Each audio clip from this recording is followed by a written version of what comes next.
All right, yeah, we are in here. Let me double check on that. And as a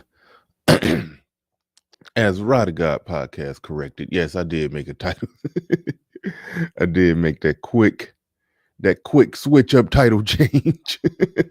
That quick switch up topic change. I certainly did. Shout out to you. Appreciate everybody coming in the building. Let's get this thing started. Let's get ready to go. Let's get ready to go. Where's my intro? Let's get it.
Peace, folks. This is X from TPOT Media. Open your mind and wake your black ass up. You know what time it is. Hit that damn like button as you make your way in the door. Grab a seat, settle in, get ready. It's the Grown Man Hour with your host, my man, Bernard Riley.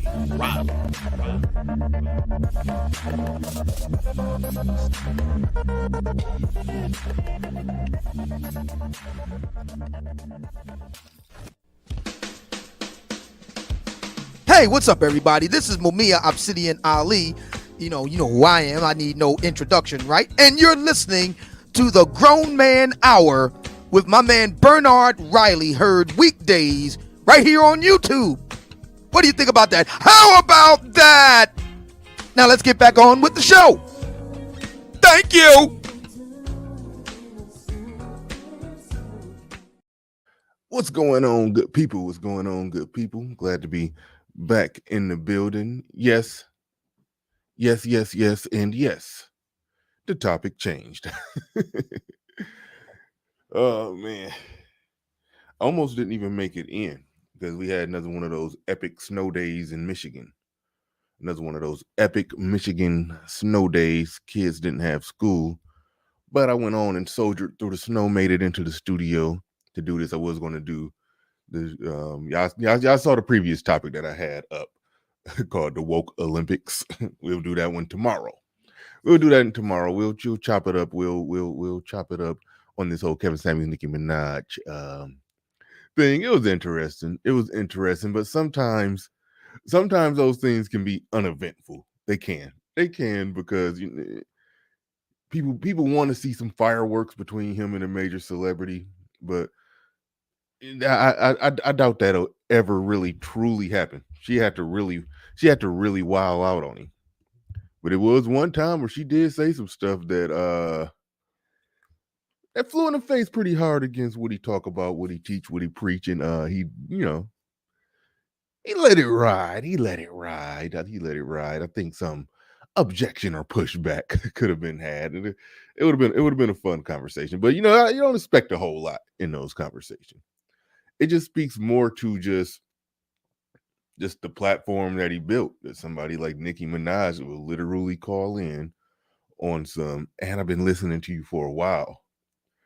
And when they got past that part, the first thing that came out, the first thing she wanted to put out there, her very first question was on some, okay, where do you rate me? It was like, damn. It was like a damn. Like she low key came through on some, seeking approval sounding type stuff. It was interesting. It was interesting. But shout out to the early bird squad, those that make it in bright and early. We almost got 100 people in here already. Only 5 minutes into the stream. I like that when I see people following on in. Make sure, yeah, we got 100. See, it just hit 100. We got 100 people in here already. Make sure y'all hit the like button. That lets people know that you are here and we are in the building and that we are live. Shout out to Rod of God Podcast, who predicted on the previous stream. I think before I even made the change, he predicted that it was going to be a topic change. He said Kevin Samuels versus Nicki Minaj. Well, that ain't the title. That ain't the title, but you were right. I was making a switch up. Uneducated lame in the buildings. He says, show change. Let's go. This is going to be a classic for sure. I appreciate the vote of confidence, uneducated lame. Rod of God, the Mac the Trucker says, Rod of God Podcast, you are right. Excalibur in the building. Shout out to you. The Mac the Trucker in the building. He says, what's good, everyone? Seems to me like she just called up to, oh, damn. See, I didn't even read that. But me and you was thinking right on the same wavelength. She just called up to get validation from Kevin, and his number was way too high, if you ask me. That 9 was hella high. We'll talk about that, but that was a hella high 9. Yeah. Jackie Jack in the building, RM in the building. Shout out to RM. Shout out to thank you, man. I be coming with it on the thumbnail sometimes. I really do. I'm glad y'all acknowledge my thumbnail skills have just gotten A1. I used to hire somebody to do thumbnails. Had to fire them because I got good at it myself. So I'm glad my thumbnail game is being properly acknowledged. Nicki said she is a 6 out of the shower. No, she said 7. She didn't say 6. She said 7. And that's the thumbnail. That's the part of the thumbnail. I'm gonna get into that. Well, where would you rate yourself on a scale from 1 to 10? You can't use 7. 7.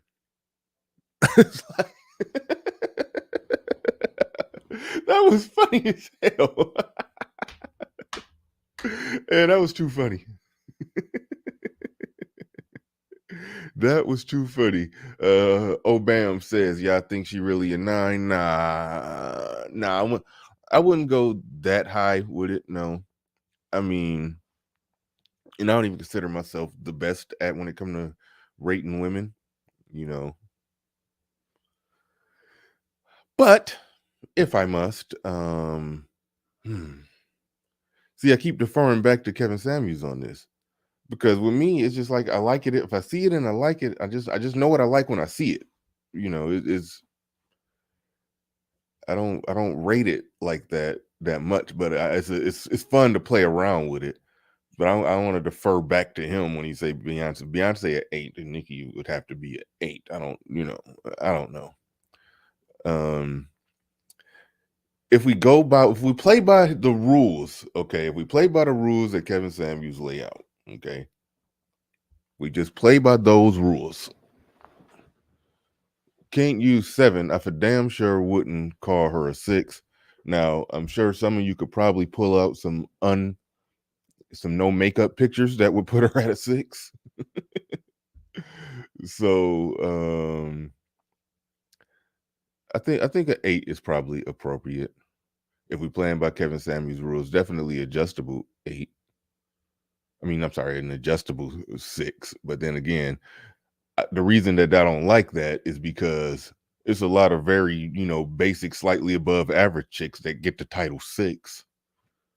And nothing wrong with a 6. That's cute. But, dead up, she's comfortably more than cute. Would she look fresh face out the shower? I ain't never seen her fresh face out the shower. I ain't screwing her. I don't know how she look out the shower. But I'm sure y'all could probably find a picture of her with no makeup. Yeah, let's Google it. Nicki Minaj, no makeup. How about that? But I mean, my knee-jerk reaction is just to say an 8 and be done with it and not overthink it. Let me actually scroll down because I'm still looking at the first comments. Because I know I like the first comments. I like when people drop those first comments early. Says I need to see no makeup pic of Nicki Minaj first. Right. Well, there's good old Google. Somebody has a no makeup pic. He said Bernard versus Lil Big Nate for thumbnail guide. Yeah, Lil Big Nate got the ideas and the concepts with the thumbnail. He just got to learn, you got to learn how to. I'm actually I'm gonna get with him. Actually, I talked to him before. I showed him the way I used to do the thumbnails, but now I know a faster, more efficient way to cut somebody out of a photo real fast. Like I can click, clack, clack, just throw a thumbnail together real quick. The man I am in the building says that was political correct answer. Shaking my head. Yeah, I mean, but if she said she was a 7, he could have said she was an 8, and I don't think she would have flinched. So I don't know why he would go all the way up to a 9 unless he actually thinks she's a 9. And maybe with his image consultant facial symmetrical science that he be talking about. maybe maybe that image consultant science makes her a 9 somehow. I don't know. I wish that was. There we go. That's better. He, when he explained it through the filter of his image of the image consultant science beauty meter, maybe she's a 9. He said something about eyes and facial symmetric.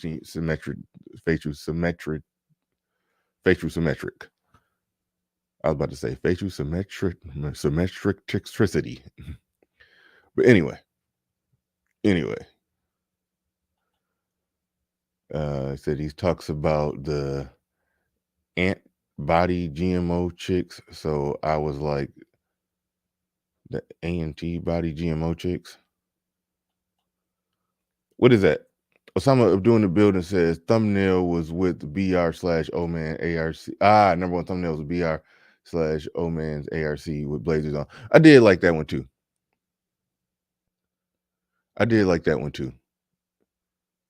Thank you for acknowledging that.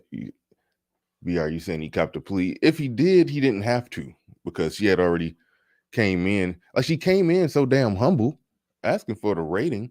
And even when he asked her, well, where do you rate yourself? She was like, it's like she thought for a while. It's like she was in the girly position of, not wanting to mess up. So, and once she said a 7, he could have did anything. I mean, he could have said 8. So it's very possible that he legitimately thinks that she's a 9. But I thought that was pretty damn high, as most of you do. I thought that was pretty damn high. It was a few things. All right, well, starting now, we already into it. I took some notes.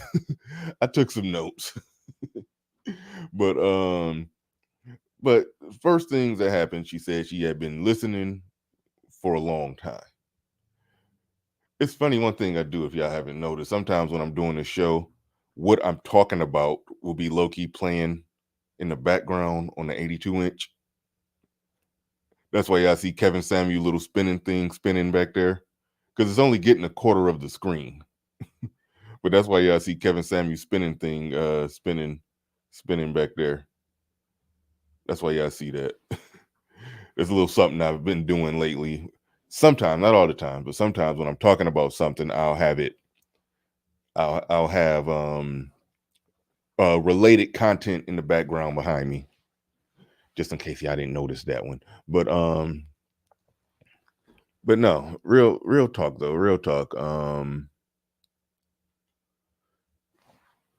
She said she'd been listening for a long time. I got some bullet points I want to talk about. Some bullet points I want to talk about on that. She said she'd been listening for a minute now, and that does speak to just how big the platform is. Google Nicki before, after. Oh shit. RM says Google Nicki Minaj before, after, you'll see the evidence. Oh, I think I did see an old video of her. All right, we're gonna pull it up. I didn't even believe it was her. It looked so out of place. I saw a picture of her where she was talking like she was. I mean, it sounded like she was at least bi or full blown. I saw a video of her. I think it was either her or a chick that looked like her, where she was sounding like a damn stud. Like I saw that kind of stuff. This was a while ago. Let me Google it.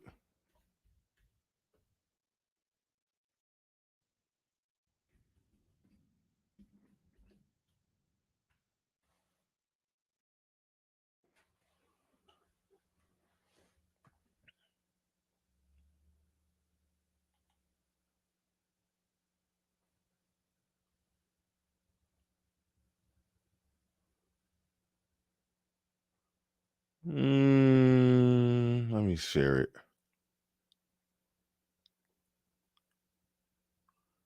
Let me share it so y'all can at least see what I'm looking at.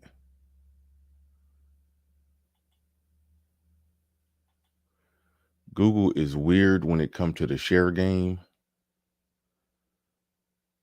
Because when I try to zoom in, you still not going to be able to truly see nothing. Now, that ain't really a fair picture to look at. Because, I mean, after all, she looked like she could have been 14 and a half years old right there. This one right here, where it looked like she was older, she looked cute in this picture. So, but this one right here, she looked very damn normal. I mean, she don't look nothing like a 9 right there. Just throw that out there. And that's modern. That's famous. That's a famous pick that don't look 9ish.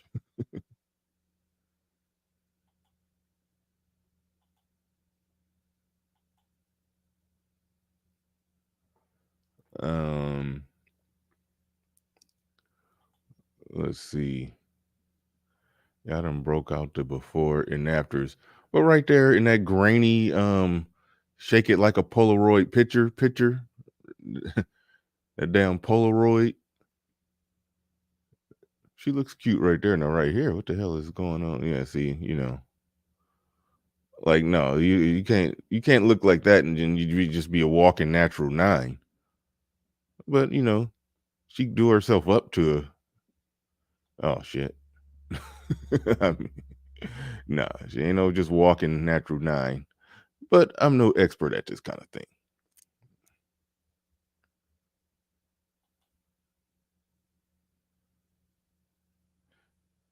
All right.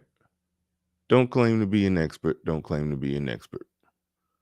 But nah. You ain't around the corner from a 10.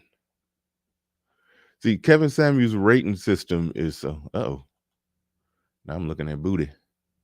I'm looking at booty over here. His rating system is so tough for this reason. When you can't use a 7, and so you drop yourself down to a 6, that 6 is so close to average that you just go from somebody who who you want to give yourself a good rating, but then you drop yourself down to very right around the corner from basic and average status. And then the adjustable 6 still sound like that, but adjustable 6 can get did up in makeup and be an 8. So by his stuff, by his really tough way of grading and measuring, where you don't want to put yourself where chicks don't be wanting to put themselves with Beyonce. I mean, some of them don't care. They'll just go ahead and own it and say it. Yeah, I'm up there with Beyonce. But some chicks don't be wanting to put themselves up there with Beyonce, but they don't want to put themselves as all the way down at the bottom, in that middle ground, right next to average place where a 6 is at. So it's like they don't be knowing which way to go if they can't use that 7. To not be able to use that 7, that is a rough one. That is a rough one. But that adjustable 6, and especially in these modern times, is real because we see chicks wake up at 5 and leave the house at 8. We see that. You can say, "Oh, I can tell." Okay, maybe you can, maybe you can't. But shit, when you hit the club and she did up and that body looking nice and that face did up and everything looking right, and shoot, your penis is telling you that's an 8. So I mean, so it becomes it becomes a tough gig, no doubt. It becomes a tough gig. He said that's why KS thing is scale is damn near perfect. Yeah, but it's a tough one. Jackie Jack said Nicki is the epitome of a 7.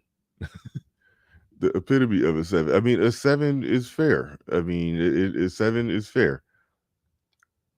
But under his rating system, as we've heard it, she would have to either be what I would consider. She would have to be either an 8 or an adjustable 6, based off his tough rating system.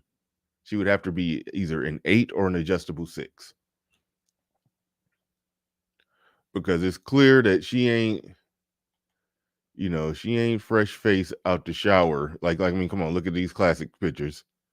I mean, if that's her, I mean, come on, I mean, you pull up an old picture of Kelly Rowland, fresh face out the shower, it don't look like that. She's still cute, no matter what you find of Kelly Rowland. You're not going to find, you can't find an unattractive picture of Kelly Rowland nowhere. Like that's when you're on 9 status. I mean,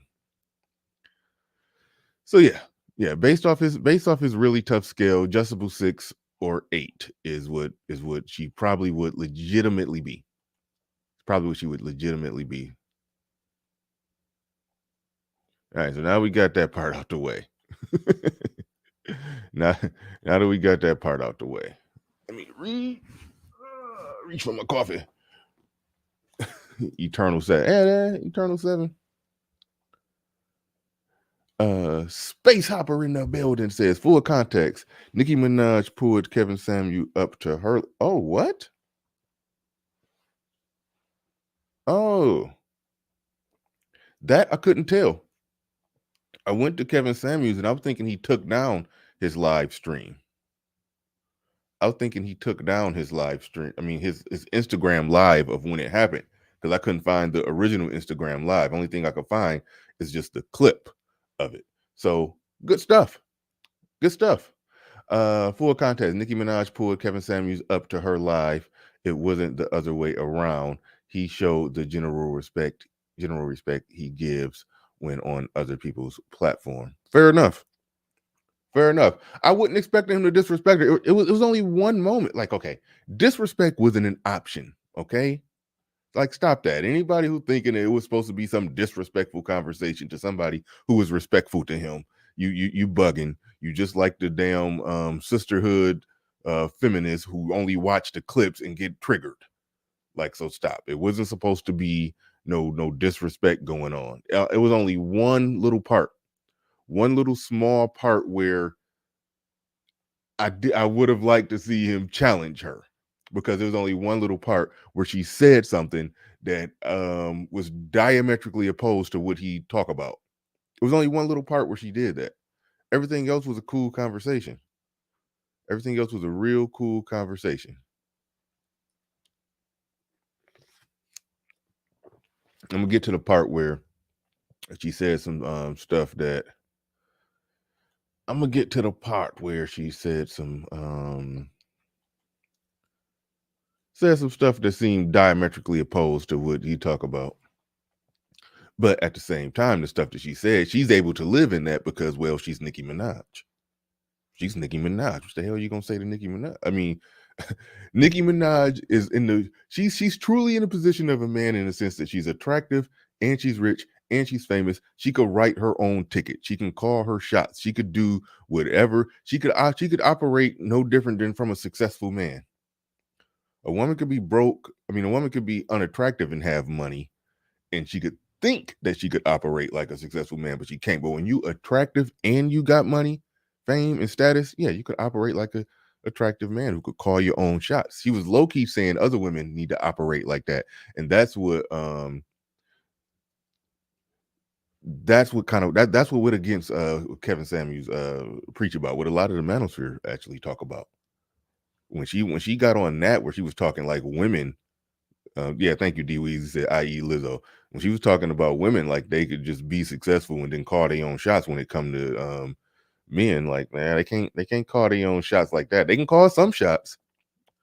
They got some things that they could do, but not like what Nicki Minaj was talking about. But we'll dig into it. We'll dig into it, but we'll dig deep, if you remember that stream. But she came in on some very looking for validation type stuff. I mean, yeah. She called him up on her show, come up here and rate me. Like that's like you done made an impact. You done made a hella impact if that happens. RM said, who's gonna run the island? Who run the world? Girls. Now, okay, this is one thing too. And I ain't here to, I ain't here to criticize Kevin Samuels, but did it make any sense to ask her dress size? I mean, we see her every damn day. We know what the hell she looks like. I mean, if anything, Kevin Samuels could eyeball her dress size better than what she can. She got people who's into the dress size game. They would probably just go buy her dresses for her. She don't know what dress size she wear. It ain't made no sense to ask her that. He could have just eyeballed it. Like, we see her every day. We know what the hell. So I didn't really get that. Oh, you staying on that one. Thank you for that super chat. Whoever that was that cleared up that he called into her show. He said Kevin gets soft with women with status. Not really. There's a certain degree of professional courtesy, but what the hell do you like? What is it that you expect? Again, you're talking like the people who just watch him in clips and just hear him go off on women. And the viral clips where you go off on women, and now you're talking to Nicki Minaj, and you like, ooh, go off on her, go off on her, go off on her, go off on her. Come on. Oh, he didn't go off. Damn it. It's like, come on, that's ignorant. Kayadu says she's not a 4 size, she's a 8. I think it may be the case that her waist, and I'm no expert in it. I was actually just talking to my woman about this recently, because some people, they say what their dress size is based off their hips, and then some people say what their dress size is based off their waist, they rib cage to where the hips start. They'll talk from there. From there, she might be a 4. From there, she might be a 4, but the hips might be a 8. That's my general understanding of it. And I only got to the point of understanding that because I was in the actual dressing room with my woman when she was trying on dresses. And yeah, that's how I came to understand that, oh, so you look at it 2 different ways, There's some women who shape the way that I like, that waist and rib cage area be a 6, but around the hips be damn 12. That's a thing. That's a thing. Thomas Walker in the building says Kevin was making a PR move. He's a businessman. He's going to get the likes all the way up by talking to Nicki Minaj.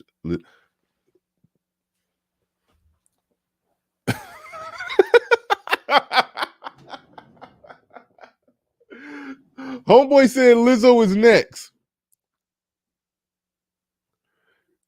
I will grant you this. If he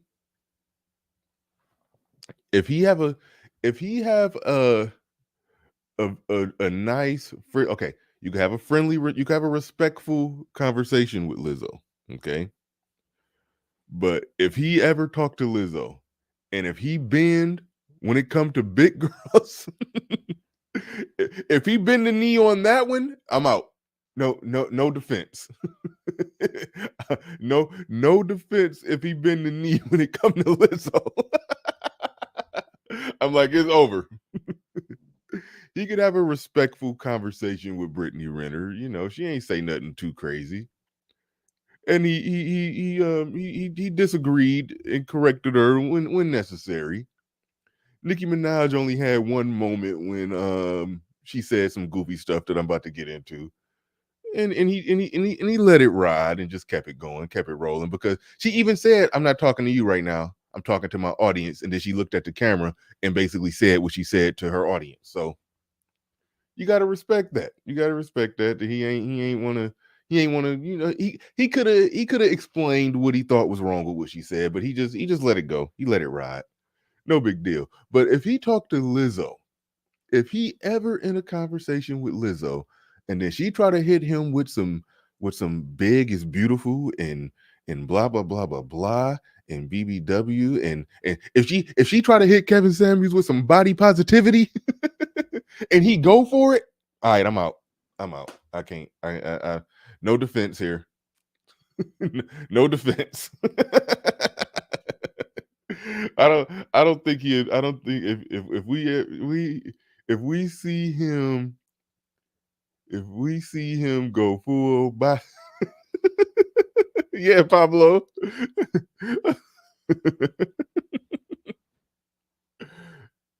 That would be internet gold. If Kevin Samuels, if Lizzo called into Kevin Samuels' show and he just hit her with the with the height, weight, and dress size. Oh shoot. I'll be so done. I'll be so done. Either way. If he just asked her the height, weight, and dress size and rate herself. Now he has said that she's not facial. He said that she was facially symmetrical. I think he said that. He said she's not facially unattractive. I have heard him say that. I have heard him say that.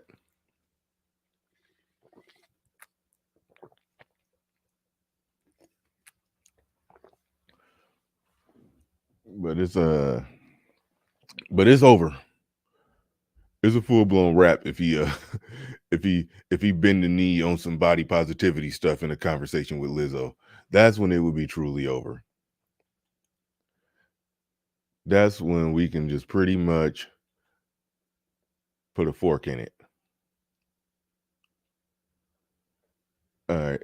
I will play one part of it. I see y'all saying play it, but I mean y'all saw it. But I'll play one part of it and then I'll open it. I'll open it up.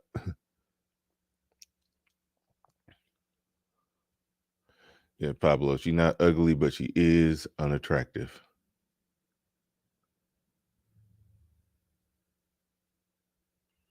And this is where the delusion sphere come into the building.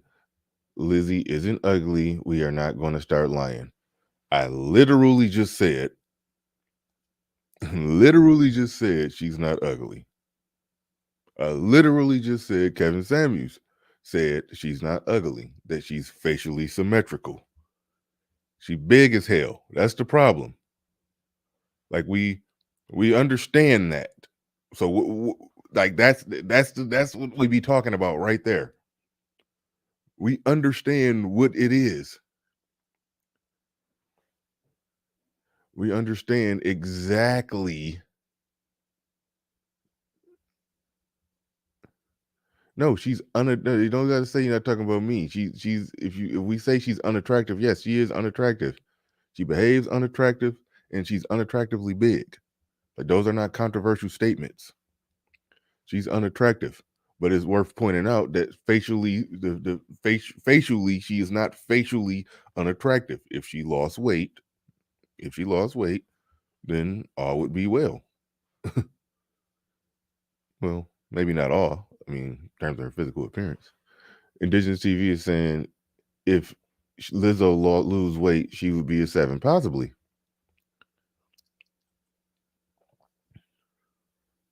Shout out to Lil Big Nate. Yesterday said there's no such thing as a BBW. There's no such thing as a BBW.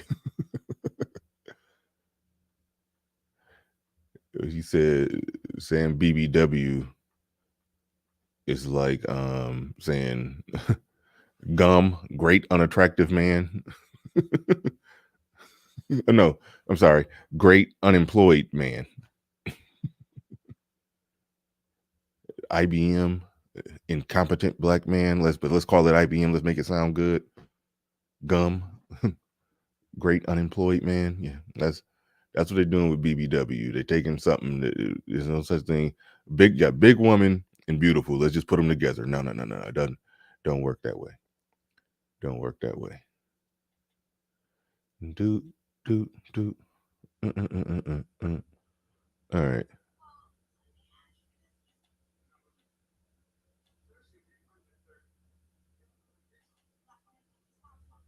All right. I'll play the one part. I'll play the part that. All right. I'll play a clip. I'll play just a very brief part. Fair use. This is about to be very, very short, brief, and to the point. I didn't want to get all the way into this soon. I didn't want to get all the way into this soon because I had a number of points I wanted to hit.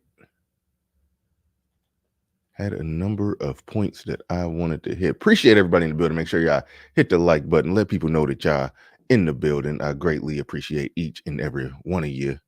Greatly appreciate each and every one of you being in the building. All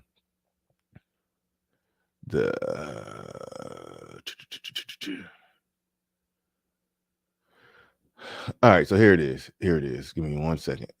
All right. This is the only time. Is this what I'm about to play here? This is the only time, because I know some people gonna say, "Oh, he sold out. He did this. He he went soft on her. He get weak when he talking to a woman with just a little bit of status. He turned into a beta. That's what people gonna say with it. But overall, it was nothing in this conversation that should have brought out any type of really huge ire or disagreement. Other than this part right here. This was the only part where it was some she said some stuff that this was completely off the rails of what Kevin Samuels talk about, what he think, what men, particularly men in this space, think when it comes to women. Because she truthfully said something that, in my opinion, is diametrically opposed to men. But that's how women operate. That's how a lot of women operate nowadays. They operate in a way to where they're diametrically opposed to men, where they're operating on their own, they're operating on their own terms. And when they do get with men, they want to get with men and deal with men on their own terms. And that's what this is going to speak to. So I'm about to go ahead and play this. Let me throw on these headsets and play this small bit right here. Fair use. And that's the outcome we're getting. It ain't pretty. Sometimes it ain't pretty. Can I say something real quick? Black women, can we stop talking about if these niggas want us or not? Excuse me, Kevin. This is not. I'm talking to black women real quick. Can we? So now that part is worth mentioning. It's her show, and she said, "Hold on, Kevin. Let me, setting you aside for right now. I'm talking to the women, and it's on. He called into her show, or she invited him up. I don't know how it worked out. But either way, she invited him up on her show, and then she, basically set him aside for a second. Like I gotta look at the camera. Got to talk to the women. Got to tell my women's what I think they need to hear." All right. Me, Kevin. This is not. I'm talking to black women real quick. Can we stop posting all day on TikTok? Because I newly went to TikTok and I just kept seeing this. Mm-hmm. Black women, can we stop talking about if these successful black men want us or not? Mm-hmm. Like, can we just focus on us and we be successful, and then we go out there and we decide who the fuck we want? That sounds like that April Mason shit. She said, we be successful, we focus on us, we become successful, and then go out there and figure out what we want, go get us a byproduct when we build ourselves up. That's so that's That's what it sounded like she was on. And of course, she would be on that. She's an attractive woman. Well, according to Kevin Samuels, a 9, but that's a little shaky. But she's an attractive woman who's rich and famous. She could write her own ticket. Now, there's a lot of other women who talk and want to be able to write their own ticket. And if dudes comply to it, they will. Like I always said, a lot of them, yeah, they do what they want. They want relationships. They want men in their life, but they want it on their terms. They want it absolutely on their terms. They don't want it on the man's terms. And that's where that whole, that whole focus on yourself, build yourself up, and then go out there and then figure out what you like after you've done your part. To when they talking about building yourself up, they not talking about that shit. Nothing in that was talking about femininity. Nothing in that was talking about becoming a better woman through the eyes of what a man actually wants. No, that was talking about just being a successful person who kicking ass in the game of life. And then once you do that, figure out who you gonna let in as your little, your little byproduct. I'm reading between the lines, of course, but yeah, that's what that more or less is. Let me back it up a little bit and just let it play out. I mean, can we stop talking about if these successful black men want us or not? Like, can we just focus on us and we be successful, and then we go out there and we decide who the fuck we want? Stop worrying about if these successful men want you. Just go out there and become a successful man yourself. All right. Because what I've been seeing is, I feel like I've been seeing men using that as an opportunity because they've been hurt and somebody done and they've been using it as a way to come out and lash out and poke fun at black women and use it as a way to feel like they somebody or they something. Or so for all you niggas who hurt you, she smuggled in a who hurt you argument. That's doing that on TikTok, wherever the fuck y'all at, eat a dick, go away. Nobody gives a shit about you. And I feel like they somebody or they something. Or so for all you niggas that's doing that on TikTok, wherever the fuck y'all at, eat a dick, go away. Nobody gives a shit about you. And I want black women to stop fucking posting about whether or not y'all want black women or not. Okay? Well, I want black women just to focus on themselves, be successful, and then you go out there and you decide the trajectory of your life. Okay? Well, here's the thing. All right. That's a clip. That was the only part of it where she says something that's more or less diametrically opposed to what he talk about.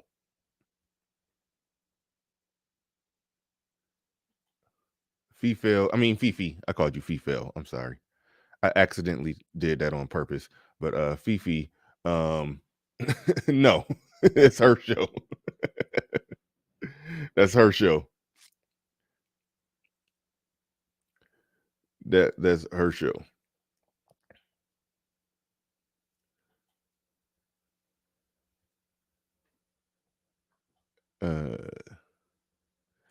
Jackie Jack saying, I hope Kevin Samuels addressed this. No, he let that ride. He let that ride. I mean, he loosely talked about something semi-related, but he didn't challenge her. He didn't challenge her on that. He let that ride. The majority of the conversation was absolutely 100% cool.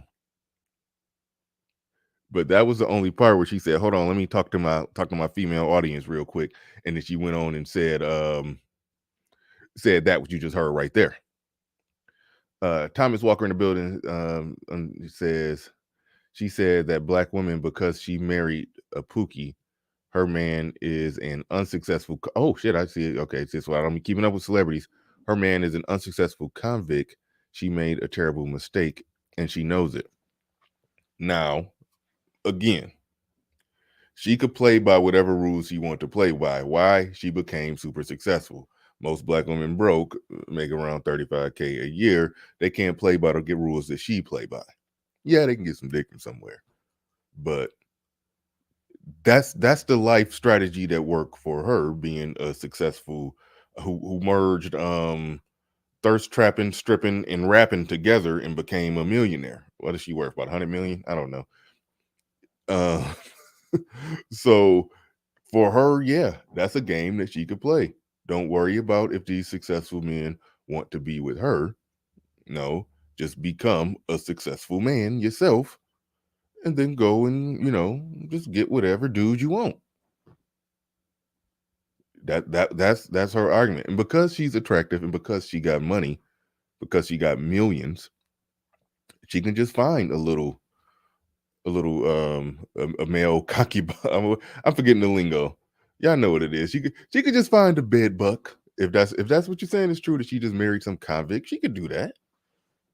She could do that. She could just find some dude that she just find physically attractive who shut up and do what she say, and she just, and she just, have sex with him, and he just lay up in there, and that's that. Hell, she can use her money to make him some little fake BS business. Didn't I say on the last show? I didn't even formally look this up, but I know I saw one time that Stedman was like the head of some organization or something like that, or Oprah just pinched off 0.3% of her money, just threw a couple million at a building and put a sign on it. And this is an organization. This is an organization for the organizing of organization. And Stedman, you're the head of it. Go there and look important and wave in a meeting. And so, okay, good. So, yeah. So, but yeah, Logan JJ, she could easily go, Nicki Minaj could easily go cop a bad buck. Like that's an easy proposition. She got no drawback, no pullback, no nothing on that. She could do whatever she want to do. I don't know if these are cash apps coming in. My man KD came through with a $50 cash app. Definitely appreciate KD. Let me I forgot to have KD scrolling at the bottom. I forgot to make my Patreon scroll at the bottom as well. I gotta get the Patreon scrolling at the bottom. But yeah, no, she went on in and she said that, and she said what she said, and she smuggled in the who hurt you argument. She smuggled in the don't worry about the men, don't focus on the men, focus on yourself, go and get your money, because these dudes out here that are using y'all, making all of these videos talking about how y'all want to get these successful men, quit worrying about these successful men, and because men are using that to essentially try to throw shots at you, and they doing that because they've been hurt. Yeah, that looked bad because a lot of Kevin Samuels, I would say his most disingenuous critics, is basically saying that essentially about him. So somebody could clip that and make it seem like she's, like okay, I don't think she's smart enough to do that, but if she is, I don't think she's that smart. But if she is, and that was her way of trying to say what she wanted to say to Kevin Samuels, but doing it in a sideways, indirect, roundabout kind of way, I'd say she was brilliant. I'd say she was brilliant if that's what she really, really wanted to say to Kevin Samuels. I'd say that was pretty damn brilliant, but I don't think she's that smart. I think that was more so a situation where she just that's how she think, and that's how you would expect her to think. That's how you would expect her to think. But thank you for that super chat, Thomas Walker. Derek Jack, you said uneducated lame says Derek Jackson is pissed right now. Why you say Derek Jackson is pissed? Why you say that? Chris, you think she's actually that smart to bring them in, have a nice, cool, friendly conversation? You think she actually that smart to bring them in to have a nice, cool, clean conversation, and then say I'm not talking to you, let me talk to the audience, and then turn around and say, to the audience something that sounded like could have been indirectly going at him? Because let's just face it, the men who she claimed are being the men who are online saying things about women who want these successful men. And she's saying men are using that as a way to kind of, take shots or, hit women with a stick, so to speak, metaphorically. She's saying that they're doing that. It don't take a far reach to say that those men in many cases are inspired by Kevin Samuels. So it's almost like she basically had him there and sort of told the women, ignore the men that are coming at you with Kevin Samuels talking points. But she came in talking to him like she had no problem with his talking points. She defended what he do on a lot of occasions, on a lot of stuff, So that is an interesting takeaway with the conversation. And some of y'all think that she's actually that smart to. Some of y'all think she's actually that smart to try to do that, to try to indirectly say some stuff to him, but don't say it like that. Nah, I don't think so. I heard somebody say she worked with Drake. Drake is the king of petty. Rod of God podcast think that part was a direct attack on red pill men. All right, a lot of people got opinions about this.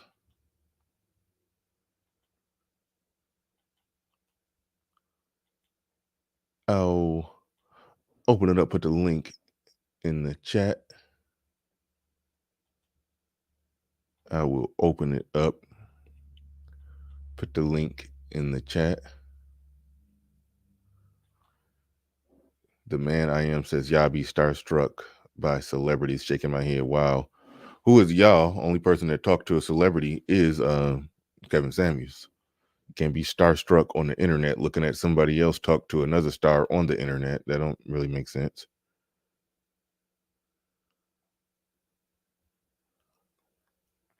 But the link is in the chat if somebody want to come up and have their say on it.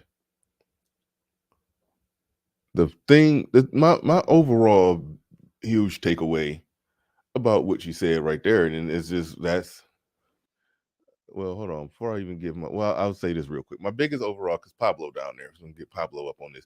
My biggest overall takeaway on that part of what you said right there, it just speaks to the simple fact that women from the top up, bottom down, for lack of a better way to explain it, the female leadership does speak a message of get your money, be strong, independent. Don't worry about the men. Just get your money up, be successful, and then you can write your own ticket and have whatever man, and then get a man on your terms. And on your terms is going to mean, for most women, not for Nicki, but for most women, it's going to truthfully mean a type of man that you really don't like. Because women who make decent money, I'm not talking about those that get up to the point of Nicki Minaj where they're making millions.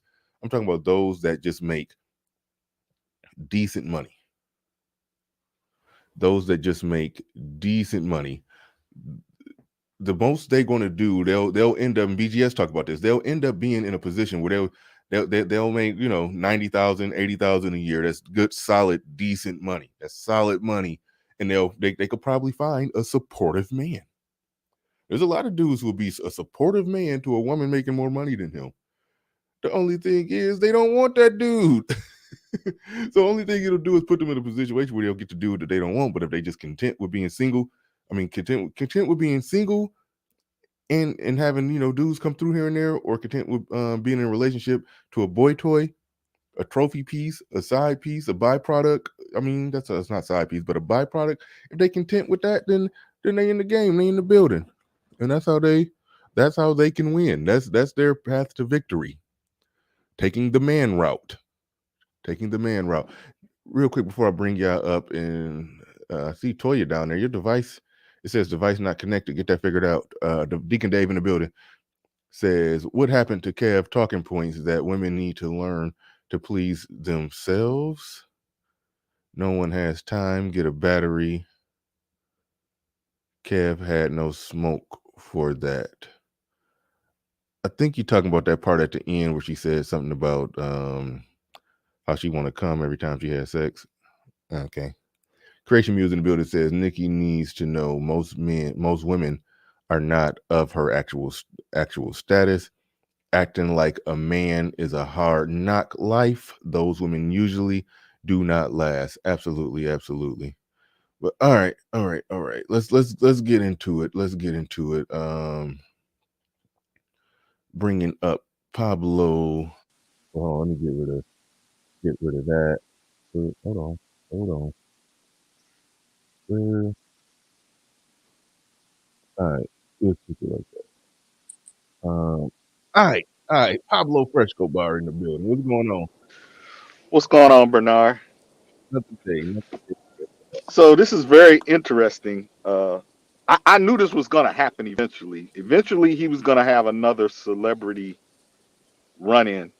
Uh, but I don't think Kevin really had enough time to respond to that last clip that you played um, of her about, uh, we need to do us and y'all need to get your stuff together and then you can, you know, have your man your way, so to speak, Yeah, like Burger King. yeah, and y'all need to, and basically y'all, your men, y'all need to shut up talking about us women. Us, That right, part too. right. Yeah. I think he didn't have enough time to do the deep dive it would have taken to Wait, hold on. Time out. Time out. Time out. She said Bernard got the spinner. No, I don't got that spinner in the back. That's on my. That's on the TV. It's a Kevin Samuels video playing video. on the Yeah, TV. I don't. I didn't. I don't even know where the hell to buy that thing. He got that spin around. That's an actual video. I don't got that. It's on the TV. yeah. All right. All right. Anyway, But carry yeah, on. Right, good job. yeah. I don't think he had the time it would have taken to do a deep dive um on a Instagram live like that. The format of those things are much shorter than the long form that you would see on like YouTube. So I think that was probably why he didn't go as deep on a response to that as he wanted to. And again, he was on her channel, but it's another example of how using super rich celebrities Mm-hmm. it gets kind of weird because the rules that normally apply to most people just don't apply anymore. So it's kind of like when guys start going in on Sierra, and trying to come, you know, in this space, make her to be like, you know, your average baby mama.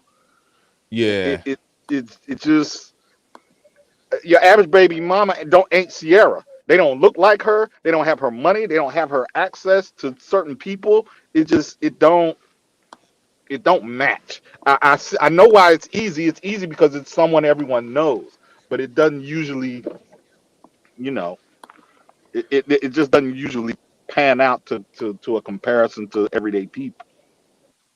Yeah. No, that's true. That's true. And I thought about. I might do something on Rihanna. I might do something on Rihanna, but I don't got that much to say about that because fact of the matter is, I mean, like just like how Oprah could play by her own rules. If Oprah would have just bought some semen from somewhere and had a baby by herself, Oprah is Oprah. She's rich. That kid will be raised with like it'll be 5 nannies that read to the baby every night. Like, I mean, come on, like that the baby is gonna be fine. That's Oprah. So you know what I mean? So Rihanna having a kid, not being married.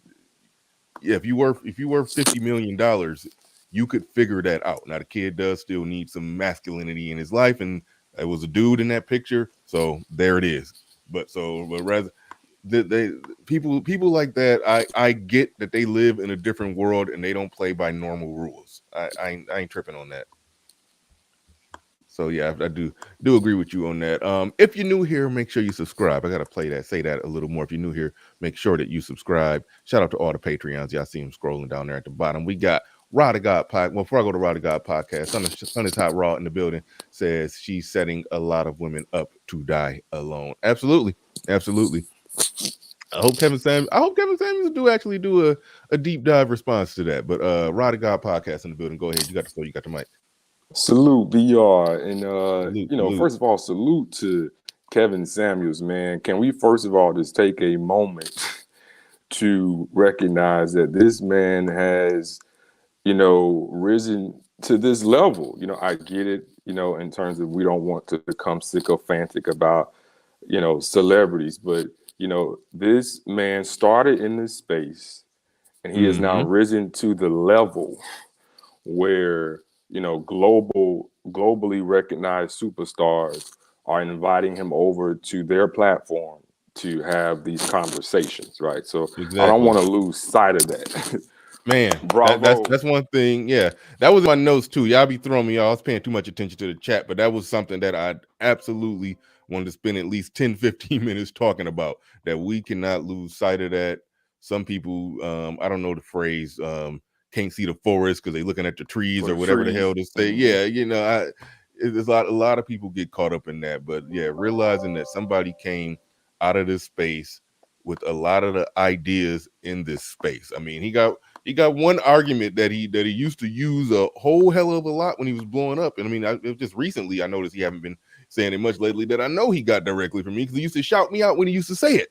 So I'm like, yeah, I look at that with a sense of pride, that the stuff that came, the ideas that came from this space, sort of like we said on a recent show, that iron sharpens iron in this space. If you make it through this space, you've survived the gauntlet. You've been through debates, you've been criticized, you've had people try to jump down your throat, and you've had to come out. You've had to come out still standing. And so like sort of like what Ramil said. I think the Breakfast Club said something about it. I don't know if it was Kevin Samuels. I don't know what they said.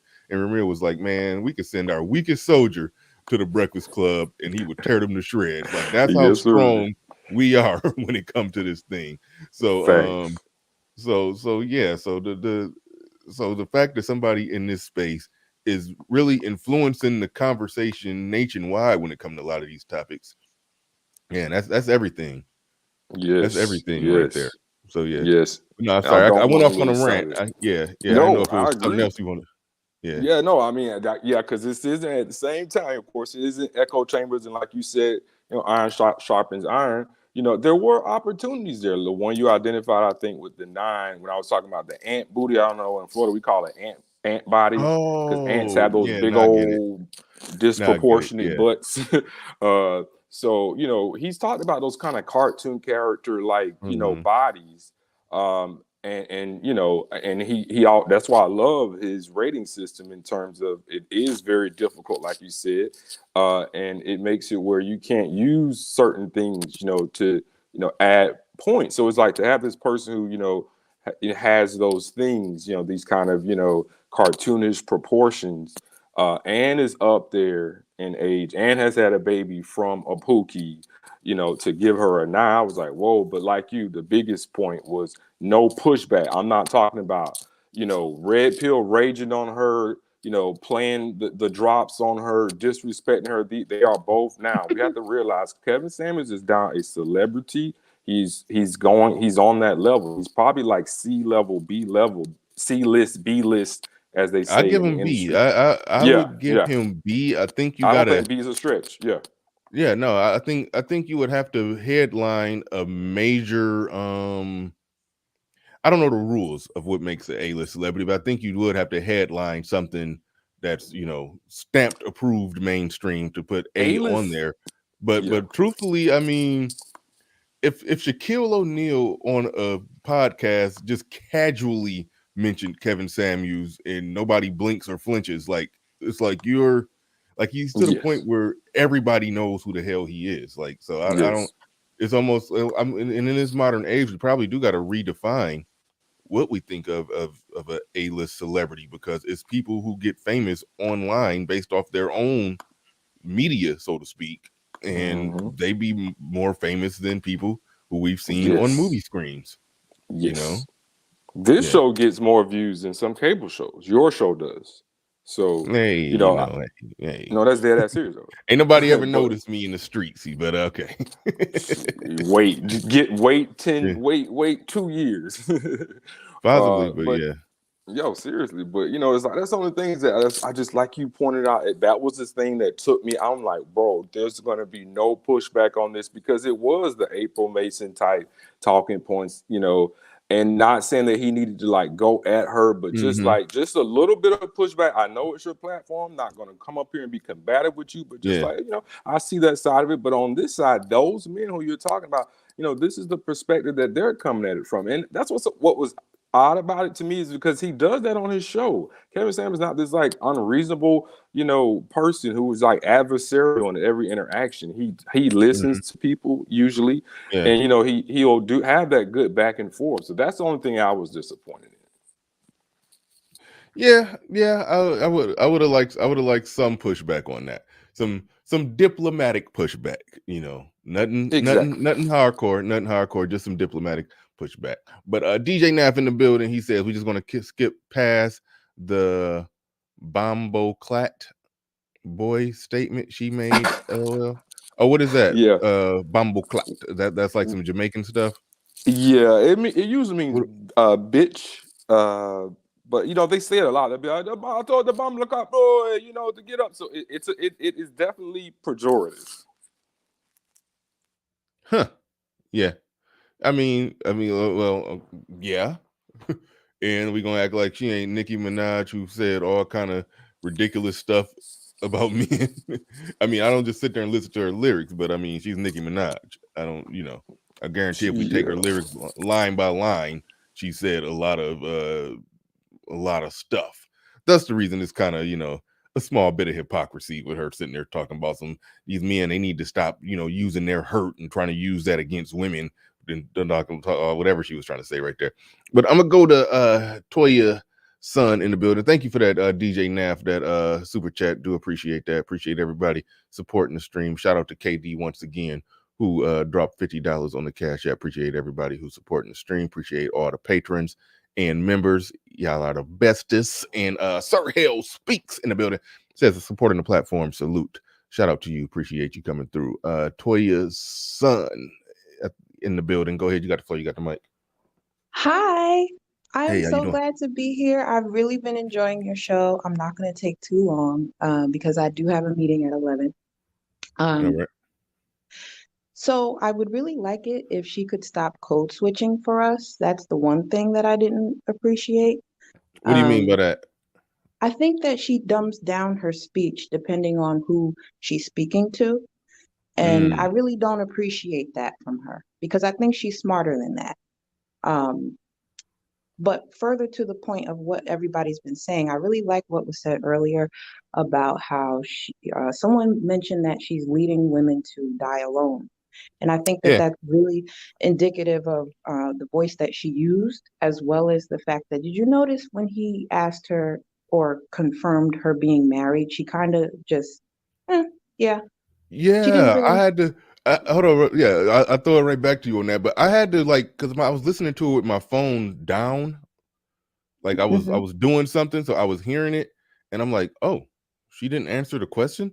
So I had to look at it and then look at her face. And it was like I got to look at it again. It's like she technically didn't answer, or she gave her like a real weak nod or something. Exactly. Yeah.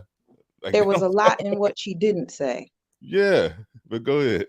So yeah, I just wanted to say, I think that it was a poor showing on her part. And then the whole half-hearted address to Black women and what we need to stop doing is indicative of the growth that she needs to work on herself. So I wouldn't be surprised if we find out that she's single soon. But thanks for having me up. Yeah. Before you go, a little backstory to the Nicki husband situation. Mm-hmm. Her husband was a convicted felon, and he was out on parole, and something happened where he violated his parole because he did not list his new address or report, because he was a sex offender.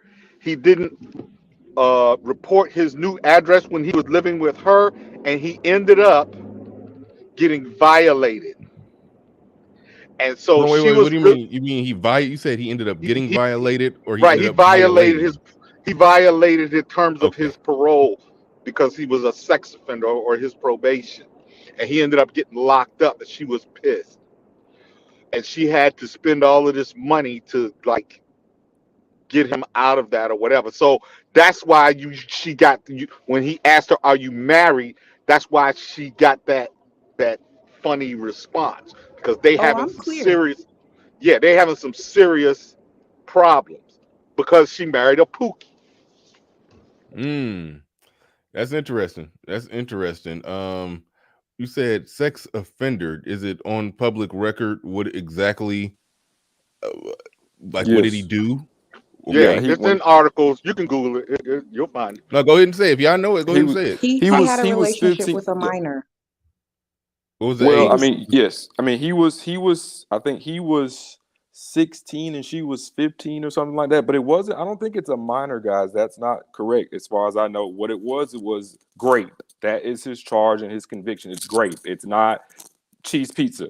It's It grape. wasn't statutory. He It was actually. not statutory because they're around the same age, but it was grape. That was his charge. And that's why when you get convicted of grapes, you have to register as an offender. Mm, wow. So, Oh yeah, what did you and say? the victim was actually suing her Oh. because because he's married to her. When she filed this lawsuit, and is guess what? Who's holding the bag? Or she filed the His wife. lawsuit She after. filed a lawsuit After. after that dude got married, right, to Nicki. Yeah. Uh-huh. Yeah, she since dropped that lawsuit now, though. And now the lawsuit is only against him. Wow. Wow. That's wild. That's wild. So just to backtrack, she said, women, quit worrying about whether or not these successful men want you. Go out and be successful yourself. Worry about yourself, become successful yourself, and then go out and figure out in what you want, and then just get what you want. So, taking her own advice, she became successful. She got rich, and she went out and got what she want, and she went out and got a rapist who's who somebody is suing him for her money. Exactly. So just okay, all right, just to land the plane on that one. But Great.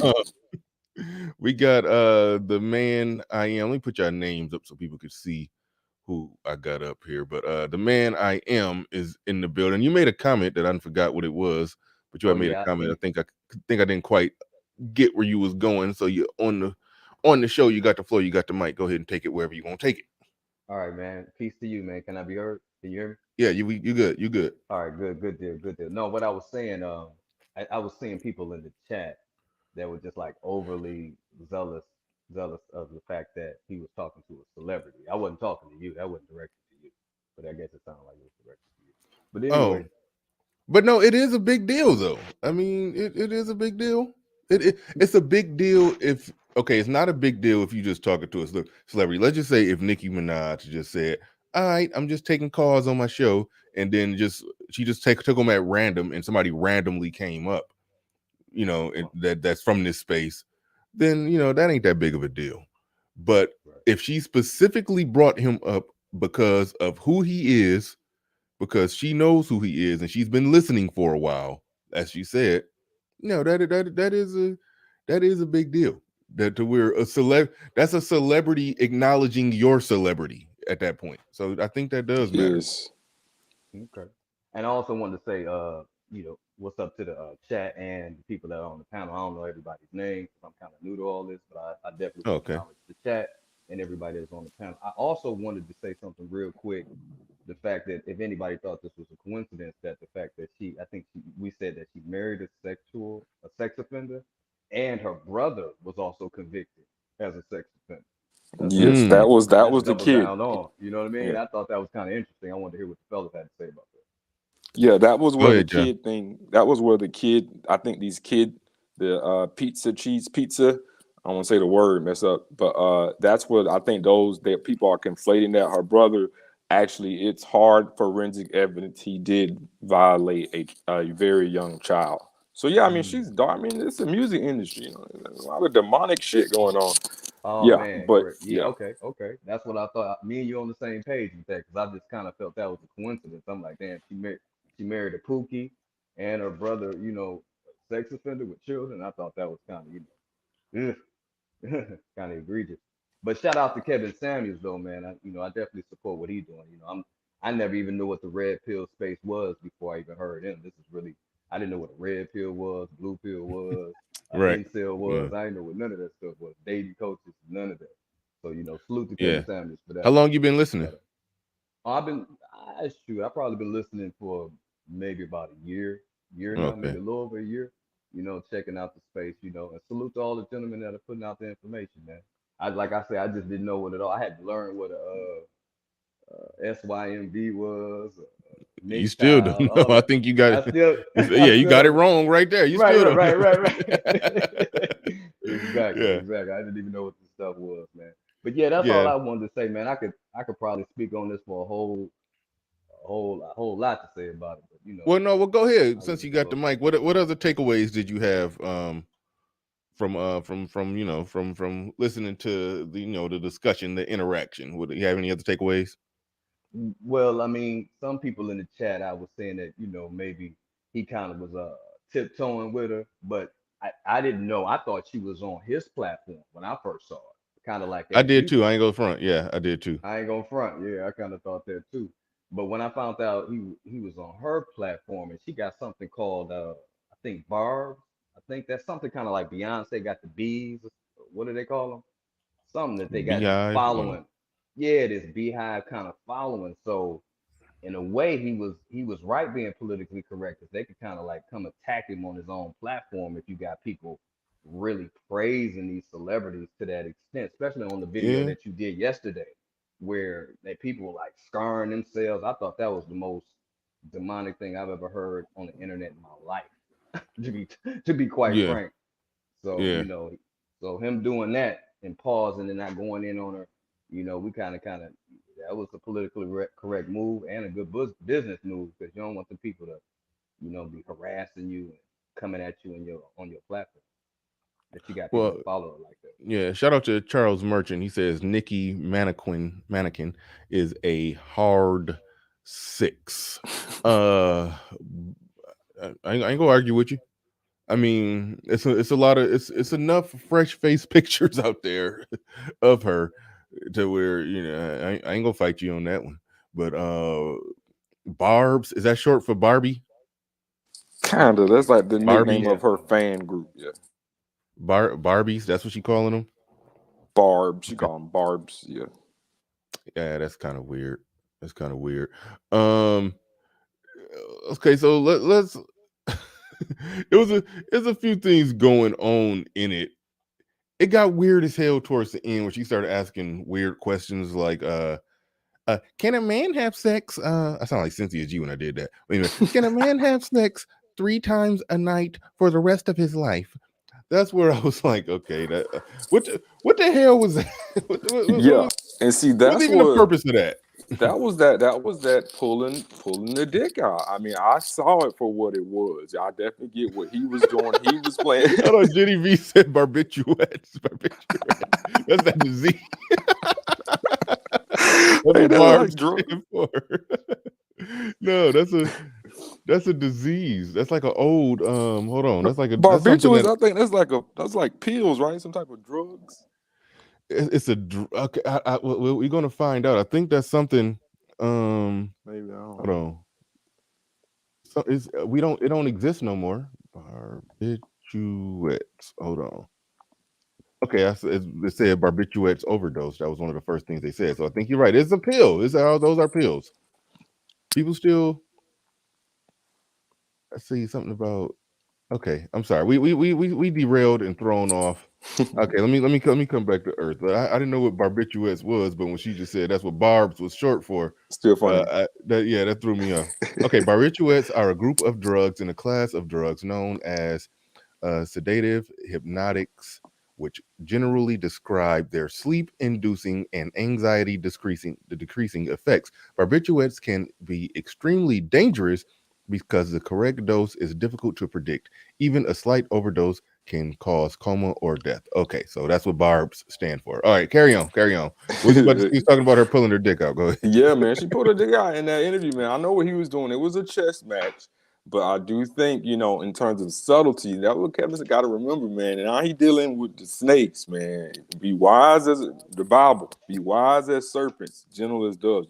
I do think there was a lot of dick pulling out. She was definitely, I think the whole, well, what about? I think what argument she was getting at very subtly, very cunningly was you always talking about women and how y'all want these young women, but y'all old and can't fuck me 3 times a night. Y'all can't make me come. That's what I believe is pretty obvious what she was getting at. And hey, hold on. The man I am. What you got going on? You building putting together a dinette set or something? You building a dining room table, installing kitchen walls, sinks, and windows and shit like that. All right. All right. I'm gonna mute you. Yeah, go ahead, mute up. That's an interesting take on it. And again, I think we giving her credit. I think we giving her more credit than what she deserved, because she's probably not as smart as what we were thinking she is. To where if that was her sideways way of saying that you want young women, but y'all can't go 3 times a night. Because think about it, it was a non sequitur. It was out of nowhere. Yeah, that was her shot. She was shooting, she was taking jabs, and that's an argument that a lot of very masculine women have. I always talk about these young women. Y'all can't F me good, So I do think that Kevin realized that too. I think he just chose to say, I'm not engaging. The only thing is, I was just like, maybe just do it like you said on that one part. We would just push her on that one part to be good. But no, I think she had a dick out. Yeah, that whole thing that she was saying about sex, that is a dick out thing. She was talking like, I gotta come. You come every time you have sex. You expect to come. I gotta come every single time I have sex. Any woman who's talking like that. She's talking about 3 times a night. Gotta come every time. It's like clearly she's on some different type of energy. Dark feminine energy. Yeah. She ain't. I don't know. Well, it's only a really small percentage of women that's really just trying to get their shit beat out 3 times a night. But especially by the same dude who got to bust 3 nuts. The second nut take a long time. The third one go take a goddamn hour and a half. The third nut take forever.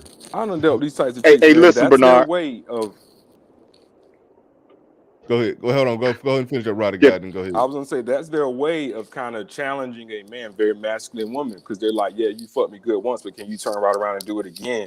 And it's like, well, first of all, that's not like even very natural in terms of that's not how we're built. And so they're just masculine as fuck. That's all it is. Yeah. If some dudes take the bait on that, I can go 3 times a night. It's almost like it's almost trying to get a man to get in a prove himself to her in some kind of way. It's like it's some beta males. Beta males. Hold on, I got it. Where we at? Wait for it. Beta. All right. Anyway, I be playing that sometimes when they don't even go. It's just too funny. I can't help it. But Pablo, you was about to jump in and say something before I go to Ed. Pablo, was you trying to jump in? Yeah, I was gonna say, it's easy for her to. Yes, can you hear me? Yeah, you good. Can you hear me? Yes. Hello? Yeah, when niggas are quiet, it gets weird. Yeah, it's easy for her to say. It's easy for her to say those kinds of things because guess what? She has a dude that doesn't work, and he probably can't work because he got that sex offender record. That's hell on an employment application. You know what? Yeah, he got time to fuck all day. Now I got I could do it 3 times a night too. Hold on, I got a whole new context now, because when she asked that question, Kevin Samuel said it depends on how much he's working, and then she had a little awkward silence moment where it was like, oh, my sex offender felon man don't work. you could tell that's where her mind must have went when they said that. But no, good points. Good points. That was probably her problem why Meek didn't work out, because you got to remember, she stuck with Safari for a minute, and Safari had that picture leak out, and then next thing you know, he was on fucking, what was it, Mocha Fest hosting this shit. So apparently that's her type. So yeah. But anyway, what's up, go everybody? ahead, How Ed. y'all Yeah, doing? what up? You got it, Ed. I mean, I ain't gonna monologue. We're gonna keep it. I mean, you can. I mean, I've more or less said what I had to say about it. So I mean, you got it. Well, I mean, here's the thing, and people got to look at how he's talked to people like this. So you've got Tommy Lee, you've got Stormy Wellington, you've got Nicki Minaj. All these women, obviously, Nicki Minaj has the most money, but Stormy has actually a lot of money herself. A lot, and obviously Tommy Lee. And the thing is, you can look at a pattern as to how he communicates with these people. First of all, he knows how to code switch, and it's not switching on what the points are. It's that if you're on here and you expect him to basically play smash or pass, or like to somebody that's like a known star, we're not talking about like Megan Good. We're talking Nicki Minaj is known, especially when she's coming to your stuff, and for the most part, she's coming in peace. When you know good and well she don't have to do that. And I'm talking about people like this in our space. I'm not talking about anything any of y'all have said, because I haven't heard what a lot of y'all said. To me, that's goofy. That shows a level of social awkwardness that you don't know how to navigate in social situations. Right, but hold on, let me push pause on you real quick. Somebody is saying Kevin Samuels went at Kendra G. One, when Kendra G called it, because Kevin Samuels called in Nicki Minaj show. When Kendra G called in the Kevin Samuels show, it was two things. One, she wasn't that damn big, at least not on the internet. Maybe she was a radio show. Just had some, I don't know. She had a lot of radio gigs in her life, but she just now blowing up as far as the internet is concerned. Secondly, they talked for an hour, and she said a bunch of bullshit. I mean, and people, Kendra G has like 350,000. She's bigger on Instagram, and that's what her show is. She's not. She blew up. She blew up after she went on Kevin Samuels' show, and then she did a clapback video to Kevin Samuels, and then it sort of positioned herself as the female balanced alternative to Kevin Samuels. Yeah, that's really what she tried. I don't. Yeah, because I don't know what her Instagram following was before that. It wasn't that big. Oh, okay. Yeah, then let me know. Yeah, because I didn't know that. I just knew what she has had recently. Also, I mean, she used to go live, because my woman actually would watch her, because there do be some funny ass moments. Some people calling her show stupid as hell. So my woman would like watch her, and we would catch them moments. That's how I found out about her and did some content on it. Because she was the show where a chick called in with the husband on deathbed, and she's trying to find a new man already, whatever. So it was so many moments like that. That's how I found out about her. But even when that was happening, she still only had like 600 people in there. So I mean, Kendra, like for real, like honestly, if you're gonna play that, I mean, Tasha K is like way beyond bigger than Kendra. The only thing that Kendra G got is she's got a job on a radio station. And she's not even one of the ones that you really, if you're not in that city, you would not know who she is. And I'm not saying that to belittle her, but that she got a local radio gig, which is solid. And I'm gonna say this straight up, even though he don't have this, and he could do it, Zoe Williams is the same caliber of dude. Like as far as that level, like honestly, if you put Zoe Williams in an actual radio station he could actually do that and do it well. And then shout out to Art Nostal. He's interviewed Zoe Williams in this space, and he's got a small channel, so Kendra G, are you really trying to say Kendra G's famous? Now, as far as the content of what she said, if we just look at it with that, really go back and listen to what that conversation, it's there, and then go back and look at what Nicki Minaj said, and go back and look at Tommy Lee said. If you they all kept it a lot more real to who they are. Kendra G was out here fronting, and I'm gonna tell you, I seen Kendra G without that weed. She looked like 10 years older. I see why she has it. I'm not sitting here trying to make fun of her, but she has hair, but her face, you start to notice her face. She looks older. Like she does look like 51, 52. I see why she has it. And shout out to Mr. Let Go. because he She left need her weave, like that. yeah, Was and saying. my most successful video as far as the uploads I've done, and I've done about 8 of them, is the video with her basically dog walking Mr. Let Go, and it really made me Yeah. mad because he didn't deserve all that. He really Right. didn't. Right. And Right. Right. and to Yeah. tell you how cool of a dude, I mean, as far as a person, I pretty much did a 2-hour play-by-play with him and that dude from the hate table or the table 8. I call it hate table. Hey, oh damn. Dude, the dude that hosts the show, the one that talked the least, the dude in the middle that had the white that was in the middle, yo, you need to interview him. You think Mr. Let Go or the Dear Future Wifey is bad. That dude got some views on him to even make Mr. Let Go like, what? Huh? It made Oh, Mr. damn. Let Go look more like, I'm telling you, I did a whole play-by-play, and he actually left a comment saying, he'd be cool with doing an interview. I'm like, shit, interview Oh Bernard. shit. Yeah, I'm like, interview you. This is what your shit built on. So if he'll talk to me, I know he'll talk to you. He talked to Obsidian and you and Obsidian like that. So Wait, are you talking about Let Go or the 8 at the table dude? I'm sure he will too. Because you No, because you were talking about Let Go. No, Let Go is the one that left the comment under my video. Oh, okay, yeah. I'm pretty sure I can get Mr. Let Go on here. I've thought about it, but I was like, yeah, I don't know. You could probably get the hate table dude too. Because the thing about your panel is you push back, but they're not gonna feel like they're gonna get buzz off, but you still push back where it's necessary.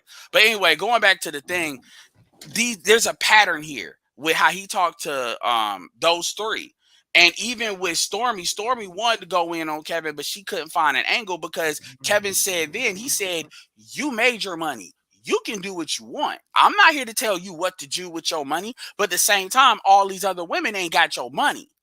And so what are they going to do when they get older and they actually need somebody? See, you put yourself in position. And she said, well, I help. Yes, you do. But you know as well as everybody else do, you can't help everybody. And everybody ain't going to get to your level. And then she couldn't say nothing. That's why she had to talk shit on her own stuff. And so there's a pattern there. So people are looking at it like letting go of certain things. As far as the TikTok thing, we're not on TikTok. TikTok is, I heard somebody say that it was Pablo. TikTok is a different format, and we're not on TikTok, so that's not representative of necessarily what we think and how we communicate the stuff. And they're not even all black. They're talking about just random TikTok or random video. I mean, you gotta look at that like World Star. I mean, it's not meant to have a deeper conversation necessarily.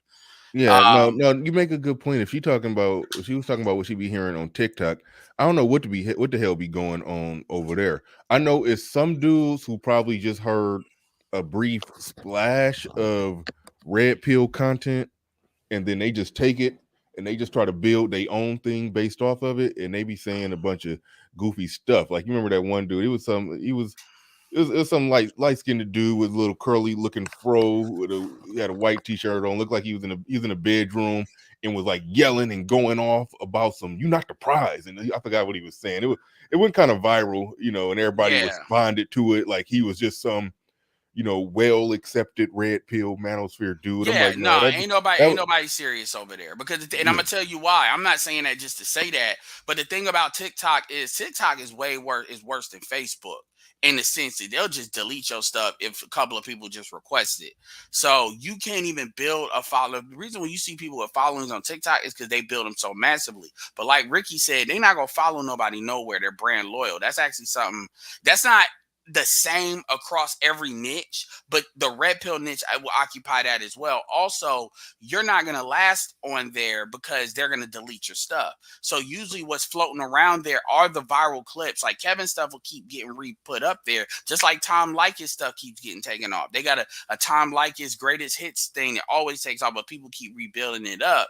And so it'll create a lot of comments, it'll create a lot of buzz, but those people are not the same where we have really deep rooted thoughts. They're just doing more reaction stuff, stitch reactions, and it's reaction to the most goofiest stuff. It's not necessarily the deep dive. There's some good stuff on there, but again, you got women on there where black women, for some reason, and this is not just black women, but we talk about black women here, they are attracted to these hyper negative emotions.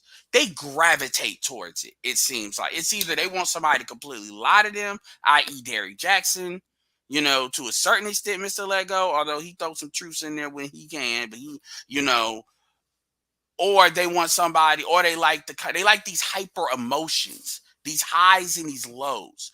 And think about it, Fresh and Fit. They want to watch Fresh and Fit, yet they say what Fresh and Fit does. So TikTok doesn't count. I don't even take nobody seriously to say, well, what are you seeing? Oh, it's from TikTok. Also, with Nicki in particular, these chicks are bringing her this shit. Her barbs, her fan base are bringing her this. That's why she made that statement about, I'm not going to cuss Kevin out. And I don't know, because that's also something when she broke the fourth wall, if you will. She not going to cuss Kevin out, and she don't know the context, because that's how they were sending it to her, because that's how they got Stormy gassed up. Trina did that. Yeah. And it is Trina, Kendra G, because this is alleged, but I know she been selling that It Works tea and shit on Kendra G's Instagram page, because I know what it looks like. So Kendra G might actually be up under Stormy in her network marketing group. I know Trina is, so they're all affiliated, and they were trying to use it as a weapon, and probably that's what they thought with Nicki Minaj. And kudos to her for being above that. Right on. DJ Knapp in the building says BR, something else to consider. This was a mutually beneficial exchange. KS has been hot the past year. Yeah. Nicki's last promo was related to the negative publicity of her husband, not music. She just had a collaboration with Lil Baby. Yeah, I don't know how beneficial it was for Nicki Minaj. Was it worth 18 minutes? Sure. Yeah. I mean, but it ain't like she needed it for her career. It's still a favor, though. If she doing a favor to Kevin, you saying? Yeah, it does it hurt? No, but let's make no mistake. Like, she has a podcast as well, and I'm not gonna lie, I'll probably she legit said that she want to get him on there in like another month or so. Yeah, so I'll legit check it out, see what she's talking about. And I don't even watch like a lot of these celebrity podcasts like that to see what she's playing. But I normally don't like them. Yeah, because it's like it's scripted. When you used to what we do, keeping it real, and even at the bigger level, yeah. Only thing fun about those is when I watch them in clips, like when they telling like a candid story. Like for example, like Mike Tyson will tell a candid story about when he met Eddie Murphy or something like that. Like that, stuff like that be good. It'd be having that Charlie Murphy Hollywood, when Charlie Murphy was on Dave Chappelle and he told a story about Prince and Rick James. So when celebrities tell their little stories on their podcast and they got that kind of Charlie, type of stuff, that little Charlie Murphy behind the scenes vibe. That's the only thing. But just listening to them get an opinion about. I saw that with 50 Cent and Lil Wayne that one time when they got mad at Lil Wayne. Also, there's a podcast that with Brandon Marshall, with the football, the sports. Yeah, I Am Athlete. Yeah, I covered that a couple times.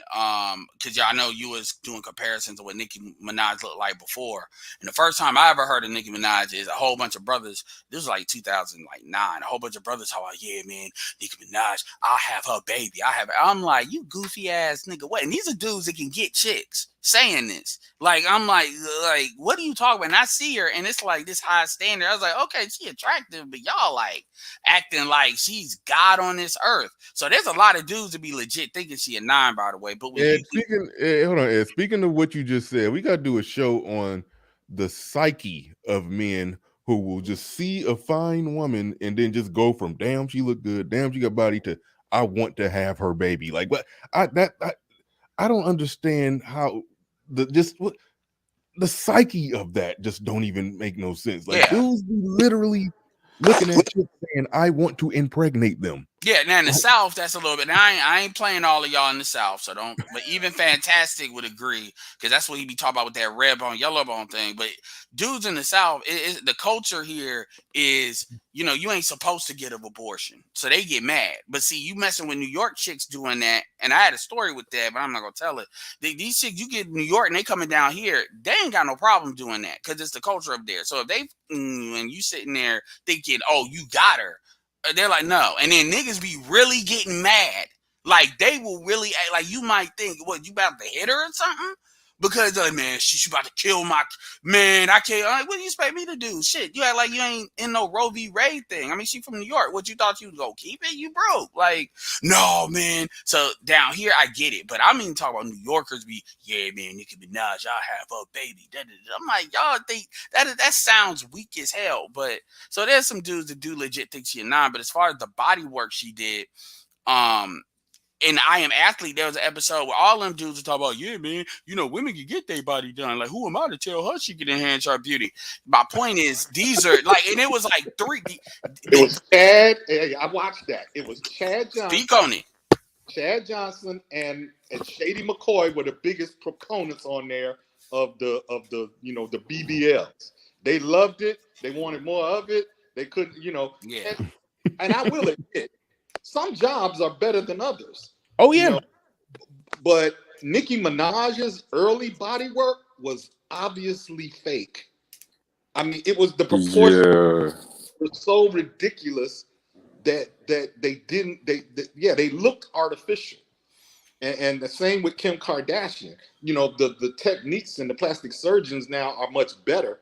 But back then, that shit looked obvious. And the thing about it is, like, when you look at, like, O'Shea says top, that's funny. Like, her top and her face, had they had that right, then yeah, I could understand what they were talking about. But yeah, you're right with that early work. But my thing is, my point is to say that you got guys that are quote unquote at that level, even though we know high value men athletes are not considered the same. But you get what I'm saying? That this is a debate, and the chess thing, they weren't even questioning that. They all agree, yeah, chess that's normal at this point.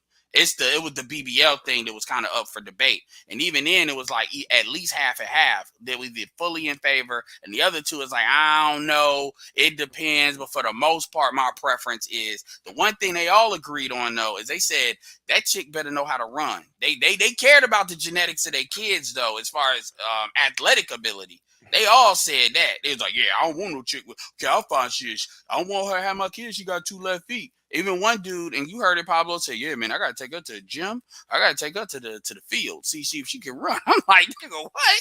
And we're talking about the chick that has all of this, but that's the one thing they want to check. I can't have 2 left ankles. I was like, that's funny. But that's what they were saying. So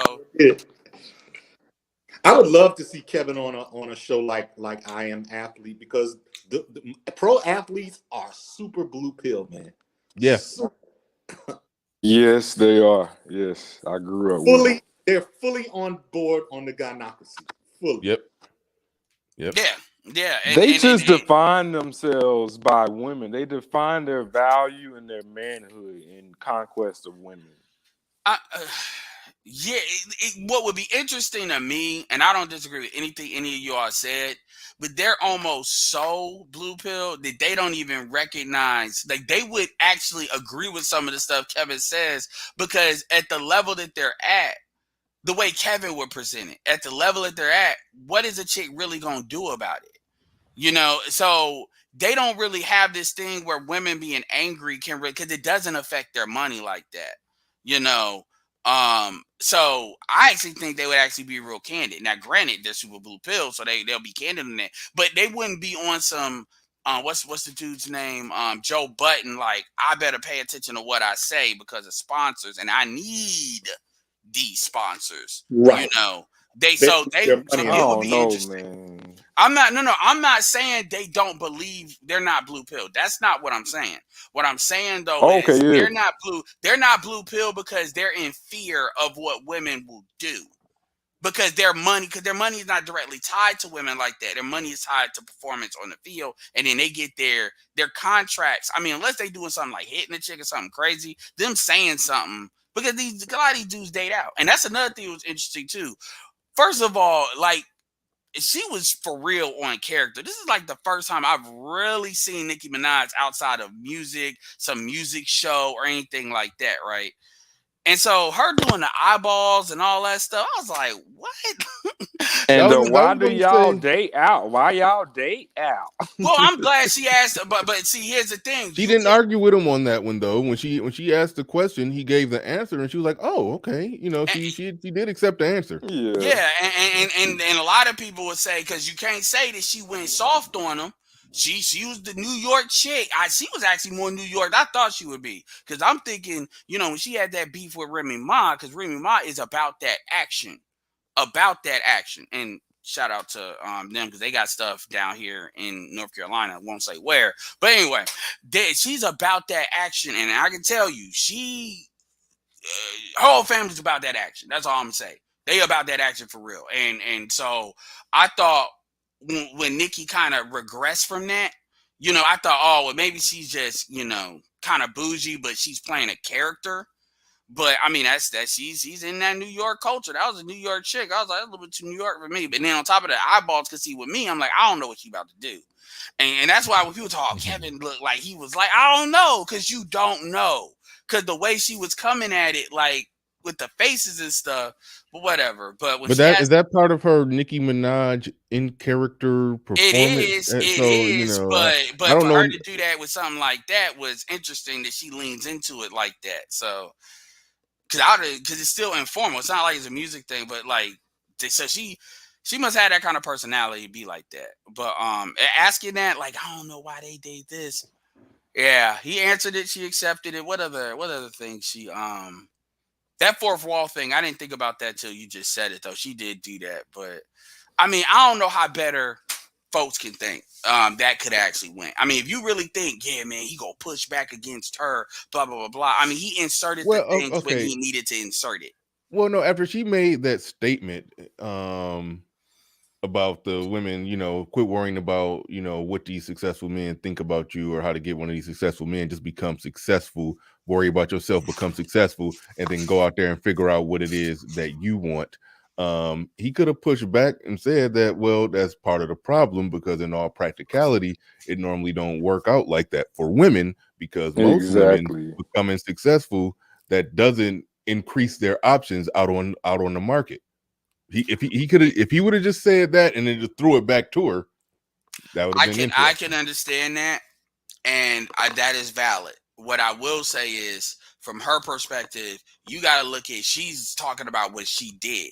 So when you look at Safari, she stuck with Safari for a while after they got successful, like a while. And then that actually was the relationship where it worked the least for her, which is the one where both of them were pretty much equally yoked. Even though she was higher than him, he was more akin to her level. And then you see with who she with now, with all the problems, at the end of the day, that's who she picked and that's who she's sticking with. And that's between her and her business at the end of the day. You know, she went back and picked him. So and I'm not justifying it, but I'm just saying it. Here's the problem. The problem is most women, and this is what I would have said, most women talk that crap, but they don't live it. They don't believe it. And I say, let's just talk about all the women that are in the financial position, relatively speaking, to do what you're talking about. They won't say, okay, I want to do this, going to hit it 3 times a day, that's going to do this. They will get that dude, and then they will try to transform that dude into the dude they want him to be, then become mad.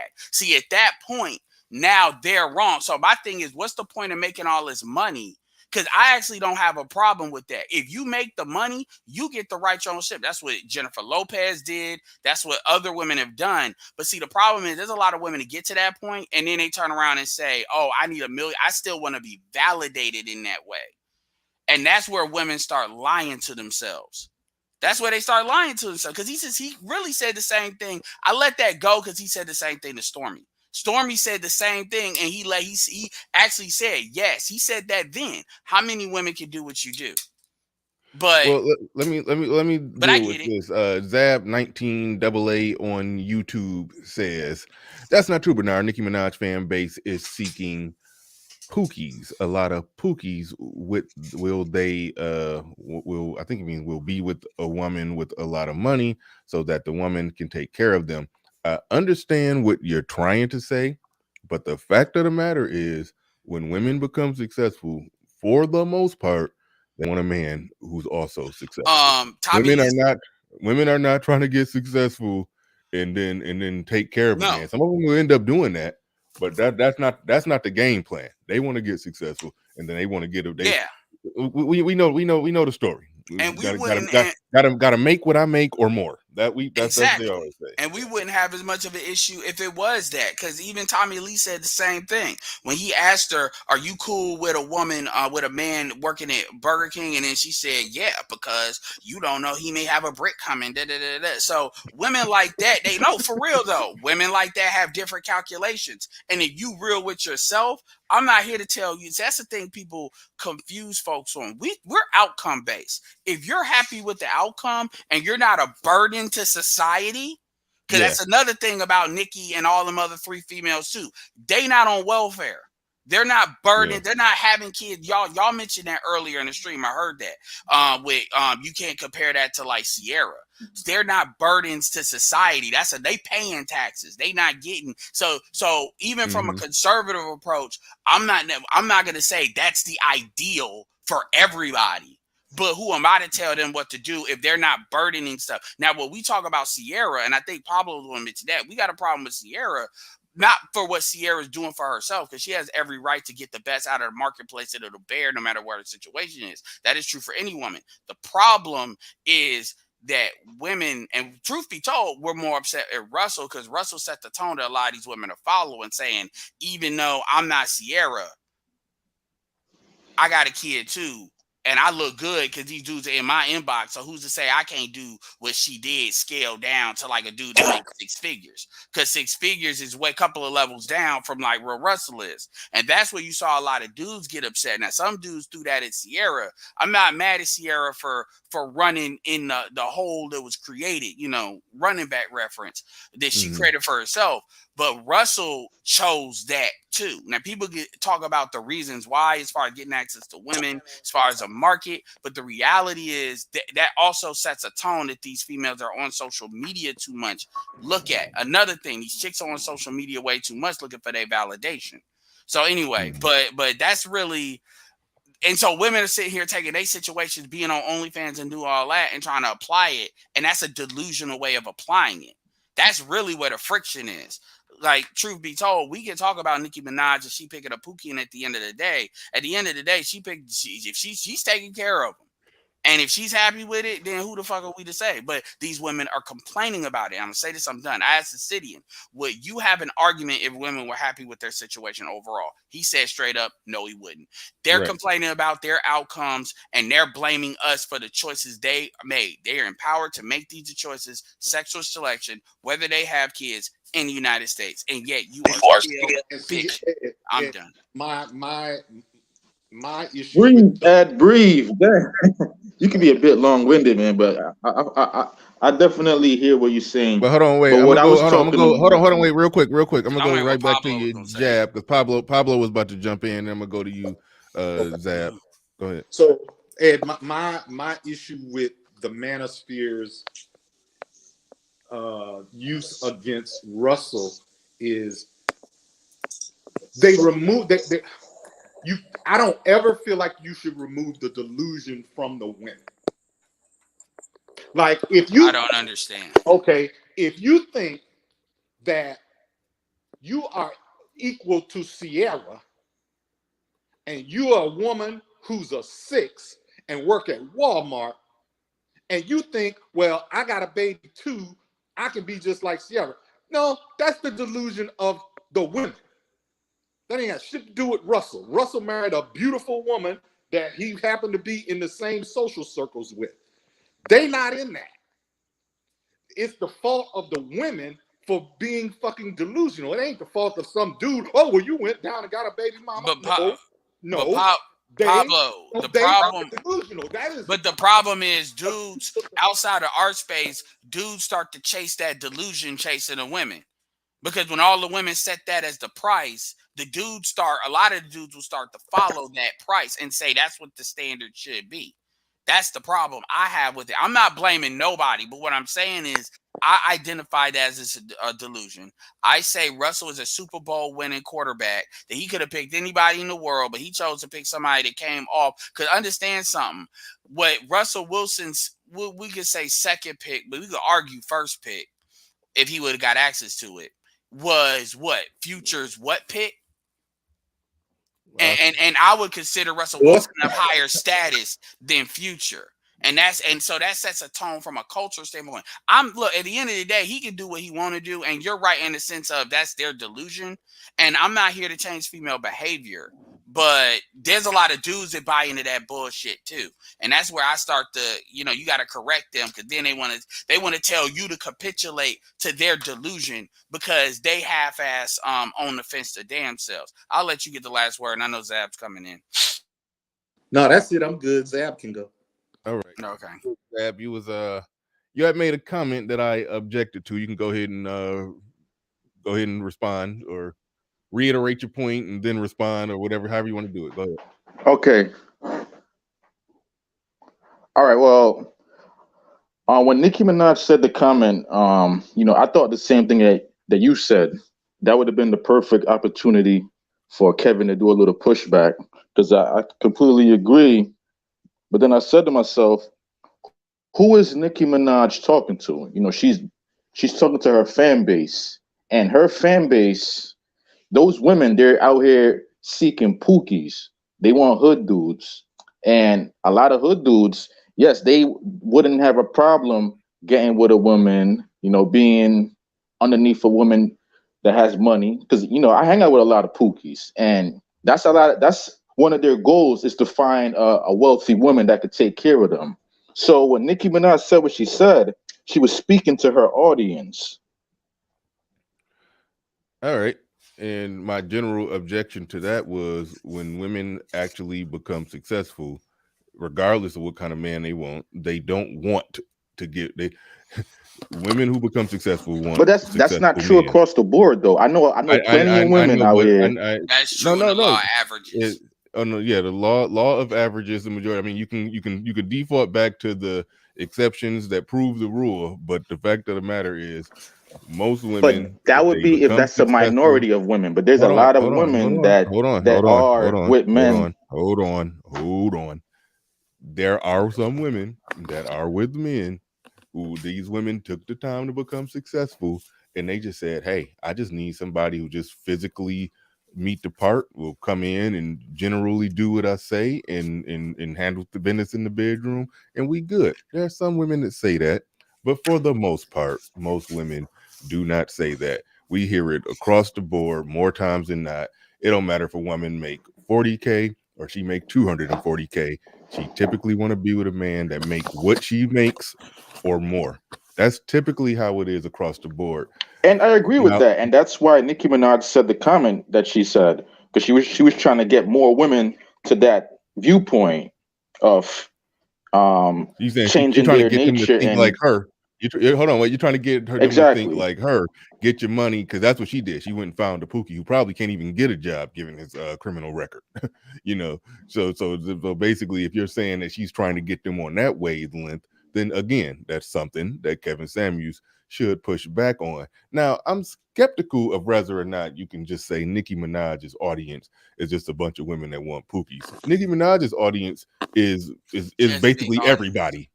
Her audience is big enough to where it's everybody. That's like you might as well just say Beyonce's audience is a bunch of dudes that want pookies. Nicki Minaj ain't as big as Beyonce, but damn, I mean, she's in the ballpark of that kind of famous, So I'm talking about the barbs in particular. You just can't narrow her audience down to chicks that want pookies. I mean, you could.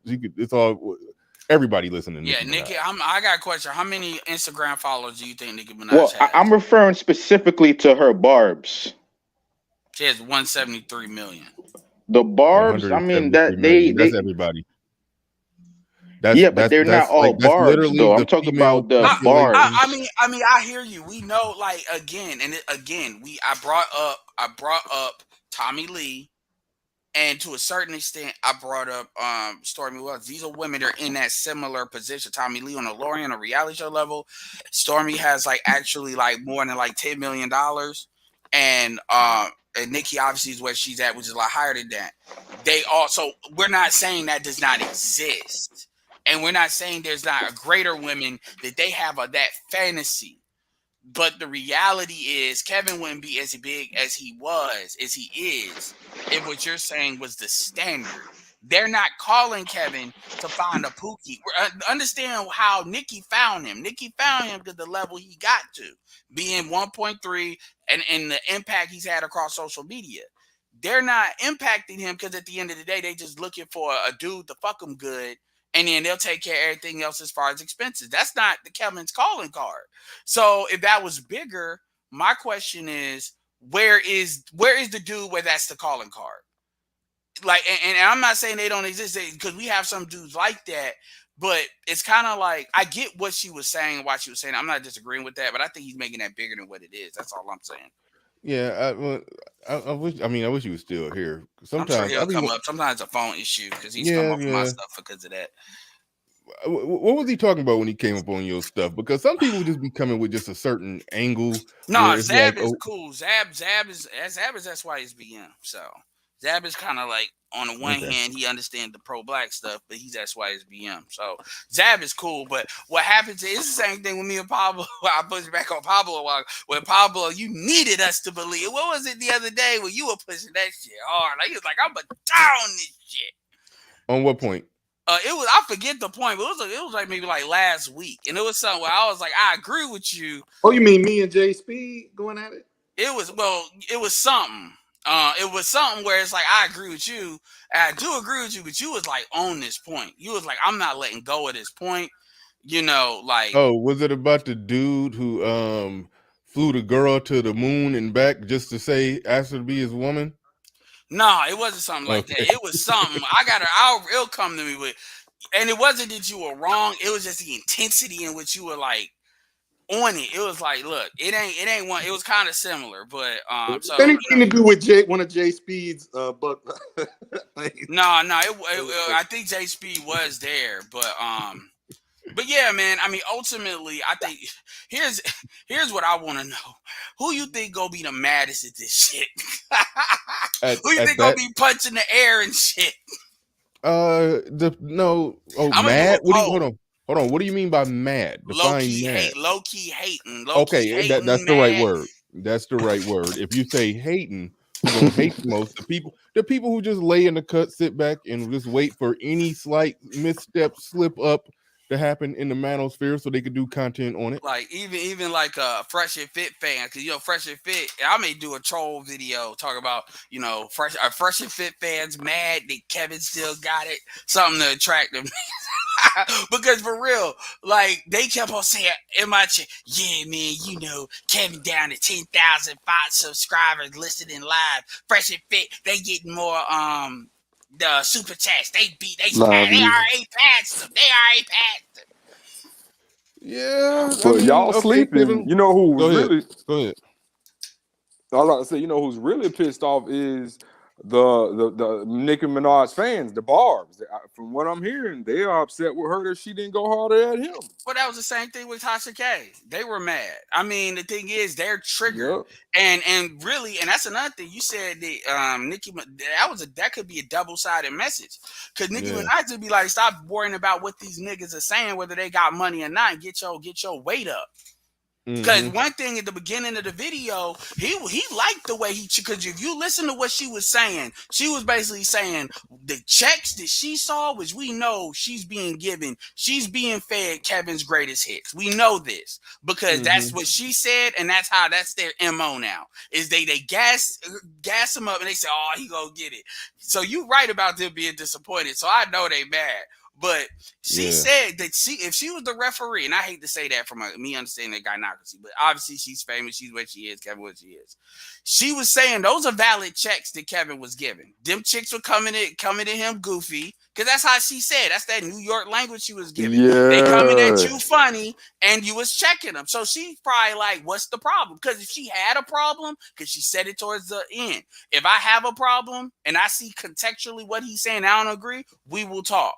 Because we know she ain't afraid to say shit, not to no dude. No. She ain't gonna care what Kevin gonna do if she went on there and shitted on, through some. What she would have did could have been a nuclear weapon, not even a tomahawk missile. So she ain't got nothing to lose. And she don't mind using. I bet she don't mind using her husband's gang affiliations and stuff to try to intimidate men when she was beefing with Button. She's not above the ratchetry. Yeah, exactly. So it ain't like she just couldn't do it. She chose not to do it, and she asked Kevin some direct questions, and he answered them. And but you sleeping, Kevin. Kevin may have been a little bit walking on eggshells. They're like, I ain't trying to fight the whole Trey blood. No, he wasn't walking on eggshells, but Kevin was in a mode where he understood that if this went left, you can kind of tell with his posture, and it was the same thing. That's why I don't believe he didn't know who Tommy Lee was. That's a lie. I don't believe that.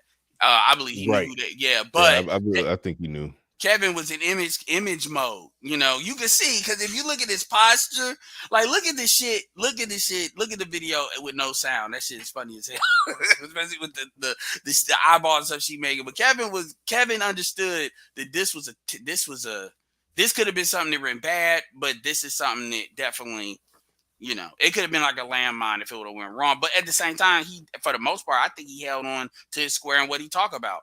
But and that's why they're mad. If they're mad, then clearly that tells you a lot of what you need to know. Right. No, I agree with that. That they were, and I didn't even look at it from that perspective. I'm looking at it from the perspective of the men thinking that, he could have challenged her on that point, or could have challenged what she said on this point.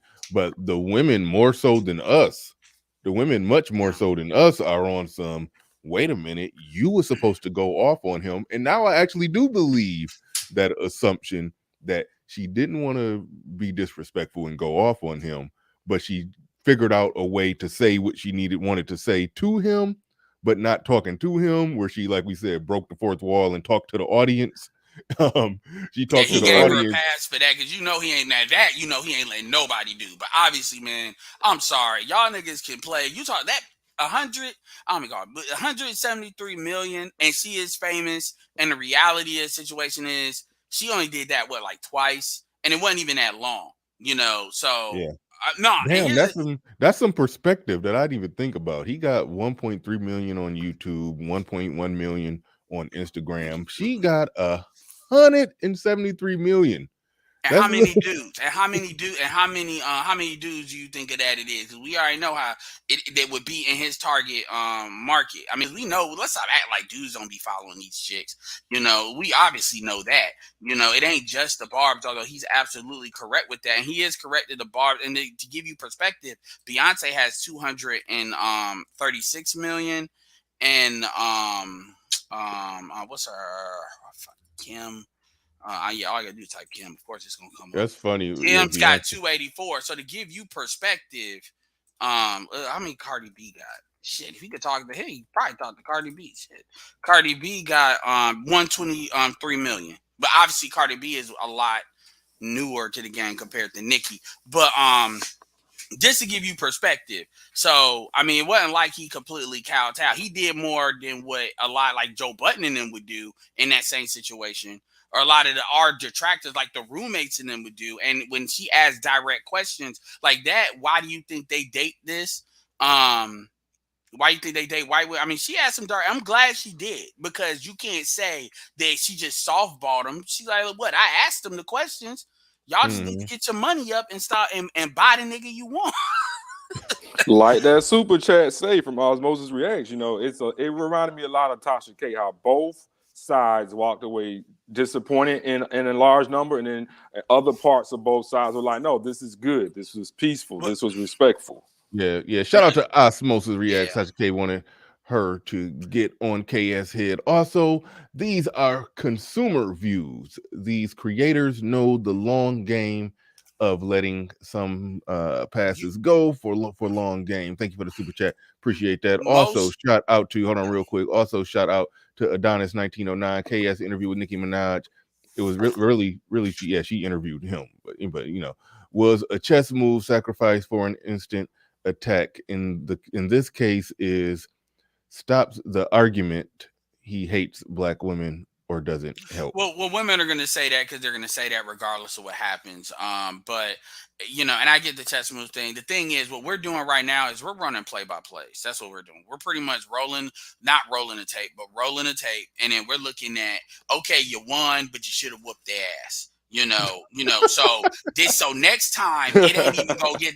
It's almost like a good LeBron team. Like I shouldn't have to play at all in the fourth quarter unless I want to make sure my stats are right. So the fact that I had to play up until the last 5 minutes to close this out, okay, we gonna roll the tape. No, you ain't getting no day off. If we don't blow them out, you working.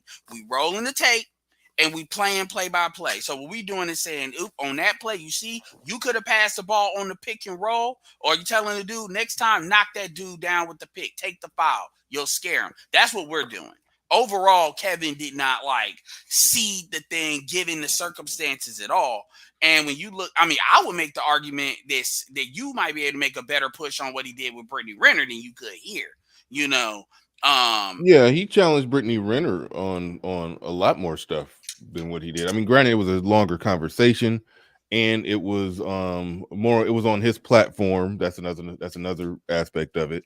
But but no, I thought he people was just hating, in my opinion. I thought he gave solid pushback.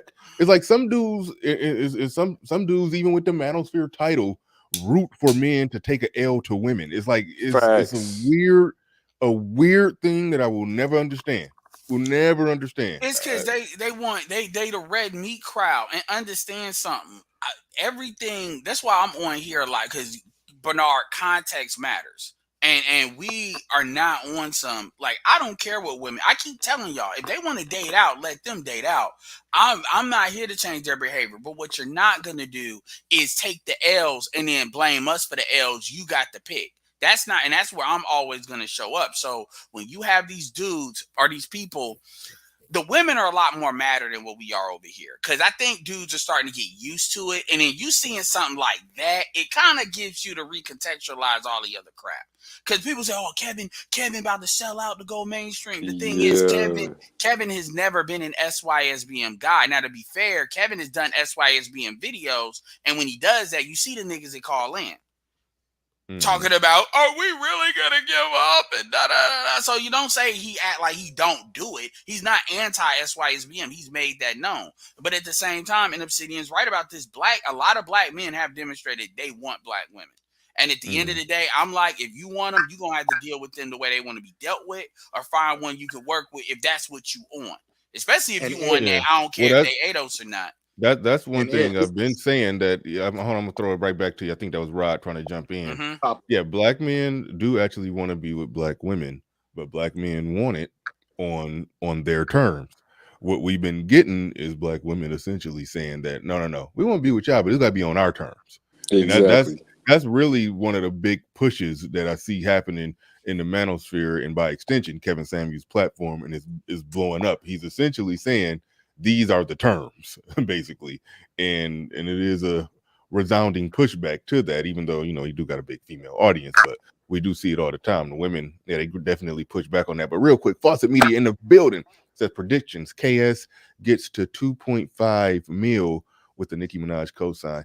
I don't know about that. I think it's some truth in the people that are talking. Well, I know DJ Academic saying he ain't never going mainstream, and you talked about how a lot of Fresh and Fit fans are basically saying, nah, he came down to 10,000. If you look at his growth, how he just shot to 1.29 mil, something like that. It was kind of it's been relatively speaking to how fast he shot up for the last month, 2 months. It's been like a slower crawl. Growth that I have a heart attack in my channel grew at the rate that his growing now still, but it's still for him at the pace.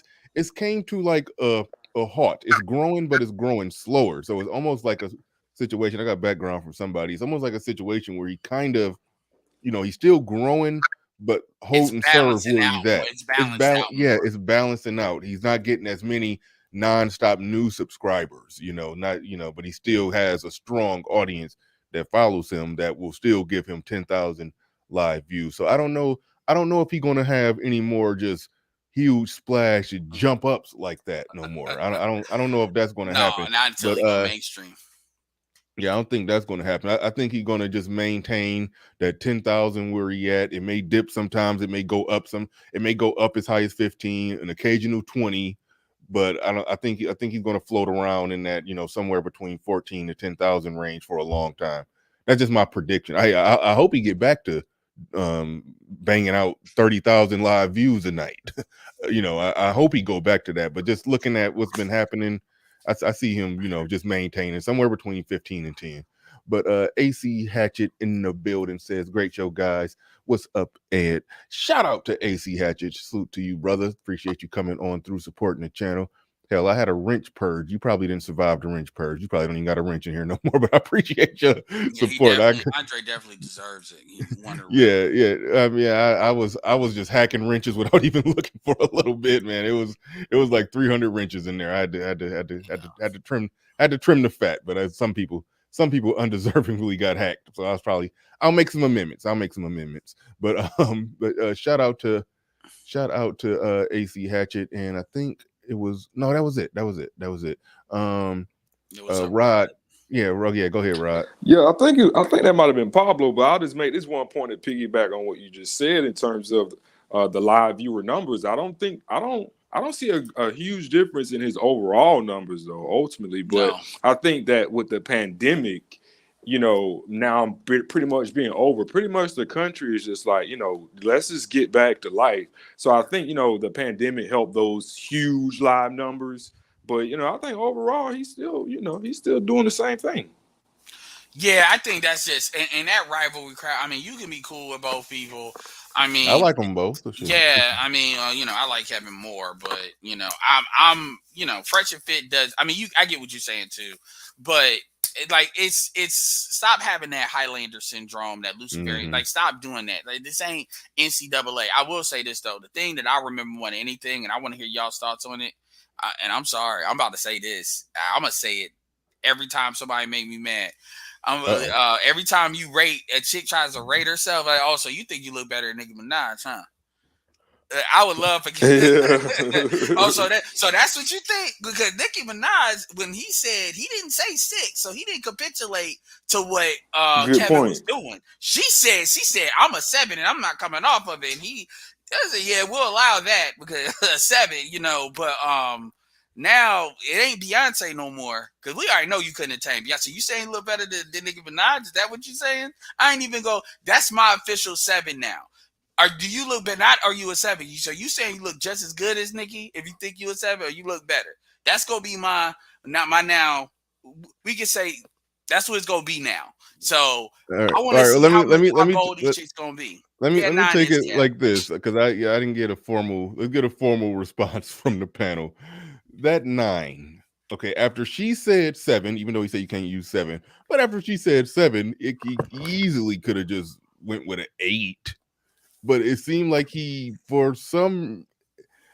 maybe he was just trying to avoid controversy. I don't know, but that 9 seemed a bit high. If you say no, it was cap. It was political. I mean, 9. Nicki at her best is an 8. And you can think about what he said. He said out of the bed.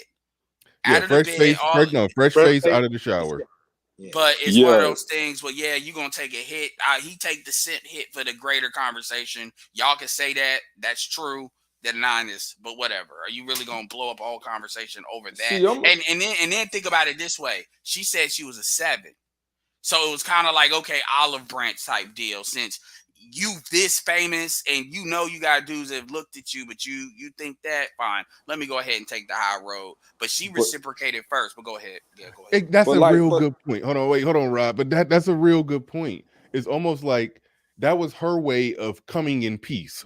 That I'm going to say that I'm a 7 because I don't want to sit here and say I'm a 9 and then you have to be an asshole and put me lower, and so that was her way of trying to avoid a fight. So she did come in peace by saying that 7, and then he came in peace again and bumped it all the way up to a 9. And if a woman initiates an olive branch, now if they done some like skulldugger shit to then but if they're coming first and they're initiating an olive branch, then that's when, if you're being a man, or not saying that's being a man, but you're taking a high road, that's when, okay, you're maintaining your red pill card. You're not losing red pill credit points. Now, if he would have offered that up, then you would have had a lot more of a, I think, people, the peanut gallery. Go ahead. I agree, though. I agree, what Eddie's saying, and you're piggybacking on it, Bernard, but I go back to your original breakdown of it in terms of your original takeaway in that, okay, she offered the piece of 7, go 8. since you don't even allow 7s. The 9 was like, bruh.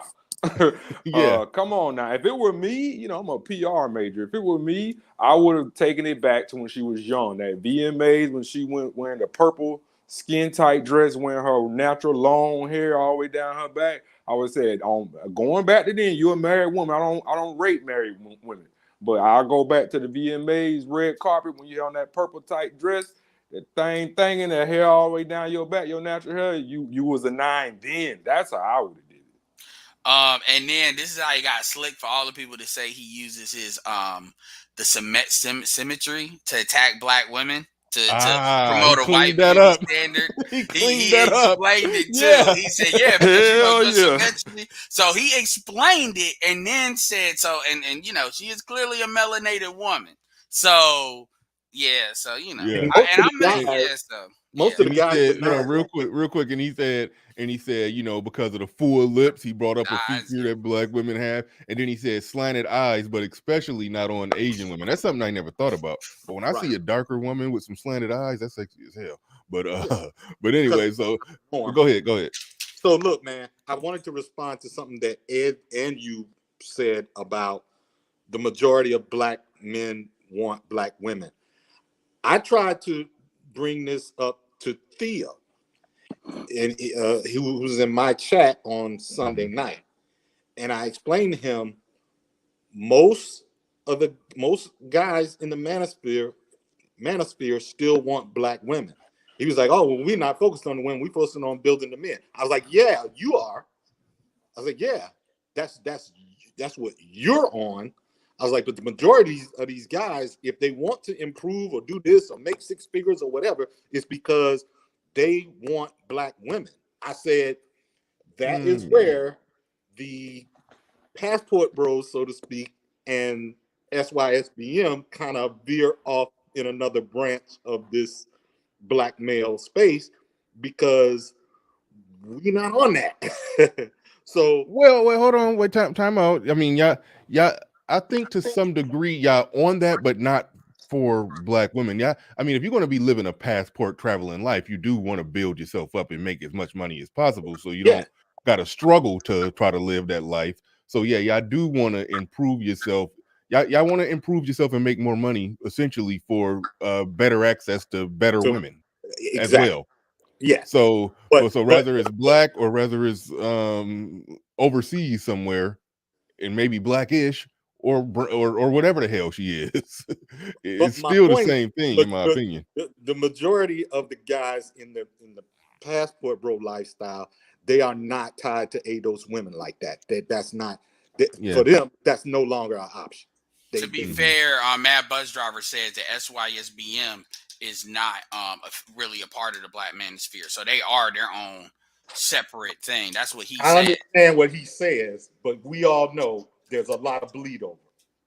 No, absolutely, but I'm just saying, so as far as the ideological, because I get what you're saying too, and Passport Bros is not necessarily SYSBM, because Charles Tyler thing was about getting melanated women mainly. So I hear what both, I mean, this is not to make you wrong, but I'm just saying that that's acceptable within the dynamics of what Mad Bus Driver said. You know, I can understand that difference. Right. The ninja in the wood pile says, that's his name, nigga in the wood pile. Okay. I predict Ed will have a mainstream moment in the next 12 months. I could see Ed making world star for snapping on a chick. I can see that. I could see you having a viral moment. I could see that. It's gonna be hard to cut that rant down into a 2-minute clip, though. They're gonna have the long version. I could see a chick calling into Ed's show and she say something stupid and Ed just blow a gasket on her. I could see that. And they make world star. That's possible. Derek Mitchell in the building. He says, "What do y'all rate Prime Beyonce?" Well, hold on. I didn't even go to Pop before we deal with that. I didn't even go to Pablo. What's your damn? Okay, I'm having a brain fart. Did you give your official thoughts on this supposed 9 that Nicki Minaj is? What did you say? He's a 7. I think I understand what Kevin is judging on. He's judging on a fashion industry standard, which is different than what Ed said he was an image consultant first too. Right. Yeah, I know. He threw out some image consultant science on symmetrical image consultants, symmetrical science on the slanted eyes and full lips. And yeah, that is what you do. You do see a lot of that on runways. I'll grant that. And so but I think her face is too round if you're going to play the symmetrical game. That's where the cap starts. I think her face is just too round for him to put her in there. Like now, if her face was like skinnier and came in more, then yeah. But so yeah, she was looking like Iman. Then yeah, we would. Yeah, you got the 9. You good? Naomi Campbell, the GOAT. Yeah, exactly. Yeah. But anyway, he's a 7 for Pablo. Yeah. All right. Which means you would definitely book a flight and fly to the DI and buy a stove. Only if she was from if she was a Trini native. If she was a Trinidadian native, I would pick her up. You catch a flight all day. All right. Derek Mitchell in the building. He says, what do y'all rate Prime Beyonce? I'm gonna start with Pablo, work my way down to Ed. Ed might have a soliloquy on that. So I'm gonna start with Pablo and work my way. Go Pablo, Rod, and Ed. What you rating Beyonce in her prime? BET Beyonce early 2000s. I'm gonna give it 8. Okay. All right. Rod, what you got? I'm gonna go in terms of, that's why I love Kevin Samuel's rating scale. It's all about natural beauty, and the thing about Beyonce is she does have natural beauty. I think a lot of our like perceptions of beauty have been tainted in terms of like makeup. But like a woman just plain, no makeup at all, still has her own natural hair and pretty features and shit. Like I'm gonna give Beyonce 9, knocking on 10. Well, I'll say this. Prime Beyonce. Yeah, the emphasis on Prime Beyonce, because I remember right around the times of that Austin Powers movie, right around that time. Yes. That's really when she was at her thickest, and she did that video. She was working at hula hoop and all of that. I mean, yeah, I would have work it out. I put her, yeah. Say you're gonna work it out. I remember, yeah. Anyway, Great I was feeling that. I was feeling that. I ain't gonna lie. Yeah, around that time, yeah, I had Beyonce like at least about a 9, but I could understand the KS rating, or she averaged out at about an 8, I would say. But no, at her peak, yeah, I put her at 9 category, 9 status, yeah. Edward,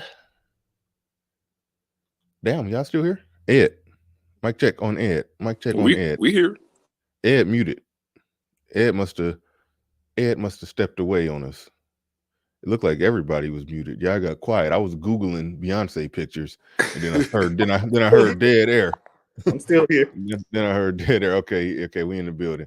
Oh, crazy! Yeah, that Crazy in Love. He said that Crazy in Love Beyonce was a 9.5. Man, she definitely had her. She definitely had her moments. Like, yeah, bruh, that moment in that video, bruh. Yeah. But I'm on old nigga scale, so I only give like Sade a 9.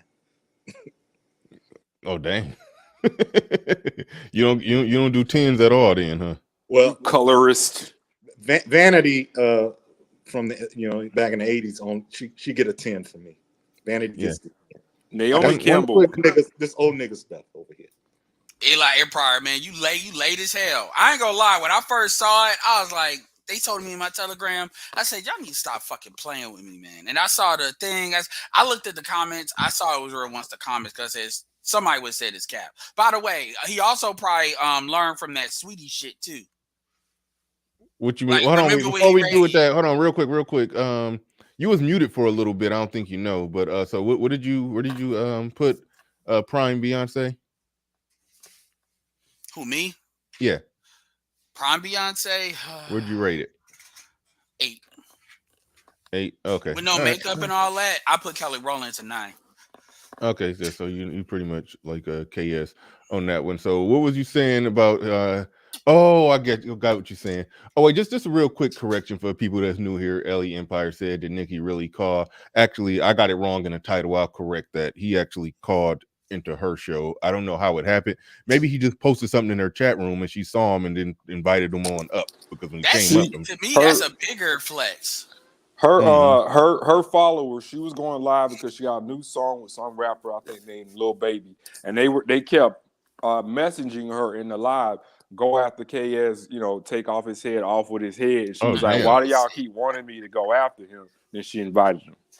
Yeah, and Lil Baby is pretty much one of the bigger guys out there. So I mean, I still say she still got it. Her name still carries some weight. But no, absolutely. I mean, 173 million is all. I mean, that's its own marketing thing. But yeah, remember when everybody got mad? I can't believe he rated Sweetie. I think he rated Sweetie a 7 too. Yeah, that's what I think. I thought he said 6, and then the internet talked him up to an adjustable 6. That's what I heard somebody say. Right.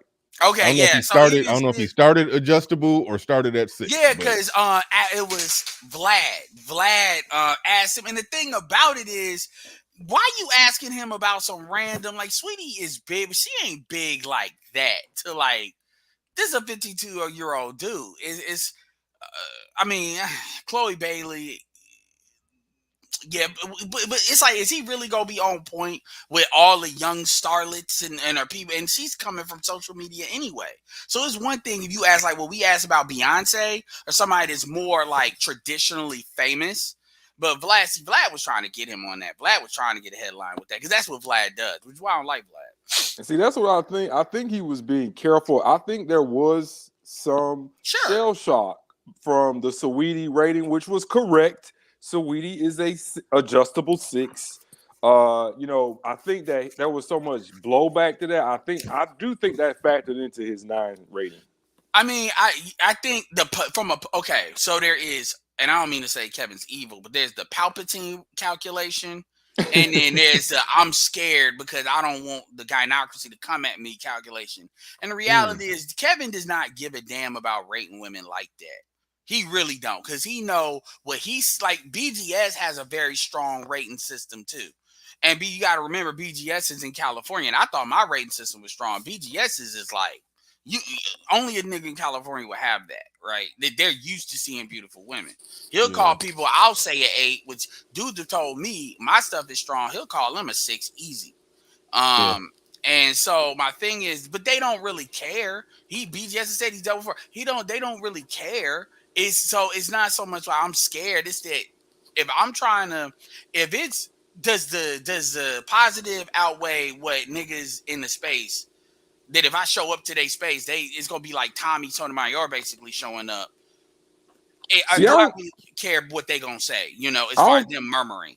I don't think he was scared. That's not the word I would use. I do think that, like, when you run in certain circles, and like we were saying earlier, he's like B-list, now C-list, B-list knocking, you do have to move a certain way. You can't like be, insulting to your colleagues on those levels. So not scared, but just in terms of now he's moving up into those more upper echelon type circles. You don't want to be the guy who everybody's like, that's the dude who rated Sweetie 6. You know what I'm saying? Like, there is some calculation there. That's all. I mean, there is, but he still said it. I mean, at the end of the day, man, it's because people kind of want to own that, though. People define the numbers. Exactly. Yeah, but people define the number one. Sweetie ain't Nicki Minaj. That's and also Sweetie has not had the sexual And let's take the marketing out of it. Let's take she got X amount of subscribers out of it, because Sweetie got like 8 million herself.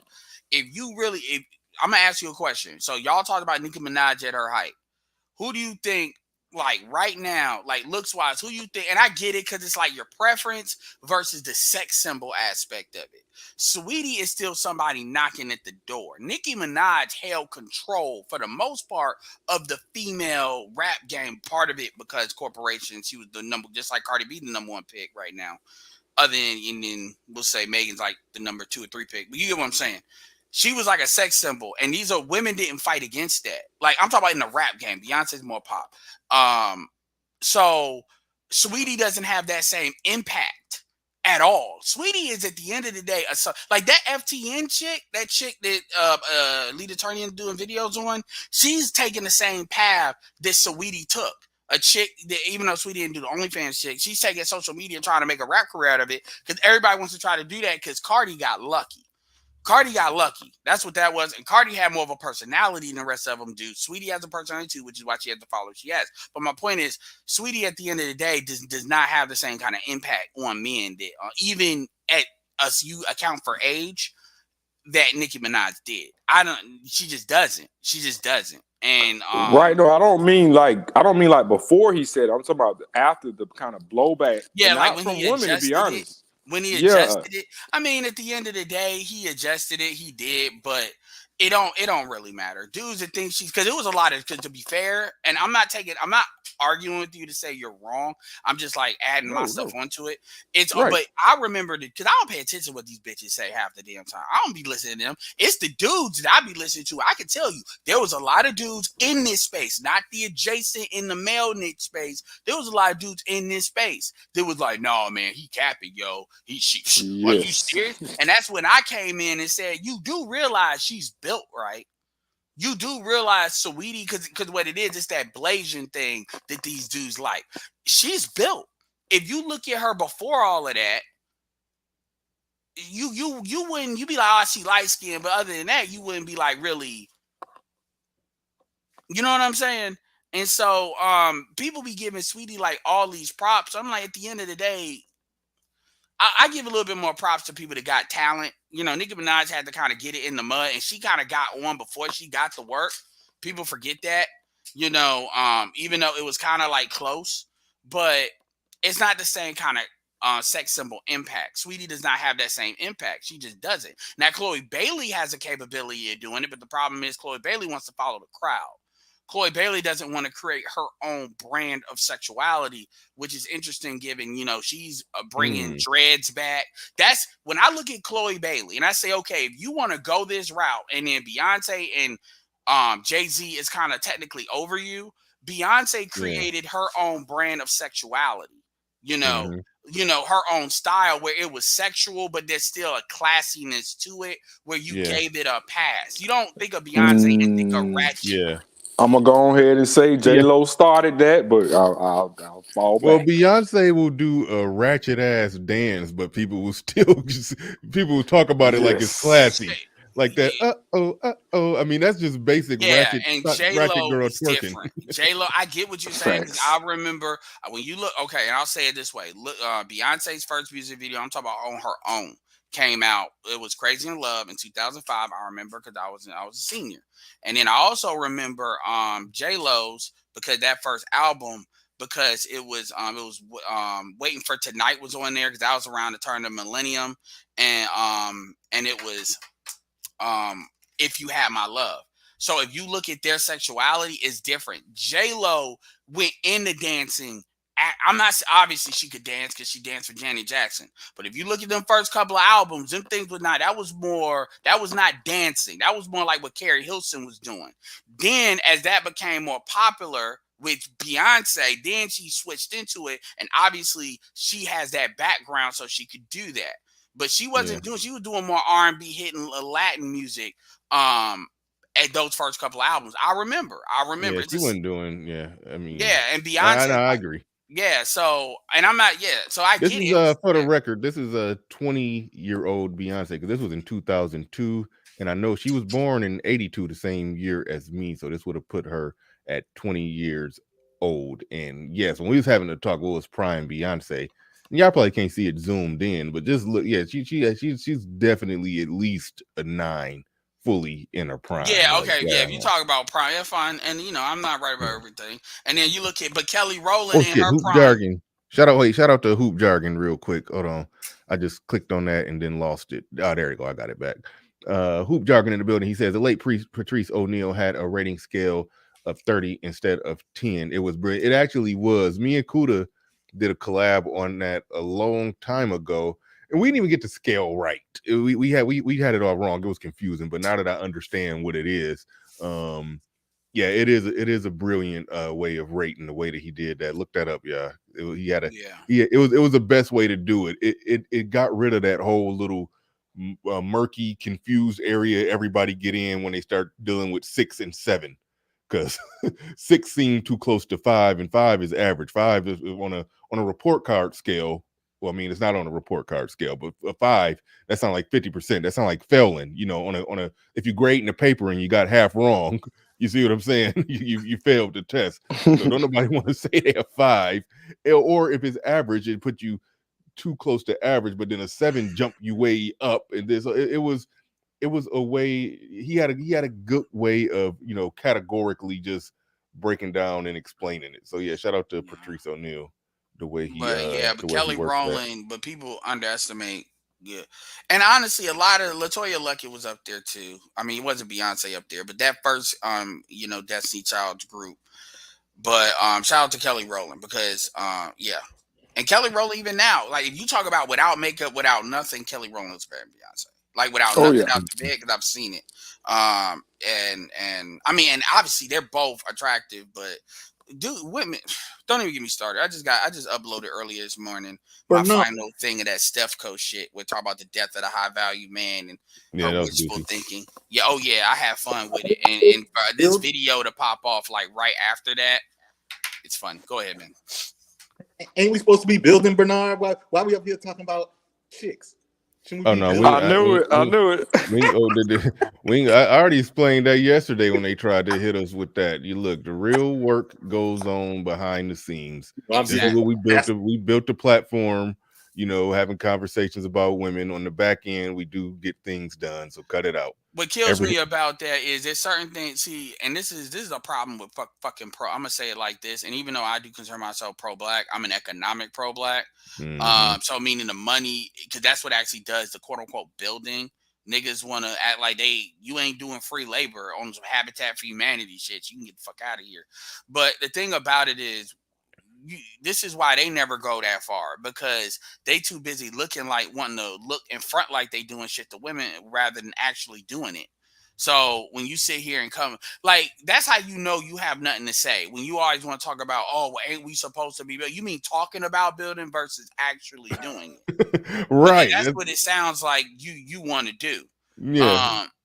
That's why they whole argument yesterday, OGJ Speed and homeboy Mike R, their argument basically came down to just stop talking about women. That was pretty much. Well, yeah, I listened to that. I tried to rush home, but you got off because I was you was speeding, trying to hurry up, get home, and not to the point where I get a ticket because there's a lot of lights where I'm at. But that's all. At the end of the day, everything he says comes back to it, or it's just if he can't say that, he tried to slow shit down, and that's what he did then. He tried to slow it down to a crawl. The conversation, talk about, oh, well, I'm just disagreeing. No, you're not. You have actually a fundamental disagreement with what we do, man. I mean, O'Shea does that too, but O'Shea critiques pro-blacks heavy when they don't reflect what they should reflect. We were just jumping on Young Pharaoh today, as well as Umar. I gotta listen to that video. But Jay Speed, it's like he wants to say, well, you need to be like me. And I'm gonna tell you, listening to that dude with Mr. Let Go, he's in the nation too, and they be saying crazy shit, yo. They really do. And I'm like really disappointed. It's like y'all are too busy making women feel good rather than actually doing the work that needs to be done. So it's the power dynamics aspect of it. And niggas kill me with that. I mean, niggas kill me with that, yo. They really do. Because it's really it's a nothing burger. Yeah.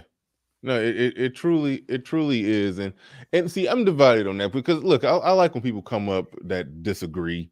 But I wish it was more so I disagree with this point you made here for this reason or that reason, and then we can have a discussion about it. Right. But what the type of disagreement that we get from people is just people who basically just disagree with the damn near the existence of this space and or just the general topics. Like they disagree that there are YouTube channels like ours, like mine, like Ed, like Game Changers. They think these type of channels shouldn't exist. That's basically what they're getting at. That's what it comes down to. They're fighting against the existence of my platform. Like that's and what a lot of people don't understand is that's the same way a lot of stuff gets taken down. You let people in, and I'm not here to say, oh, it needs to be an echo chamber. I say if you disagree, you better come up with some new lies. You better come up with some stuff I ain't heard before, or this thing where y'all saying the same thing over and over again. Like, shout out to E Black. He talked about every black man should join the military because apparently women are outpacing us to be in the military. It's not true, but he offered a paper that said that, and he read the paper. He read the paper wrong. I told him it wasn't true up front, but we had an interesting conversation with that. Then the man said that, you know, we need to he'll say, I misquoted him, we need to take more of an investment in the water and infrastructure. Basically, we need to be invested in water because, you know, apparently he was making excuses for women being fat, talking about, well, you know, there's food deserts. I was like, who's doing that? The man. Trump made him fat. Yeah. Who's the man? He's if you're a nigga over like 50 years old, it's all your fault. He's one of them types. But he has is he just a avatar. YouTuber? No, he's not a YouTuber. He's but he's on some of the smaller panels. They're smaller than ours, and you know, I'd have to send you the clip, but it was funny because he was really sick. He like, yeah, man, you know, we don't control the food supply of the women, so that's why they fat. That's one of the big reasons. I'm like, nigga, what? I said, yo, why they the fattest in the South? Like, food deserts is an urban thing. The South, they can grow food. Like, they yet they're the fattest. Like, what are you talking? But so if you come up with some new stuff, because that makes it interesting, maybe I need to send him your way so you can hear this stuff. You know, so at least you get some diversity. At least you get some diversity in your channel. If you get some new, I'm like, just come up with some new stuff. Asian men control the water supply? The Asian American men control the water supply or food supply? Their women are the skinniest. Well, in their countries, I mean, no. That's hold on, and that's where they will try to say, "Oh, but they have a whole country that they can go back to." But that ain't our fault. Not. They're no. They're not going back to that country. They're Asian Americans. They've been here multiple generations. Their home is here now. All right, and their home has been here for at least 3 generations. They're not going back. All right, they don't control the water supply or the food supply or none of that. They're free people in a free country that make free choices to either eat healthy or not eat healthy. Having limited access or food deserts, how does a food desert give you enough food to eat your way to 300 pounds? They'll say like because it's fast food and all of that, and that's what they'll do. And so yeah, and so my point is at least that's not the same crap that's been peddled, because it's usually that long version of you all shouldn't exist, but I don't want to say that because then I got to stand on why I'm saying that. Because the next question, if somebody were to straight up say we shouldn't exist, I'm gonna say, so why? They don't know. Also, is what we say accurate or not? Because if you're saying we shouldn't exist and you can't defeat the accuracy of what we're saying, then what you're saying is the truth shouldn't exist. Well, it's a strong oh wow, damn. They know that's the logic stream. Well, they know that.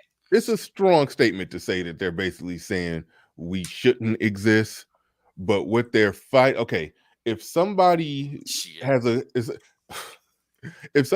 a YouTube channel and in their YouTube channel they talk about different strategies in playing chess, and you're not just debating whether or not that strategy is a good strategy. When you get to the point when you're debating, well, why you even doing a YouTube channel about chess? You should be doing a YouTube channel about checkers. Why chess? At that point, yeah, you are fighting against the existence of that person's channel, and that's what if you don't have a real reason, I gotta say this. They try to say you shouldn't be talking about this. You need to be talking about that. Okay. Yeah, and I'm like, okay, great. You don't like chess? Go find a channel that does checkers. Create Get the hell out of here. Yeah, and another thing is you don't. Here's the thing: you don't see. You wouldn't call me a nigga in my face. Where you? I'll beat your ass down to a pulp. What? I say you would never call me a nigga to my face. I beat his ass down to a pulp. And I have. No, you're not in my face. We both in California. Let's get it in. So this is what's going on. This is what's going on. What's going on is, so he has a time delay of probably like, what? When did I say that? Like a month ago? And I told y'all he didn't hear me. Y'all said he all heard me. I said, I don't even hear me. So basically, it finally caught up to him that I called him a nigger to his face online. because he wants to sit there and play that light skin All right, thing Ed, on back me. up, and explain to me what happened. Are you Basically, telling he me? decided to throw a dig at me being light skinned to kind of imply that I'm not black enough to call him a nigga, because I was asking him something, and it's why you take it so personally. And then I said, nigga, I don't even know you like that. So why are you even? And then he's like, Oh you wait, can't say that. so You that whole hold on, wait, that whole thing you just did, that was because you called him the N-word with a hard ER? Yeah, and then I mean I did it on here. It was a You while really put a ago. hard ER on it though? Oh yeah, everybody in the chat. I had to do a little bit of explaining in the chat because the motherfuckers got mad. Even people that fuck with me, they like, yo, I felt some type of way about that. Like, that's not the first time you've done that. It's not. But both of my parents are black, and they are fully black, so I don't give a damn. Because he was telling me I can't call him a nigga, and I let him know. But why did he just now get mad about it? Y'all have spoke since then. Well, that's a part of the joke too. It finally clicked a month later. But Bernard, what they really don't like, and that's J Speed included. He must have had a dream I did it. They don't like us critiquing black people's bullshit, particularly black women's shit. They don't like seeing us criticize it, put it in front of people's faces, mock it, berate it. That's what it really is. And a lot of it, they don't like us having a sensible conversation about it, because a lot of times on this show, we are having a sensible conversation about what's wrong and what's right about black. Mostly what's wrong mostly what's wrong with black culture. That quite often we're having a sensible conversation about that. Now, sometimes, yeah, it may get a little, make the low blows, and sometimes it may get a little, go but to, or one person. That's that SYSBM shit with the mocking shit. Usually, a lot of the ignorant and some of them I don't. Yeah, and some of them I don't rock with. Some of them I do. There's some of them that just come off as they just do too much extra. Yeah, well, no, you actually had this problem. You had this problem with Trader MVD, and I like Trader MVD. He cool, but sometimes his tone just I'm not a tone police. But it just comes off like he's not even serious. Like he comes off very trollish to me at times. I don't know. I can't explain it. So it's sometimes SKC walks that line pretty well. Well, no, SKC does it in a comical way, and he trolling. Well, like I said, he walks the line better. MVD be dead serious, and it's like, I don't know. They want us to put the crazy auntie back in the attic. Don't let her out. Don't let other people see her. Problem is, other people already see her walking. Yeah, and the thing, but see, this is and the part of the reason why I'm cool, even though I don't do the mocking, although I can, I do the it's really to show you this is how ridiculous, this is how it looks like to everybody else. Just because they don't tell you that, because they're too busy taking advantage of the false errors. They're not going to tell you you're making false errors. Just like how Latin women are not going, because Nicki asked him about that that's how he responded to the talking about black women thing. Like he said, he checked that Latin chick, which he's done on multiple occasions, which those women aren't going to tell him. But it shows you how ridiculous the culture is, to where other people are taking advantage of your stuff. That includes women on women. But see, they don't care about that because they're too focused on not competing and focused on trying to keep black men in the pen. And see, where I have a problem, women are going to do that because to me, that's sexual politicking. But when you have dudes that are basically doing that, that's treachery. So then, as somebody that deals with older dudes like I do, I interact with them. That's why J Speed gets on my nerves more than anything. But the last thing I'm gonna say is on the trolling thing, I could do a little bit of trolling. Like in the beginning of the video that I did for Stefco, I did the man on fire clip. Talk about, I wish you had more time. And everybody thought that was funny. And then I finished the clip. No, that's good trolling, because that's just being comical. Yeah. So. There's some people in SYSBM where it's look like they're just, and there's some people who's not SYSBM where they just come off like they're just saying stuff to get a rise. They want that's who Nicki was talking about. It's like they want they get back just to get back. Yeah. So that's why I defaulted it back to, quite often we have a sensible conversation about about black culture. That's more times than not what we have. But real quick, Jackie Jack in the building says it feels good to be back. Been going for a month. Yeah, you see, you found you a man and quit listening to all this manosphere content. Then he broke up with you. She got pumped and dumped, and now she back in the chat room. Nah, if she would have got pumped and dumped, she wouldn't be over here. She'd be across the street to Chrissy and a little bit of Cynthia G. That's their hard liquor. She'd be in a divestment sphere. We need to, what we need to do, and I'm sure Pablo, you like this. We need a soundtrack for different spaces. But hold on, real quick. Let me do the super chat. But shout out to Jackie Jack. Take the jokes. Take the jokes. I'm just playing with you. Nelly Nail in the building. Shout out to you. He says, I live in LA watching Kevin rate Minaj and rolling nines. It's off. There's many women here hotter than them that are nines. Not way. Nicki, I mean, of course, that's true for anybody that's famous. I mean, right. That's why it's hard to rate celebrities.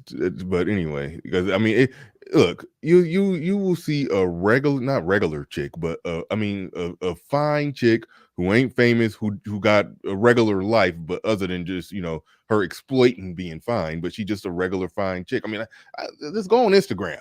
Go on Instagram, you'll find a not famous chick who look better than Nicki Minaj easily. Like they everywhere. But Captain Cisco in the building says J Speed is thoroughly defeated. J Speed was thoroughly defeated yesterday.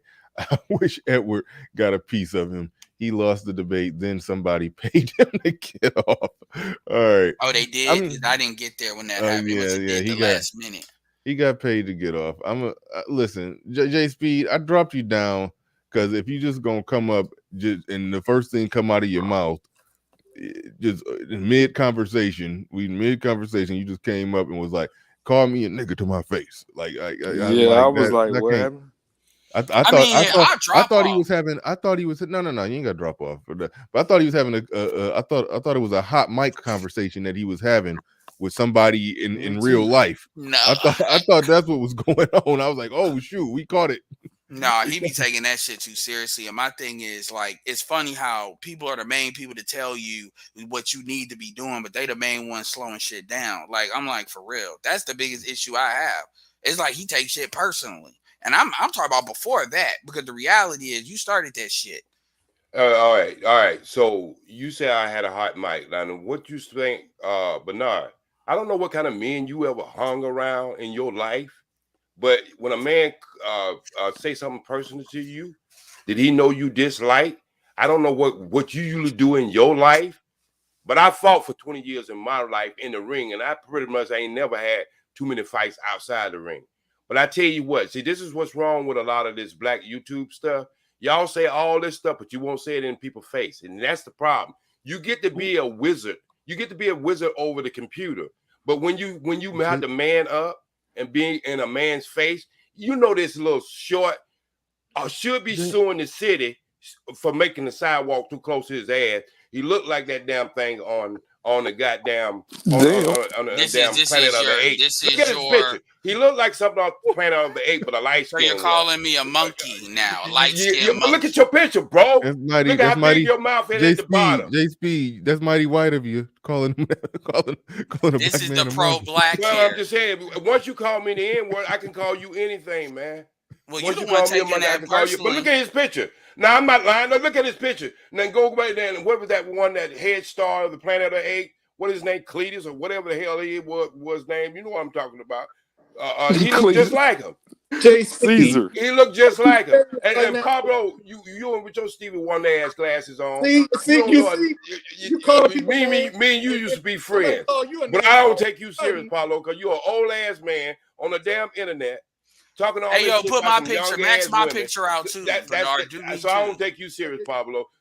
Me and you can get along. But yeah, he looked just like that damn Planet of the Apes. What's his name? Oh, you're trying to roast me. No, I ain't trying to roast you. You roast yourself. I'm just wondering how in the hell you have all this time in your life that you can sit around and study women, how many damn person they got in their chat, how many they got this, and it's just like you just wake up and you know all these numbers. What the hell do you do in your life for yourself, bro? You know what I mean? What are you How do you have talking all these about? figures in your head On the that you can internet? know about every entertainer, every Serious star, now? every motherfucker ever hit I the don't damn? know about every. First Yes, of you all, do. hold You on. just spit it out. You need to No, take the batteries out of your ass. Oh, All right, these all are right, all called right, all right. facts. Okay, all right, Knowledge. all right. Like, Take the Hold on, batteries out of his ass, OG. Bernard. All right, OG. You said a lot. No, I ain't saying nothing. You let them sit up there and talk about me for 35 minutes. That ain't even fair, man. If somebody we want weren't to play to talking get me about you. down, Whoa, hold on. We weren't talking about you for 35 no, minutes. he always sliding shit in y'all whole conversation that's not within true. 35 minutes. It is true. You ain't got I'm nothing else to do. actually indifferent. Hey, go put some air in your tire and drive your goddamn Uber. You stay at home mom, brother. You playing the goddamn Xbox when you ain't got nothing else to do. I know your ass. They embarrassed your ass about 2 weeks on the goddamn Oh yeah, internet. you talking I about when I almost was felt sorry supposed? for you. Hold on. So Wait. Let him explain it. Drop them down. We gonna have this conversation. Let him explain it. They Yeah, so embarrassed you you. How? talking about when they supposedly doxed me and they pretty much put my mother's with my mentally ill aunt's house, the one I fucking pay for? Hey, we don't have to go to your No, is that what mentally you're ill talking aunt. about? Your ass is Hold mentally ill. on. So we don't have to go to your mental ill Hold ass. on, We the can just dude that start when with you. Charles But I'm actually just had saying, him I up. felt No, almost because sorry this is for who you you. are. You can feel what you want to feel. But see, All the right. point is, this is a character situation. First, see, here's the thing. You started this conversation with what I said to you. What you did not say, which I know you know, is you said that, no, let's go, because I'll go find the video and we'll have the whole context of what was We'll said. have the whole context. Like go get it. I said, but hold on, go what get it. I You can said. find everything else lost and found, I'm not motherfucker. arguing. I'm So not go find the arguing. video. I am not arguing Wait with a no minute. old ass nigga. You Hold can't on, wait, OG. I'll bring you back up in a Like, second. for real, But hold on, yeah. wait. Hold on, wait, real quick. I do believe in letting people clear their name against personal allegations. He brought up, I think he brought up something that was He put brought in a up with troll video. yeah, So go ahead Grandmaster and say what was put out there and what was wrong with it. Go ahead and explain yourself if you care to do that. And the thing about it is, I did a video on this already, and everybody was telling me I said I explain this. And this is low key doxing myself in the first place. And this is what's insidious about this bullshit. My mother lives with my aunt. My aunt is mentally ill. She's her guardian. They have a place. My name is on it. Because guess what? With certain income limits, I have to be you co-sign, you're on the lease. That's what the fuck it is. Now, because folks want to take shit and make shit what it ain't. Because my name, he didn't even have my name on there. He thought he saw my name. So he basically inferred that was me, even though Edward Anderson wasn't there. So let's be very clear here. And by the way, this is a guy that was taking bounties to basically dox people. So you want to talk about character, Grandmaster? Are you talking about People? And by the way, because and I know people, and Grandmaster Troll blurted out because when Charles talked to him, got him to admit that he did it. He realized that's what he was doing, and then he blurred the shit out. So you automatically knew what it was. But as far as my stuff, that's what it was. And this is why in my car, I'm not Ubering. Because think about it. Why the fuck would I? Okay, I want y'all to understand something. When I get in my car, I can do live streams that are 2 fucking hours long. When have you seen anybody get in my fucking car? Out of all of those live streams, I've been online for 5 years. When have you seen a single person get in my car? I'm talking about the live stream has been going the whole time. Not muted. I muted sometimes. I'm gonna get gas and stuff. I'm driving. Sometimes I'm driving back and forth between where I am and where she is. Because as the oldest, I'm helping my mother. You pieces of shit. Now, as far as why I'm online all the time, I said it before. I'm gonna say it again. I work from home. I actually do my real job from home. I've even shown people what my office looks like. What's your real job, if you don't mind saying? I have no idea. Manager at a call center network. I'm an operations manager. And I also make money in other places too outside of YouTube. My point is, I actually work from home. I deal with when I say multiple supervisors who deal with multiple agents. So I'm in front of stuff all the time because that's what I do. I'm in front of my computer. I work remote. You know, Theo tells you about these things, but a lot of y'all don't know what the fuck that is. That's it. That's it. So When people keep talking about, oh, you live with, see, and the thing is, he's putting stuff. See, I ain't putting his personal business out here, and I understand he's had a falling out with BGS as well because he was trying to tell BGS to stop telling the truth. They had a drag out argument. This was like 4 months ago. My point is, he wants to throw that shit out there, talk about he feels sorry for him. He don't even know the context of something to talk about. This is the guy, by the way, telling you all in order to get your kids back to go to the lawyer, go do this, go do that, go through your due diligence. Yeah, he runs on some random ass nigga and what he says. And by the way, when Charles asked him like what state he was in, even though everybody knows it's California, which I freely divulge to people I'm in Raleigh, North Carolina, he wouldn't even say. So basically, he only started doing that once he moved because he believed nobody could find him. These are the people that you choose to listen to, and these are the people that you choose to accept their information. And when you get mad, now let's go back, I'm going to say something done to what actually happened. What happened was you were sitting there cutting me off and being stupid, make this about you. This is not about you. And then you turn and I said, what is your problem? Why do you take everything so personally? And you said something, and I said, nigga, I don't even know you. And then you said you light skin and said something I think akin to calling me a monkey, and then I called you a nigger. Because I'm like, so you went personal, but you want to act, and I can get the video. I got to dig and find it because you want to lie. You too old for that shit. Like, for real, I'm 35. How the fuck I'm the youngest motherfucker on these panels? And then you got, like, you this old. Personally, I think J Speed is drunk or high half the time. So I don't even take what he say seriously. And I've asked that because I thought that legit. But he be, anyway, that's what it is. Right. So now I got to, I got to be talk in front of the class because J Speed want to get personal. So how... Well, I mean, I wanted more so for you to if I didn't know if you formally addressed or cleaned up or said anything about. I can do it on the spot because I ain't got nothing to hide. Yeah. The reality is the DMT. It was just to be clear, it was that was more so that whole the grand troll situation that I wanted to just give you opportunity to speak on. Well, the point is the very fact. Here's the thing, and he really wants to believe that. I mean, nigga, Charles is a police officer. I bring up Charles because he's the one that checked him. And they're playing Madden on. I mean, because I'm 35 and I play a video game. That's not what I normally do in my time. That's nigga. Are you serious? Like, this is the type of stuff. And he just throws that out. Now, do you see me throw personal? Fuck the trolling shit. Do you even see me get the doxing shit? Do you even see me throw stuff like that out at J Speed? Like, for real. When I get mad at J Speed, it's off his fucking points. I don't get personal with him. Talk about you ain't got no bitches, you an old ass nigga. I don't never do that. But see, that's how he communicates at what, north of 50? But you supposed to be this sales guy. You supposed to be this elder. 62. What? He's 62. Oh my God. Okay.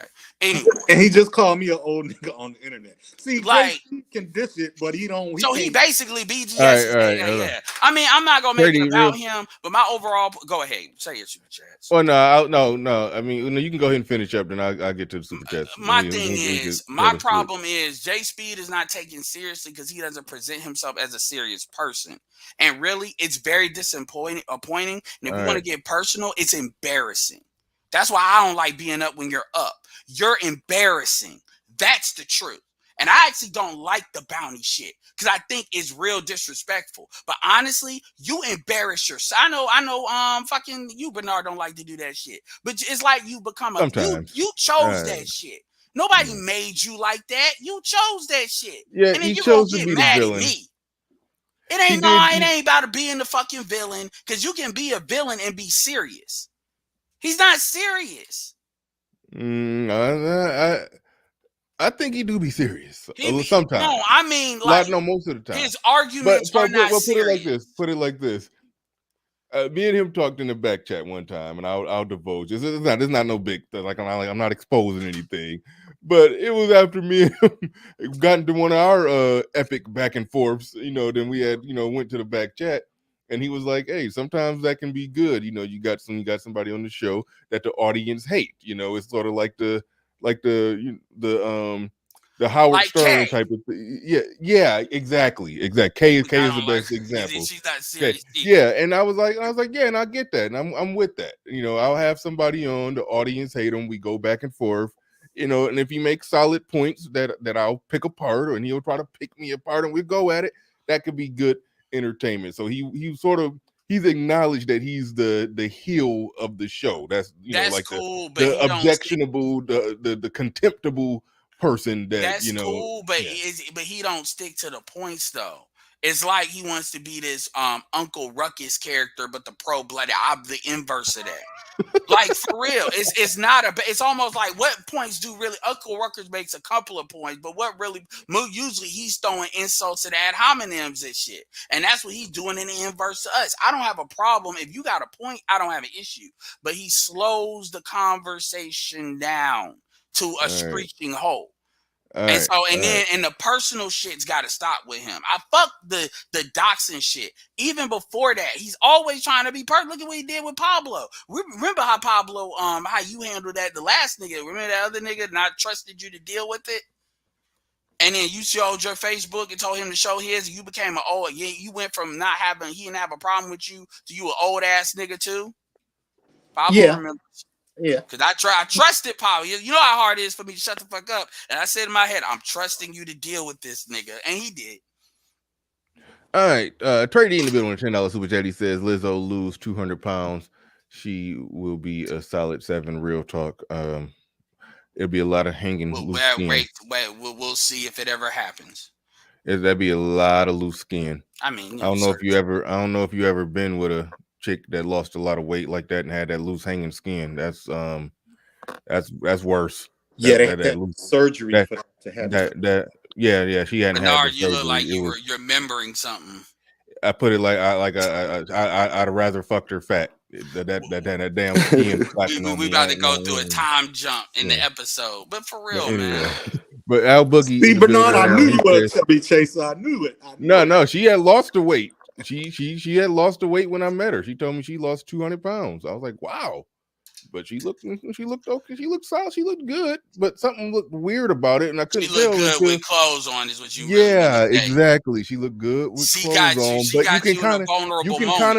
you can kind of see under it though, kinda. You could, but when she took it off, you could see that that skin. Yeah. She got you at a vulnerable moment. Yeah, I'm playing Mortal Kombat now, nigga. What the fuck you gonna say, nigga? Yeah. What the fuck? So shout out to Al Boogie. He says, so this old ninja can box and dunk. Oh yeah, he can box and dunk a basketball. I forgot about that. At 65, F out of here. Who is he fooling? You're right on. Yeah, I forgot they're supposed to be challenging him on that. You ain't fucking Mike Tyson, nigga. The Clue channel says, kick him off, please. And Kenneth Williams just dropped a $5 super sticker and didn't say anything. Shout out to you. Yeah, I do appreciate it too. But it's like man, there's villains. You can get villains. There's people you can put up here. That's like shout out to E Black. There's people that's gonna give dissenting opinions, and they'll give some dissenting opinions for your ass and stand on them. Georgia you need a list. Contrarian. He expresses dissent in a respectful manner. Yeah, he do. Well, he be disingenuous in the chat room, but whenever he come up, he will put his dissent out there in a decent, respectful. Now he ain't got to be that respectful, but he'll at least try to make a sound argument. He'll lose more times than not, but I mean, Georgia boy is like hello future wifey. He say shit he don't do in his real, like he won't to a chick he dealing with. He ain't doing that shit, but that's some shit for you little niggas to do. Like the niggas that are on the lower levels of the gynocracy totem pole, that's the exceptions y'all need. No, he do, because hello future wifey did. We got him, and not to say that that's a bad guy, but you got these dudes, and there's others that they will tell you to do shit that in that same situation they not doing. They gonna hold on to their square. Mm-hmm. All right, anyway. We got Daryl Long in the building. You joining this chaos late in the show. So what's going on? What you got? Oh man, I'm just going up here to say what's going on with y'all brothers, man. I popped in, so y'all was going at it. Just come to say some chill words, man. I watch a few of your shows. Your shit is always lit. I like that you always got the black brothers on here, whether y'all arguing or not. It seems like y'all solution based men. So I really fuck with that. Thank you for saying that. I mean, yeah. gotta show some love, man, because there's gonna be people that say that, when we conduct ourselves like this, it's messy or it's chaos. But really, this is just men being men. You know what I'm saying? But that's all I really wanted to say, man. I know the topic was Kevin Samuels and Nicki, but it is what it is. She was very dismissive towards him on that conversation, kind of disrespectful.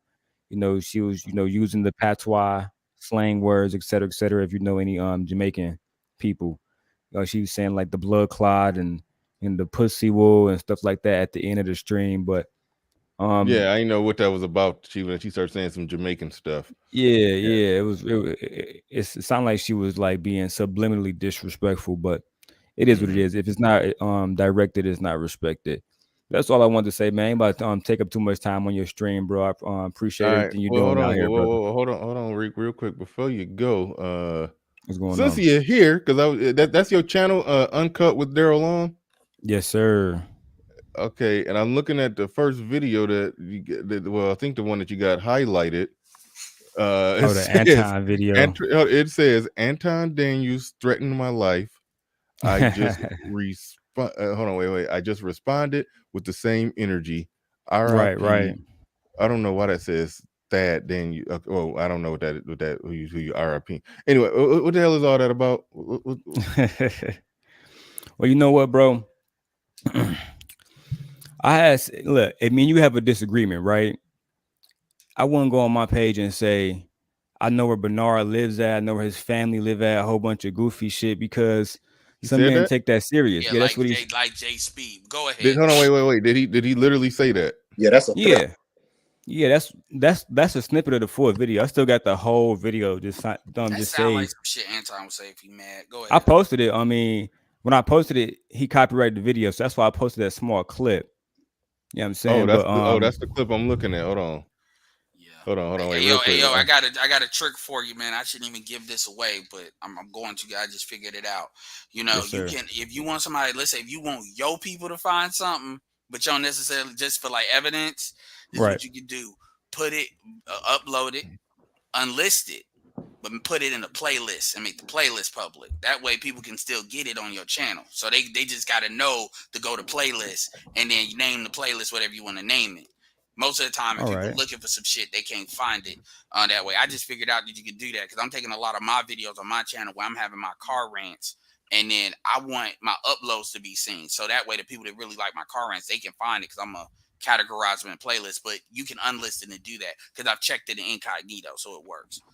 What happened?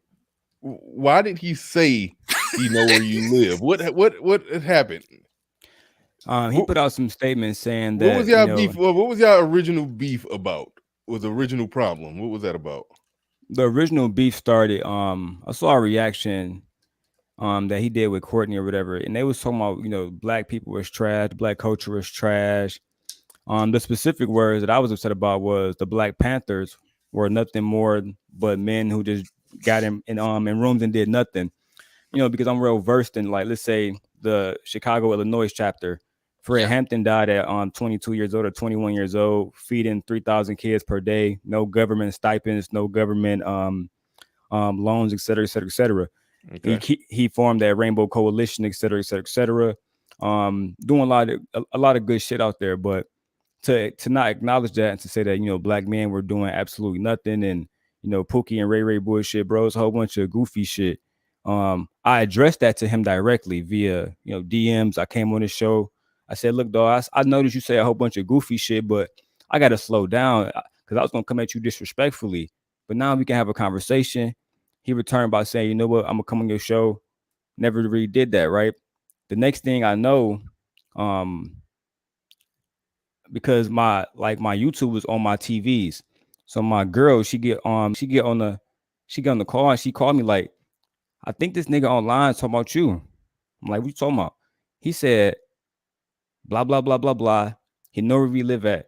I'm like, no, Anton wouldn't say that about me. Let me go on here and check this out. I get on here. It's absolutely about me. Good job not believing it. That's very real pill, but go ahead. Verified. Yeah. Because I ain't want to just, DM him, call him, with the energy if he's not really ready for that. So I say, you know what?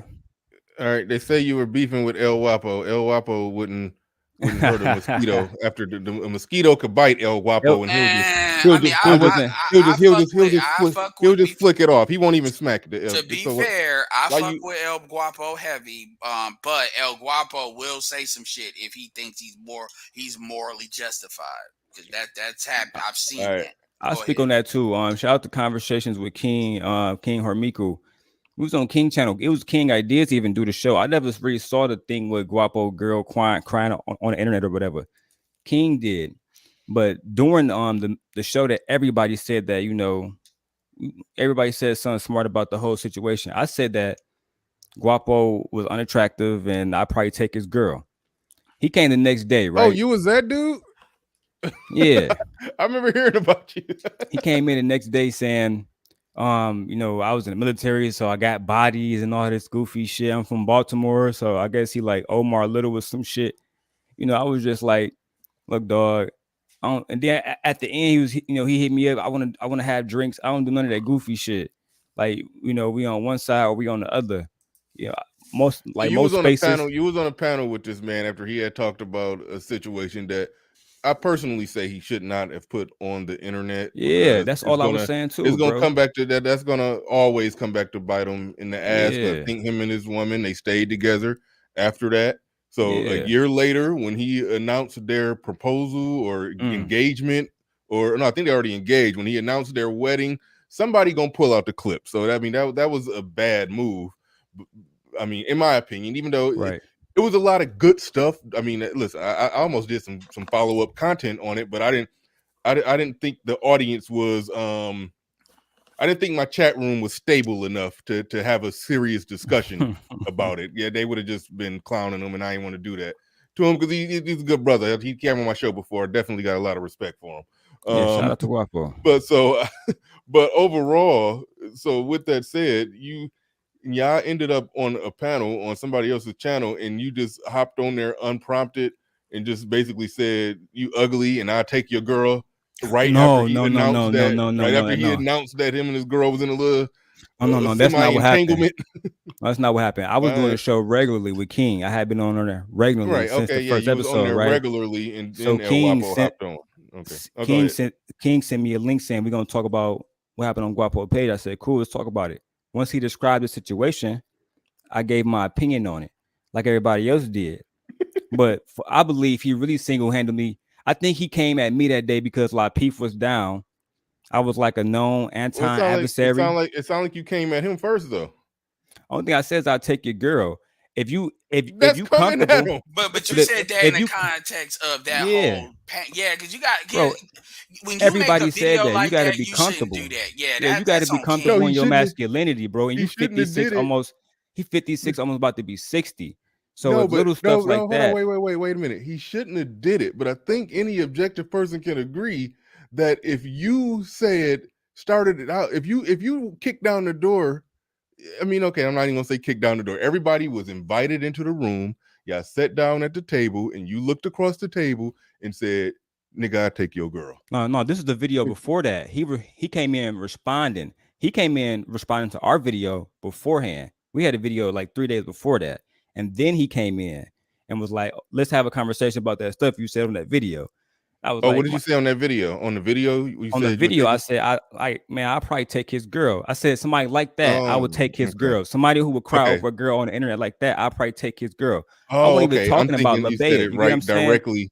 I'm thinking you said it right directly in his face after he did his video. No, it wasn't even like that. So, bro. Okay, so you had said that just on some, just responding, doing the video response. You said something. You said that, and then after then y'all was doing y'all was on a panel together, and then he brought up, okay, what's that shit you was talking, basically. And I was like, you know, he can bring her on camera, do whatever you want to do. You know, he started talking tough stuff, Baltimore stuff. Like, I don't fake violence, bro. I wouldn't get up here and make no fake threats and idle threats. To me, that's goofy shit. Well, I tend to believe after he said, after he prompted you to bring it back up, I could tell from just talking to you here, you ain't back down. You doubled, quadrupled down, and probably said some more shit. So I mean, then is that where he started talking Baltimore stuff? I mean, yeah, but like to me, that like everybody in do you believe everybody in Chicago, King, Von, and come on, dog? No, You know what I I'm get it. saying? That's No, ridiculous. no, Like, I'm not saying he was legit in right. whatever Baltimore stuff he was talking. I'm just Yeah. saying that I put it like this. I'm with you. I don't. wouldn't get online crying over a girl like that. You know what I'm I wouldn't have saying? done that either, but I don't think you can. I mean, just from what I'm hearing here, I don't think you could say that he exactly did anything. You can't you're not the victim in this situation. I Well, ain't say that. nobody. Well, it's not about. Well, here's how I No, see yeah, that. I don't want to be a victim. Yeah, exactly. but here's how I see that. So there's other sides to that stuff. Because look, I don't have a problem with Guapo, but like I remember when everybody, and again, I know y'all think I'm the Glendon Cameron defender. Fuck it, whatever. I mean, I have noticed that you just be circling a lot of conversations. But what I will say, because at the end of the day, he's doing fine right now. He got a different audience. This stuff's still growing. But my point is, I remember where El Guapo was like wishing harm to that man. And he specifically said, they said, I think this man's a fraud. This man is this. And something should happen to him in Atlanta. And I'm like, that's a real fucking thing when you understand how many people in this space are in Atlanta. And you understand how the city of Atlanta work. Because, I mean, obviously Chicago, Baltimore, but Atlanta ain't got no crime control either. And how it's taking a video and you making it real. So my point in saying that is I've seen Guapo be about that action before. Now, that doesn't mean that he ain't got the right to respond to somebody saying he take his girl. But to me, I see it as a neutral thing. He said something. It wasn't like that you started a video on your own. King shouldn't have did a video about that. And I would hold him. If he gonna talk to you, the thing I would have said if I was you, now obviously I ain't telling you what to do, but I'm just saying what I would have said. I would have been like, well, nigga, if you got that action, I'll deal with it, but have that action for the nigga that created the video too. You gonna let King off the hook? Because me personally, King always be doing some slick shit and in something with somebody, it seems like. That's why that's like the dark side of the Lapeef network.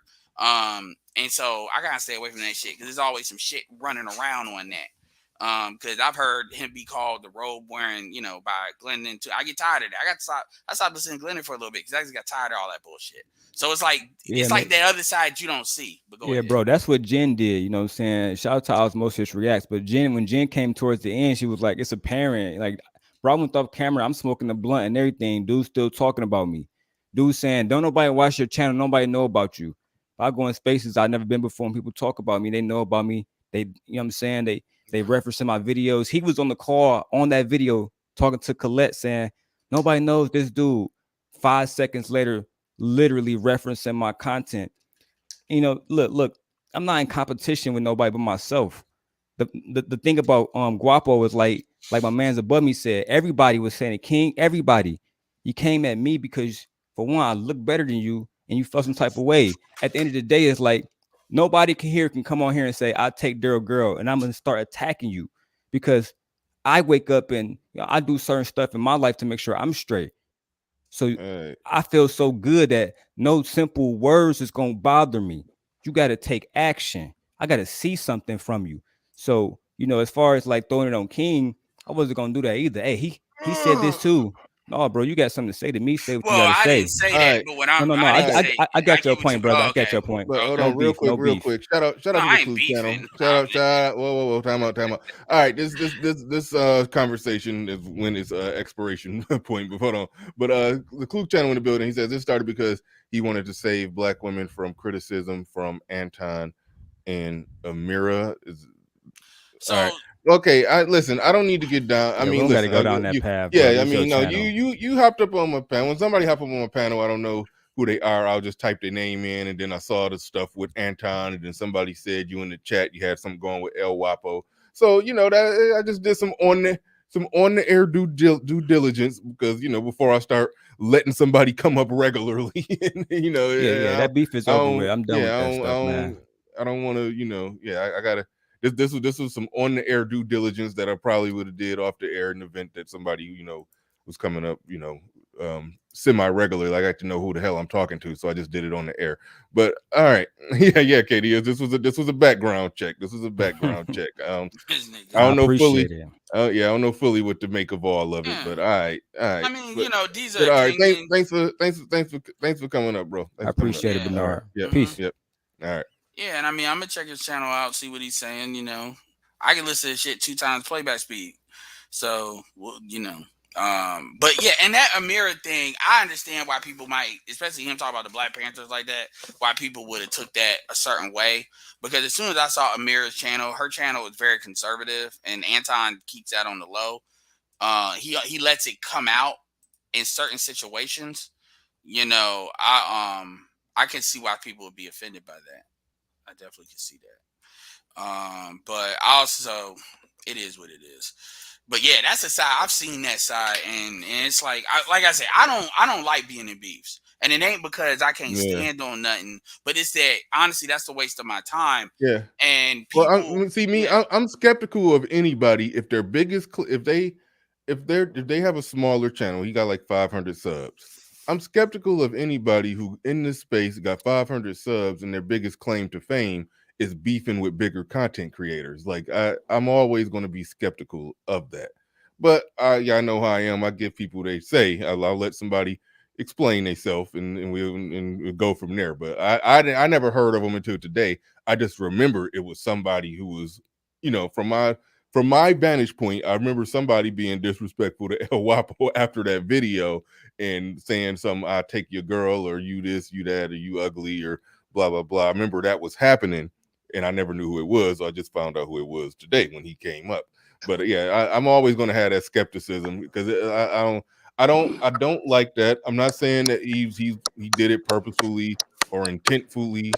There's some bad clicking going on. this nigga, that's not me. This nigga gonna really make me find this fucking video. Hold on, Ed. I think that is you. Yeah, I'm always get out of there, little big Nate. Get out of there, little big Nate. Yeah, I'm always skeptical of that. I will let people have they say, but I'm very skeptical of that. So that's why he was greeted with that much skepticism, and I don't know if it was fair skepticism. I don't know. I didn't see what all happened. Anton was probably on one. El Guapo been cool to 100% A1 dude. All that I've talked to him, and you know, maybe he was tripping, but from the sound of things, it sounded like dude was kind of on one. But I don't know. From yeah. Y'all heard the conversation. Make of it what y'all want. Anyway, I'm done with it.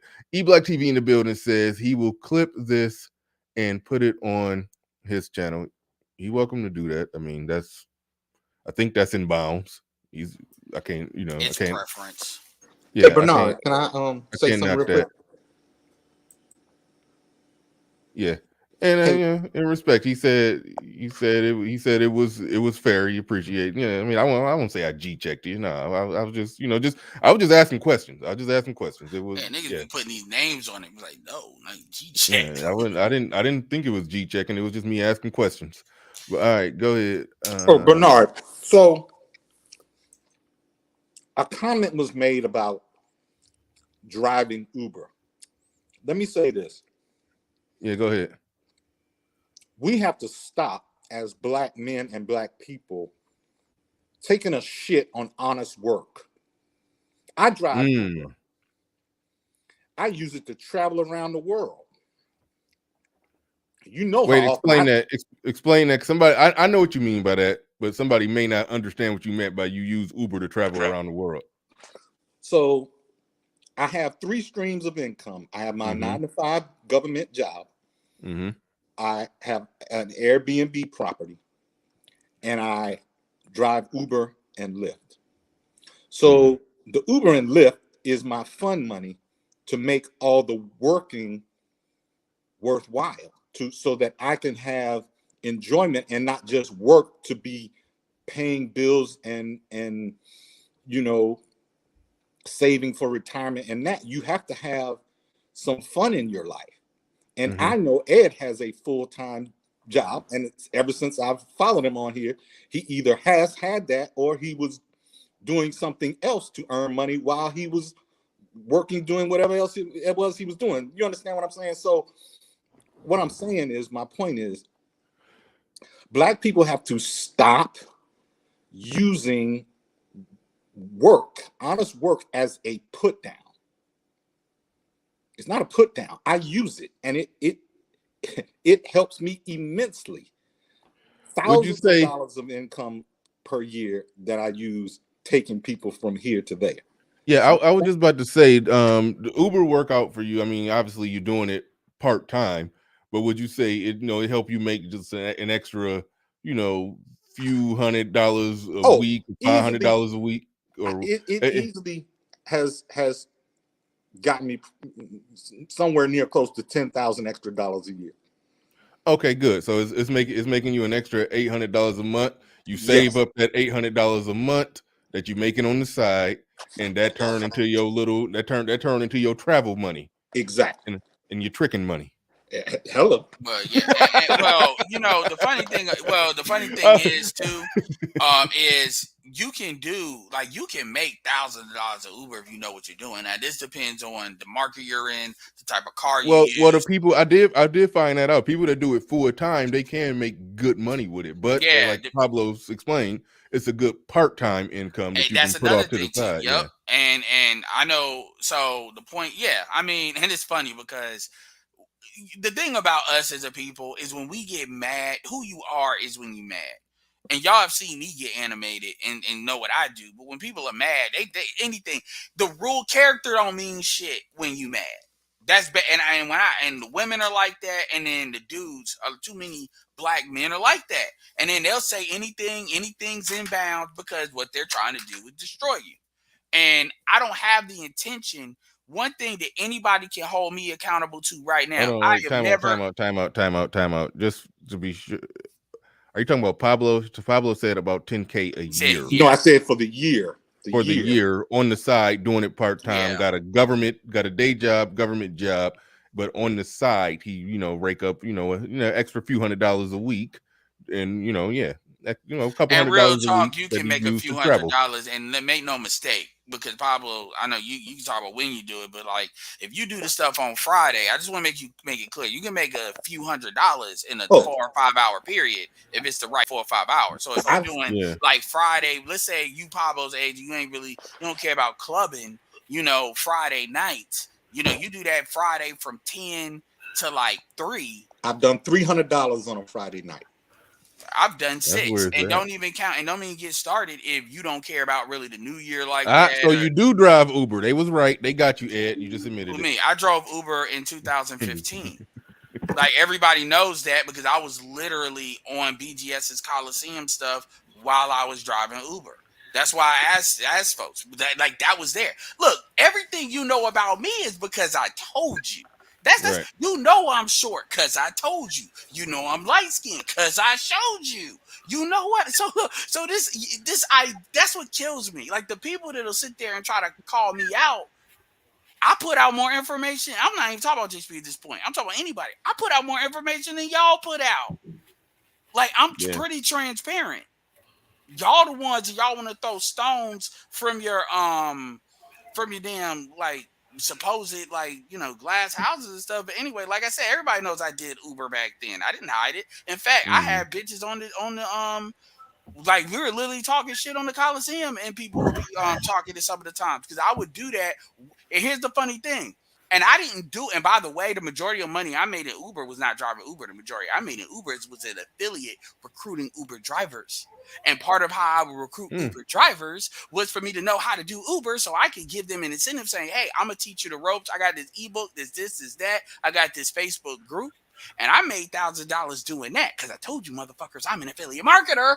And y'all act like y'all don't hear it. Shout out to lead attorney selling this course. Fuck that bitch trying to hustle this course because that's some dusty shit. And I won't name the YouTuber, but that's some dusty shit. What do you mean by trying to hustle it? I think I saw a screen share. Lead attorney got a post. Basically, it's a chick, and I'll let him say it, but I won't say her name. But she's got way more subscribers, like over 200. She's got more than that, but over 200, right? And she basically is supposedly, allegedly, I'll say that, took his course, this $550, and it is worth it because you saw that he knows how to grow one. And basically, by the way, O'Shea did a video on this, so this isn't stuff that isn't being said. I'm Yeah. commenting based on that video O'Shea did. Basically trying to flip that shit for $50. And then you know what this bitch had to say? Do you want to know what this bitch has to say? Oh yeah. So lead attorney basically does what lead attorney does, which is basically kind of saying it, but doing it the way he does. So not too gunshots fire kind of thing. And she says, well, you know, I'm from the streets. That's what we do. We finesse. Shrug emoji. And I'm like, so that's what you call dustiness? Let's call it. It's not finessing. It's con. Let's stop giving cute words for shit females do. Oh, white bitches. We're just hooking up. No, bitch, you're Wait, let's come back real quick. Oh, okay. Are you saying that somebody actually took his course or went and bought his course, but then tried to, I don't know, copy and paste everything and then resell it for $50? Is that what you're saying? Yeah, and it's worse. This is somebody lead attorney help for free. Okay. Now this is on his chat. This is on his. I mean, post. It's like, so I mean, are you? I'm confused. Are you saying that she basically just re-emulated? Yes. In her, basically, she sat there in front of her camera and repeated everything that he said, and then said, "Okay, now that I don't know the exact way. It's not that. It's not what you're talking about. But it is basically flip. I think it's more like taking the course, copying it, flipping it. I think it's more like that. Yeah. I mean, my point is when that's fucked up. That's basically what I'm saying. And I believe the lead attorney because I've seen that. I'm in the internet marketing world. That happens. You know, I've seen that happen. So I uniquely kind of have an understanding of that happening and to respond because the post was, you know, why don't people support black businesses? And then it kind of fed into some of that stuff. I mean, yeah, I'm looking at it right now on Not Valuing Black Businesses. I have YouTube courts everyone is raving about. And then this person trying to steal it. She has X amount of subscribers, over 200. One of her own subs says her own subs are accusing her of that. And that's how he knew. I mean, you go to lead attorney's post in his community chat. Get it from his words. Shit. I'm quoting a lawyer. I shouldn't be doing that. Yeah, I'm looking at it. I'm trying to find it. Yeah, that's fucked up. Yeah, I'm trying to find it. But all right. That's crazy. That is crazy. Yeah, and the thing is, had that been, and the biggest thing for me is, had that been in reverse, and that be a black dude doing that, women, you see this how these niggas you know how it is. They act like everything is like first degree, but when they do it, they're like, why are we? They try to go for a dismissal, and she was just acknowledging it because that's the culture. The culture is when women do it, it's a finesse.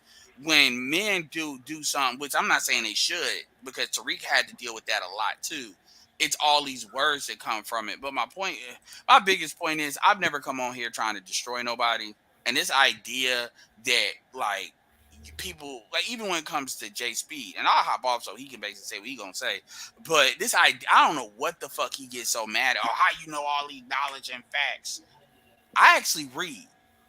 And like I said before, I'm an internet marketer. So I know a lot. And also, as far as these uploads that I'm doing, a lot of that is me doing research and knowing where to get the information from. I'll give you a secret.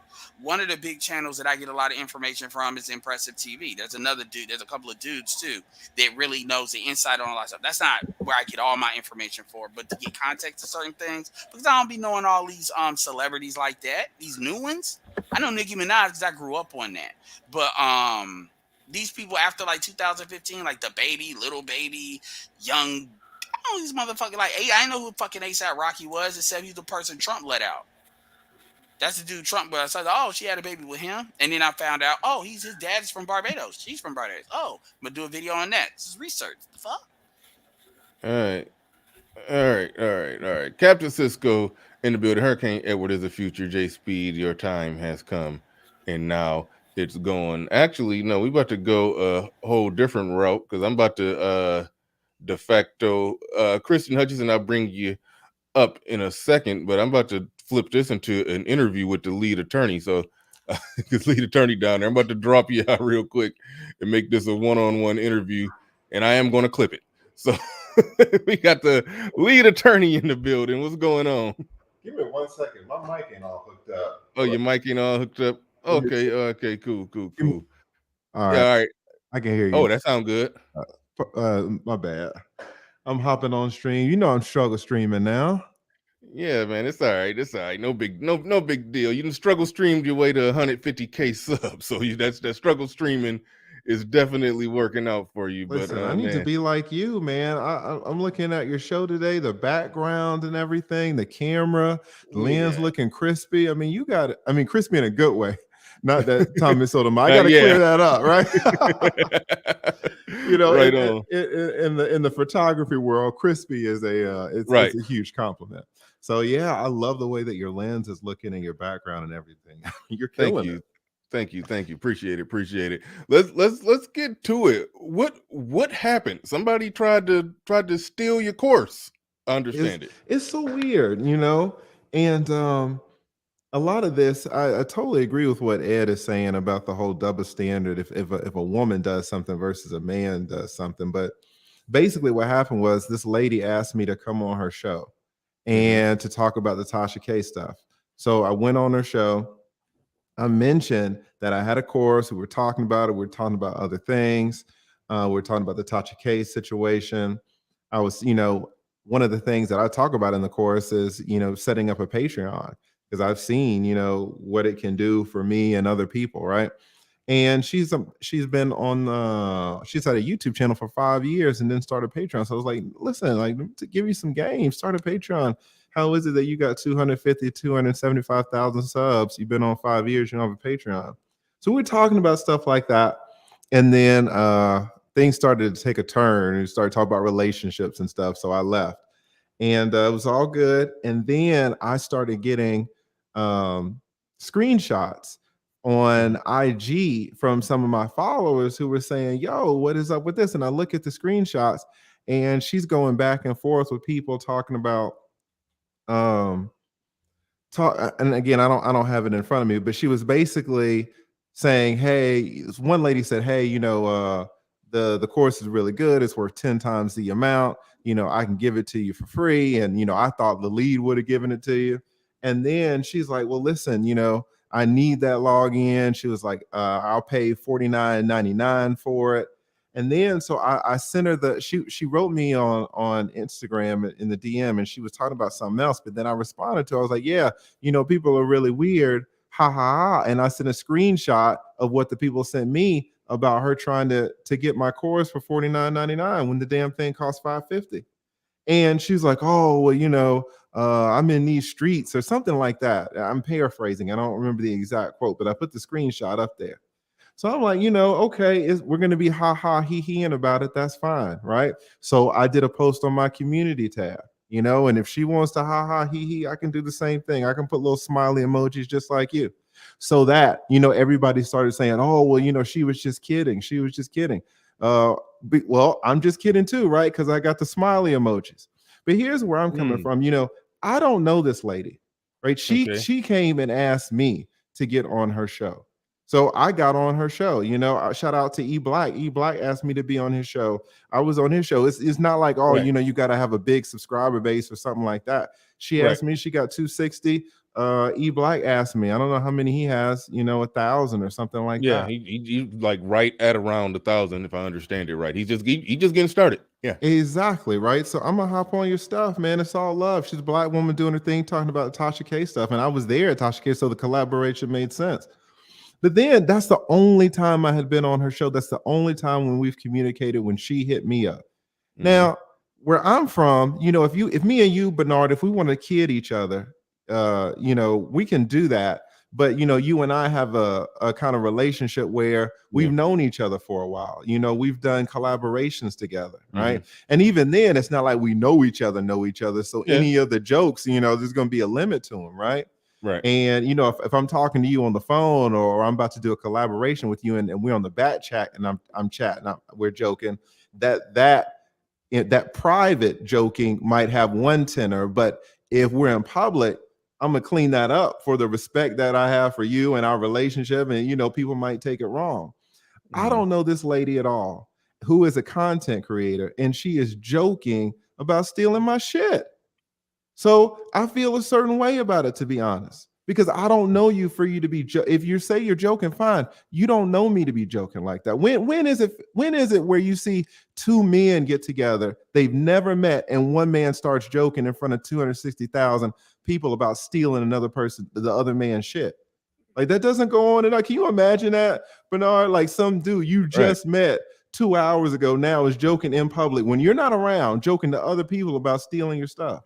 Yeah, it wasn't like you were. It wasn't like you were there, and it was like y'all were just like ribbing each other a little bit. Like Exactly. I wasn't even there. She was doing all of this on her own platform.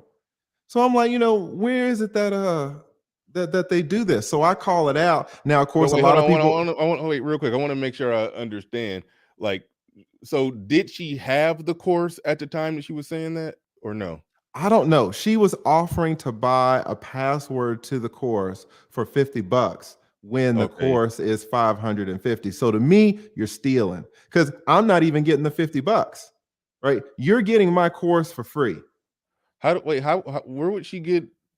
One of her subscribers bought the course. Oh, now And okay, that was yeah, that was a gap of knowledge I didn't have. So one of her subscribers had it. one of the And so subscribers had it. When the subscriber was saying it's so good, it's worth 10 times the value. okay. And the subscriber was mad that I didn't give it to her for free, but it's like, hey, I can pass you the code. And this lady's like, yeah, I need that login. I'll pay you $49.99 for it.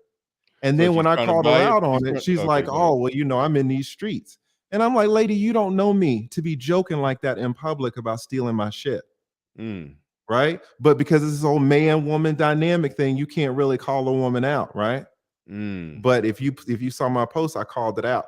And to be honest, I made a special code for people who want to support me, and it's GoFundNeek. The lady's name is Neek. So I put, hey, if you want to support me, GoFundNeek. And I have about 15 people that have used that code. So thank you, Neek, for stealing my shit, because 15 people supported me off your BS. Wow. How I guess, and this is my question, because a lot of people make courses, and then somebody will pretty much look at the course, look at the information, and then just try to copy it and replicate it in some way. There's really technically no protection against that. If somebody buys the course from you, they can then take it. I mean, is there any safeguards to where if somebody buys the course from you, can they literally take it and then just give it to somebody or like resell it? Is there any way to prevent that? Listen, it's the internet, man. Listen, but it doesn't make it fucking right, Bernard. I don't understand I what your know. point No, yeah. is. No. What I'm saying is, I figured it would be some kind of way to. I don't know. Some things are cryptic in a certain way to where you could stop somebody from doing that. It's wrong. Wrong is wrong is wrong. I wouldn't deny that 100%. I was just trying to figure out, is there some way to prevent it? But it Listen, sounds man, like it's not. It's tough. If the music industry, who's got billions of dollars riding on this, hasn't figured it out, if the music, the movie industry, Netflix, if they haven't figured it out, how the hell I'm gonna figure it out? Yeah. Right. But you're just counting on people to do the right thing. And let me shout out to all the people. It's over 240 people who've bought my course, and they're all raving about it, which makes me feel super, super great. So I'm super proud of that course, and I put so much time into it. So I feel a certain way when some lady that I don't know is gonna joke about stealing my shit, just like, yo, you can just steal my stuff when you don't even know me. Yeah, that's the true hurt in it. I mean, people throwing stuff out there like software licenses, or copyright, or this or that, but I don't even know if it's something like that. So yeah, Listen. Go ahead. No, I'm just saying, it's a damn $550 course. All right. If you want to steal it, what I'm supposed to do? I'm supposed to sue you for stealing it. You're gonna pay more in lawyer fees. Exactly. I mean, even though you can represent yourself, but still. Just time. You know what I'm saying? But there are so many people who have bought the course and that are raving about it. If I lose a few, I lose a few. I don't even worry about that. But hey, don't do it in public. Don't do it in front of me like I'm not gonna call it out because you're a woman. Right. That's the only thing, because you wouldn't have seen dudes. A lot of dudes will steal stuff, but they ain't gonna be out in public just bragging about it. Yeah, that's the I don't even know how to categorize that part of it. That part make my head hurt when it's stuff that they do and then no accountability, it's like it don't even occur to them that, wow, this is really messed up. I probably should try to sneak and do it, But no, Exactly. she put it out publicly. That's the part that's just blowing my mind. Where I'm mad because I wish it was something you could do, but it's you can't. Only thing you can do is just use your platform to highlight it. Exactly. Exactly. That is exactly what I did. I did a long post about it, and I've sold about 14 to 15 courses with GoFundMe as the coupon code, giving people $200 off. Right. And again, it's bad enough that she's a black woman and this and that. But if she's just some black woman from the street and she's trying to do this, fine, whatever. What the worst thing to me, Bernard, is that she herself is a content creator. Yeah. Because content creators, we understand stuff about intellectual property, and we understand what it is to produce something. If you're just talking about, Maria or Shaniqua, and they're just working at the damn gas station, they don't really know what it's like to actually produce something. This lady is on YouTube with 250, 260,000 subscribers. I mean, she's bigger than me. She understands what it is to make content and not have it stolen. Right. And so that's, to me, that was the biggest, I want to say slap in the face, but it's really a slap in her face, because you're a content creator, not even respecting what you do, not even showing that it has value. If you don't want it, fine, don't buy the course. It's fine. It's an expensive course. Or if you want to try to steal it, fine, then steal it. But don't go out in public and announce it to your folks that you're going to steal it, and then give other people ideas about stealing it. And then when I call you out on it, say, oh, well, I'm in these streets, I got to flip stuff. I was like, shit. Yeah, that's wild. That's wild. But setting that nonsense aside, let's talk about the course. I know you definitely put that work in, and from the sound of things, it sounds like it's going really well. Gail is reporting back right now. She said the course is amazing, and I'm not even halfway through it. Hashtag Shout out to Gail. ELA. Yeah, definitely shout out to Gail. How's it going? Is it meeting your expectations? Is the reaction what you thought, or it's just give me your just general takeaway, since the course has been out for it's been out over since a week Thursday. now.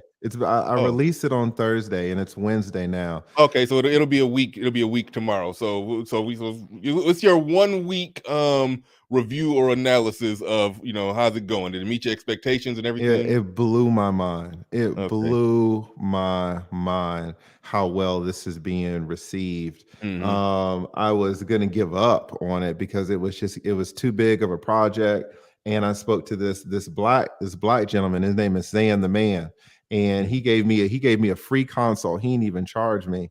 And I was telling him the problems that I was having with the course, and he was like, "Oh man, you need to do this." And I took some of the stuff that he said and incorporated it, and because of that, I was able to finish the course. Excuse me, I'm a little sick. And the launch was amazing. I've never done a launch. I see Ed in the chat. He says, I hope you're using ClickFunnels. I don't know how to use ClickFunnels. I have not done an ad yet. I've not done an ad yet on this. It's 100% been organic. There are no ads selling my course. And in a week, I've sold, like 250, something like that. It's been crazy. It's been crazy. I'm pocket watching now. Okay, that's 550 times 200. Well, it's most of those are not 550. Most of those are with the discount code of 350. There are most of them are 350. There are some that are 550.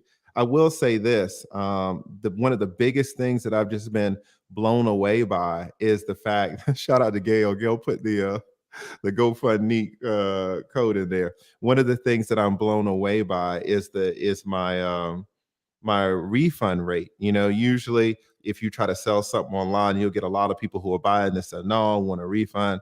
Only one person has bought a refund, and I just refunded her money today because she was saying that she wanted something more about how to make YouTube videos, where my thing was live streaming. So she was like, is this right for me, or what do you think? And I just said, no, don't even worry about it. I'm gonna refund your money. And she was so gracious and grateful. She even gave me some tips on how to improve my course, because she has a course herself.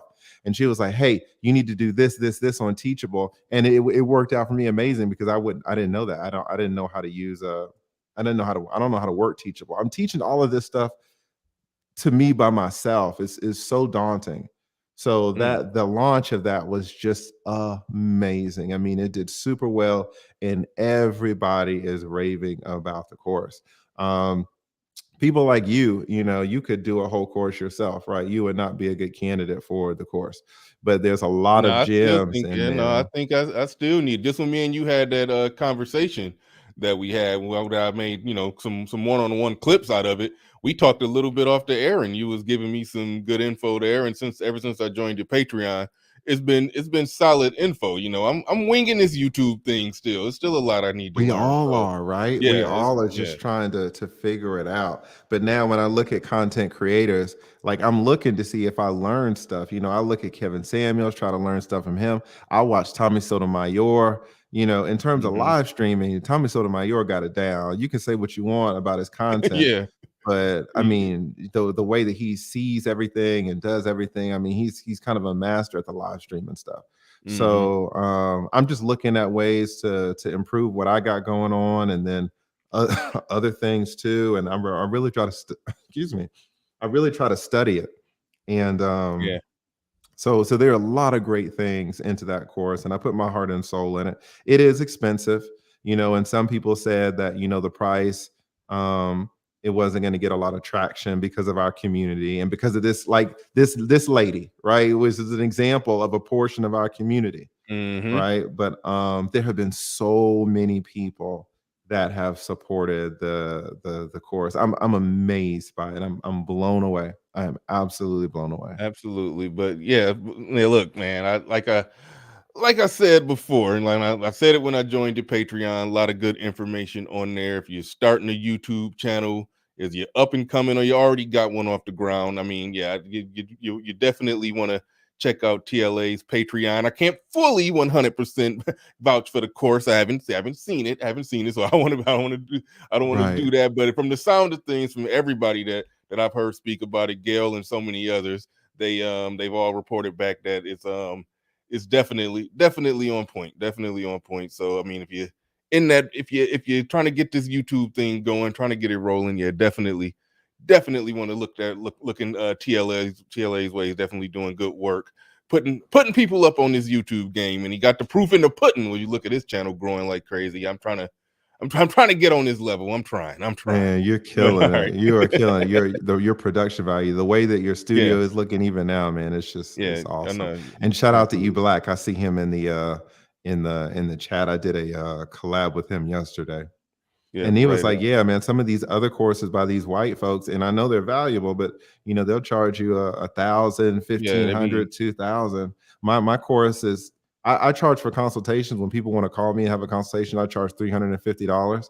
So I put the coupon code at $350, but the course is 15 hours long.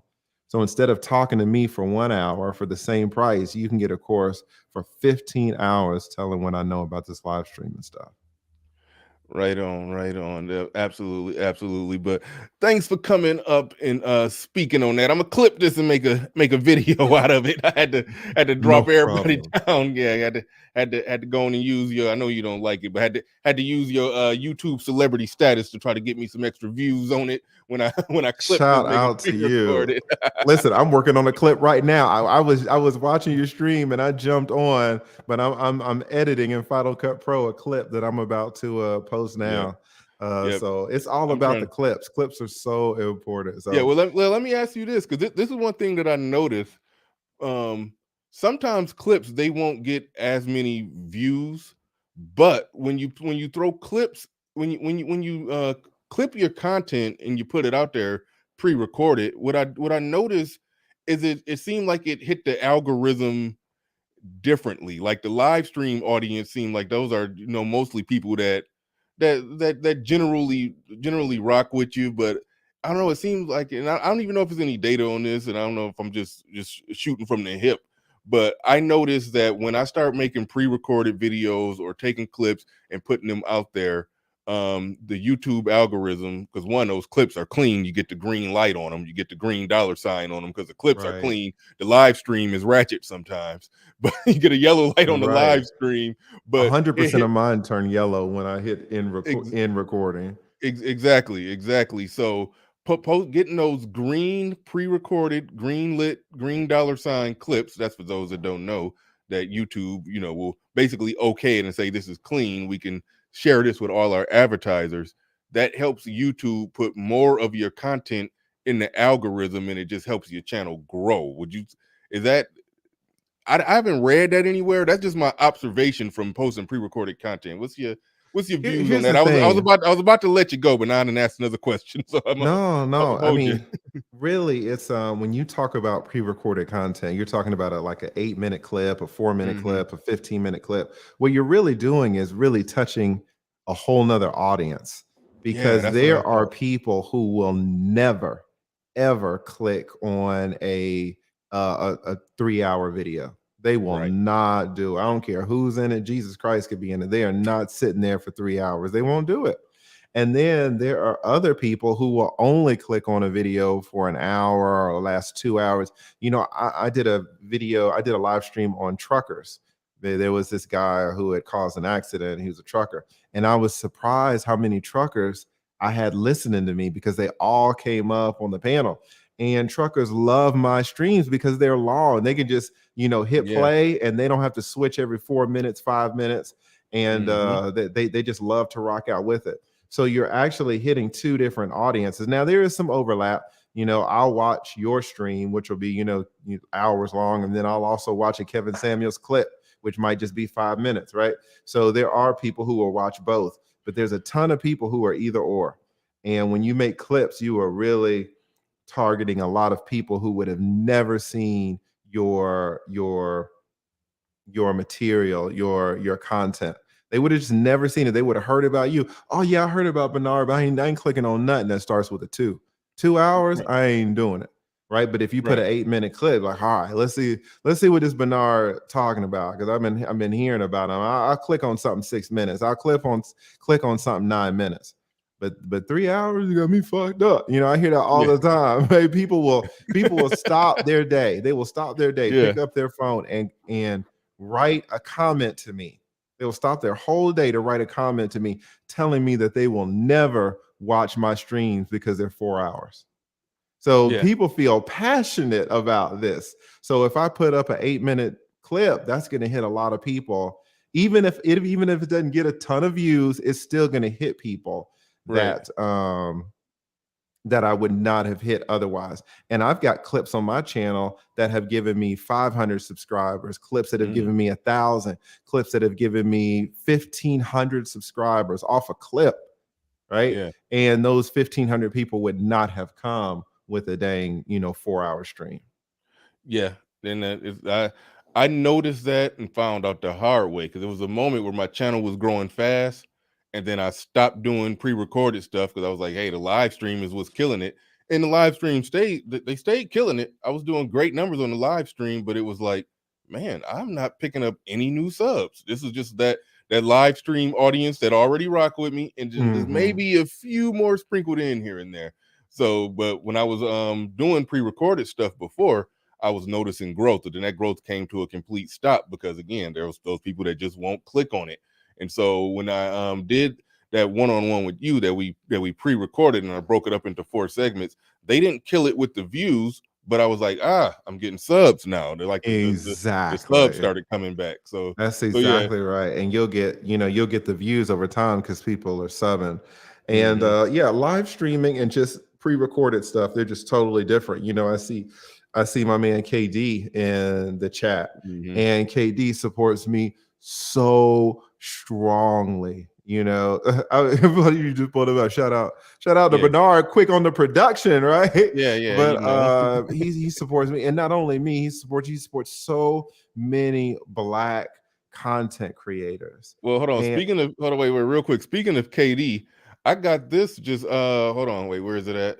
Damn, okay, now I'm messing up. Wait a minute. Oh, it's right there. I got this click on speed dial right there. See how it say, KD, thank you for the $50 cash app. Even with Look at that. You got him on speed dial. Look at that. I saved it in there because he always hit me with a $50 cash app every other show. Sometimes we do multiple shows in a row. Hit me with a $50 cash app. So I just went on and saved it so I could just click on it. So yeah, shout out to KD. He be supporting hard and heavy on the cash app end every day. So I got it. I just went on and made the little strip to go across. And I just saved it love in it. there. I Shout out. absolutely love it. There's so many of us who support us. You know what I'm saying? Off the strength of it. And if we're being honest, we got to admit, man, that KD could be, he could just ninja watch this like anybody else. You know what I'm saying? But he doesn't. And that's not saying he's better than everybody, but you just see the type of man that he is. And there are so many men who feel so strongly about supporting us in this space. And if you are doing videos, you don't necessarily have access to that same support, and you don't sense the value, because if you do a video and it's 8 minutes but you get 50,000 views on it, if I get a video and it has 100,000 views on it, to me, for my channel, 100,000 views, that's a lot of views. But it's not like I feel it.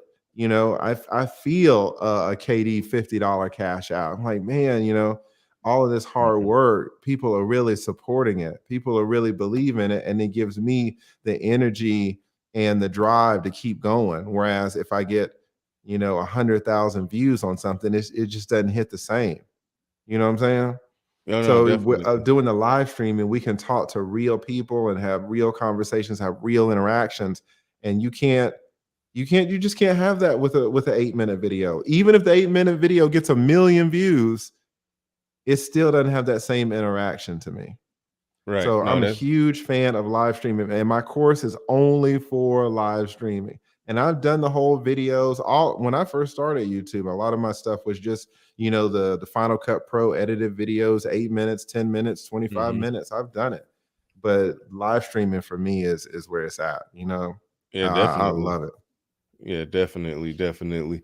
But all right, lead attorney TLA, not going to take up too much more of your time. Definitely appreciate you coming on up and chopping it up with us. I gotta, listen, hey, can't say enough about you, what you mean for this whole not even just Black manosphere, this whole Black YouTube space, man. You've been killing it in the way you support and help out other people. You collab with somebody that got hundreds of thousands of subs, and then like just what you did recently with E-Black, somebody who I don't even know if he got 1,000 yet. You still work with him. So man, kudos to you for that, and thank you for all that you're bringing to this space, man. No problem. Thank you for bringing me up, and I'm sure we are going to collab in the near future. I always love having conversations with you, Bernard. Absolutely. All right, y'all take it easy. Everybody in the chat, salute to KD, salute to Gail, salute to everybody in the chat. Y'all have a good afternoon. All right. That was the lead attorney here. I gotta clip that and make a video out of it. But shout out to y'all. I didn't mean to drop y'all down like that, but I did want to make that a one-on-one so I can get more out of it. But okay. All right. Damn it, I'm past the 4-hour mark. I was supposed to been wrap this up, but TLA came. I had to stretch it out. And Christian Hutchison, who I took a clip of that last conversation that me, you, and Obsidian had. So definitely glad to have you back on here. You've been waiting patiently for a while because you was actually waiting in the back chat before lead attorney came up. So go ahead. I do want to let you have your say and then get some I don't know, maybe some final thoughts from Pablo and Edward Anderson, and we'll wrap this bad boy on up and get the hell up out of here. But go ahead, Christian, you got it. Yeah, appreciate it. Thank you. Hopefully I don't spend all my days calling into your show, but good content. Thank you. Yeah, so I was going to talk to two things. First thing is, of course, everyone saw Mr. Samuel's clip with Nicki Minaj. I actually didn't have too much issues with the clip because I think of, just coming from my perspective, of this is like the display of saying this is what this mentality looks like in real life, and to show how asinine it is played out. Because if you think about it, she says all that stuff she said about how she wants her life, and look who she's married to. I mean, she couldn't get a normal state. Think about the level she's at. She couldn't go get like a reputable attorney or businessman or Wall Streeter or doctor. She had to go get a dude who we all know what his past is. So I think that's why it's good you don't push back, because her story speaks for itself. Everyone knows what it is. Obviously, he doesn't want to pick a fight with someone as large as she is, and that could hurt his platform. So I think in a lot of ways, when people know people's story already, you just let them talk, and everyone's going to put together everyone's going to put it together. That's the way I took it. I mean, as she's talking, I'm just interpreting it as, look, we already know what type of person this is and what her life is, because it's played out in the public sphere pretty much. That's how I took it. Second thing is, you guys were talking about the Uber thing, and it was funny because I drove Uber one day, and it was just because I actually had three long body SUVs. I had three for about 3.5, 4 years. I had three Cadillac Escalade, no, two Escalades and one Yukon XL. And what I did was I would lease these out to drivers. They paid me $600 a week to drive these vehicles, and I was putting like I don't know, like $2,200 a month in my pocket. All I was doing was getting the money from Uber. And talking about hire car? Huh? Are you talking about renting the vehicle? Yeah, what I would do is I would get the driver. I would put the driver in the vehicle. I had to get the commercial insurance. But Uber or Lyft would just send me their money, and I would have to pay them out. I would just it would take me 15 minutes a week, just to log into my bank account and shoot them the money. And it was basically a tax shelter for me, because those cars drive like 6,000 miles a month. And so depreciation of value. And so basically I was putting like $2,200 a month in my pocket off of just having some cars rolling around out there. So it was a pretty good hustle. And I stopped doing it because I couldn't re-up without having to tie up my personal credit. And I was like, I don't want to do it anymore. But that was a smooth little bit of money for not doing anything. Yeah, and even in the back, they were talking about, in certain, it's very small. Hey, hold on, real quick. Let me go ahead and address this. I was about to type it out, but yeah, TLA, I just went back and looked at it on YouTube. I didn't know your avatar was looking all struggle stream and shit like that either. Because on StreamYard, I can see your actual avatar. But I look at it on YouTube, just a little white circle with the box around it. Man, God, I'm still gonna figure out a way to use this, but still. I didn't know that was like that either. You're right. Somebody should have said something. Somebody should have said something. Yeah, I knew we would struggle streaming. Didn't even tell us. I was doing something, so I missed it. No, I'm talking to the chat. Chat, because they. I mean, you in StreamYard, so you probably saw whatever me and lead attorney saw. Yeah, I did. But the people on the YouTube end should have told us we were struggle streaming. That's all. But anyway, all right. Yeah, I mean, and you know what's funny about the lead attorney too? Like, it's funny that I remember me, like, not me, but O'Shea and Fantastic, they were having the stream versus upload wars, where O'Shea was trying to really put people on game, saying you need to get involved. And I really know what he was talking about now, when doing the uploads. It was something that you kind of alluded to. And it's hard. It's hard. Hold on, wait, real quick. I'm sorry to cut you off. That is a really hard one to explain to somebody who, let's say they got 1,500 to 2,000 subs. In this space, you can have 2,000 subs, and this. You done went live with around 2,000 subs, and then had a few 100 people in there on a good day, 200 on a good day. I mean, I know I had that, and I'm sitting. Okay, damn, I'm monetized. I got 2,000 subs, and on a good day. Obsidian and ARC on my panel arguing. I mean, I had 400 live viewers with 2,000 subs, and made a couple hundred, and then I go and make a pre-recorded video, and it get 330 total views, and this live stream just got me 3,500 views, and I made a couple $100. It's no motivation to make pre-recorded videos. Yeah, that's why people couldn't understand what O'Shea was talking about. Well, the also thing is you got people that wanted to make the little slick, and look, I get what Fantastic is saying. The funny part is, and then you see Lead Attorney, because this was before Lead Attorney was around, at least that we knew of him, and then he comes around and then flies, and the main thing he does is live streams.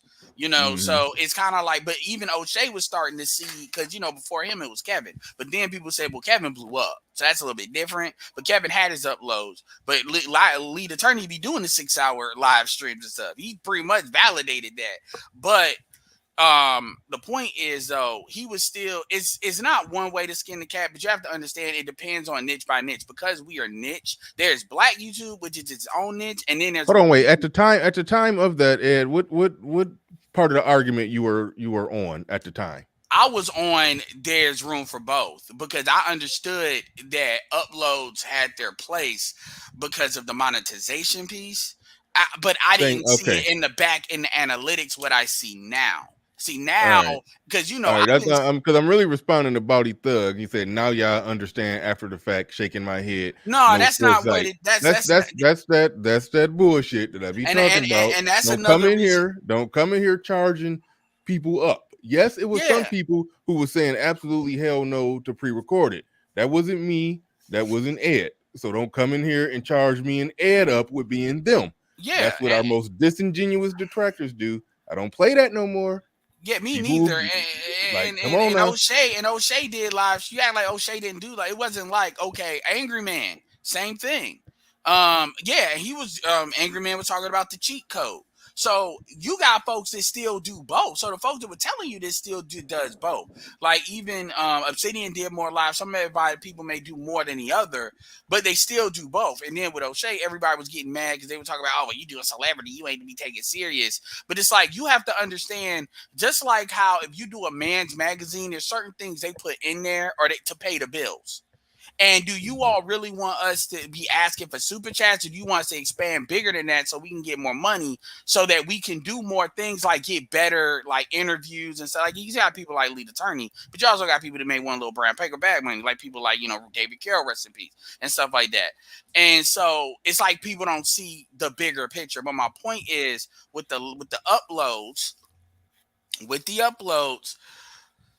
you gotta, the way you keyword it, you can't do the same thing with uploads that you can do with live streams. Like with uploads, you have to target it better. That's why you tend to target it more celebrity or trending news, because its primary job is to get you the monetization, but it's really to get the subs. And then you live stream with the subs. Like what I told is what I'm about to do with my channel. You about to see all my live streams disappear. But what's gonna happen is they're gonna be on my channel, but you're gonna have to go to my playlist. And so for people that, let's say they watched me while I was live, they can just go in their history and get it because they were just watching it.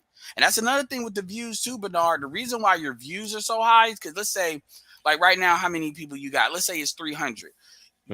The people leave and come back, so your total view count counts. So it's view count, then it's unique view count, and that's always going to be lower because that's off people coming in and coming back. If you have a longer live stream, that's one of the reasons why it seems like they do more views. But YouTube and the analytics will tell you how many views they're really doing in total. So now I will tell you this too. StreamYard allows you to record a live stream, and then you can upload it as like a live stream, but it's already pre-recorded. So I did that with that Stephco video as a premiere, but there's other ways you can do it too. And in that way, I was in there chatting with folks while the video was playing, answer some of the questions they had, prompted people to super chat, which they were doing. And so they I never do that. I never, during the premiere, you would like type in for people, ask, prompting people to super chat. No. I did it once and I pinned it. And then I sat there, because this one's longer. This was like an hour and a half. And then I sat there and thanked everybody that did. So I was answering questions when they would super chat, because I can't acknowledge them any way else, because it's a premiere. And so what I did was I added them and said, appreciate it. I wasn't in there. I know it sounded like that, but I was in, nigga, you need to super chat. I did tell them I didn't monetize the video, though. I did say that because it wouldn't let me, because that yellow bullshit. Because it'll yellow it even if it looks like a live stream. They'll yellow it anyway. Like, that's why if you do videos over a certain amount of time in our niche, they'll automatically yellow it. If it's like over 30 minutes or something. But Yeah, that's true. But that's fucked up, man. Because lead attorney almost got mad. That's fucked up. It was the how she just said, "I did it. What you gonna do about it?" In a funny way Yeah. for me, and it's like that's what I'm talking about. So when these women are always crying like they not protected, I'm like, y'all don't walk around like it. Anyway, I'm done.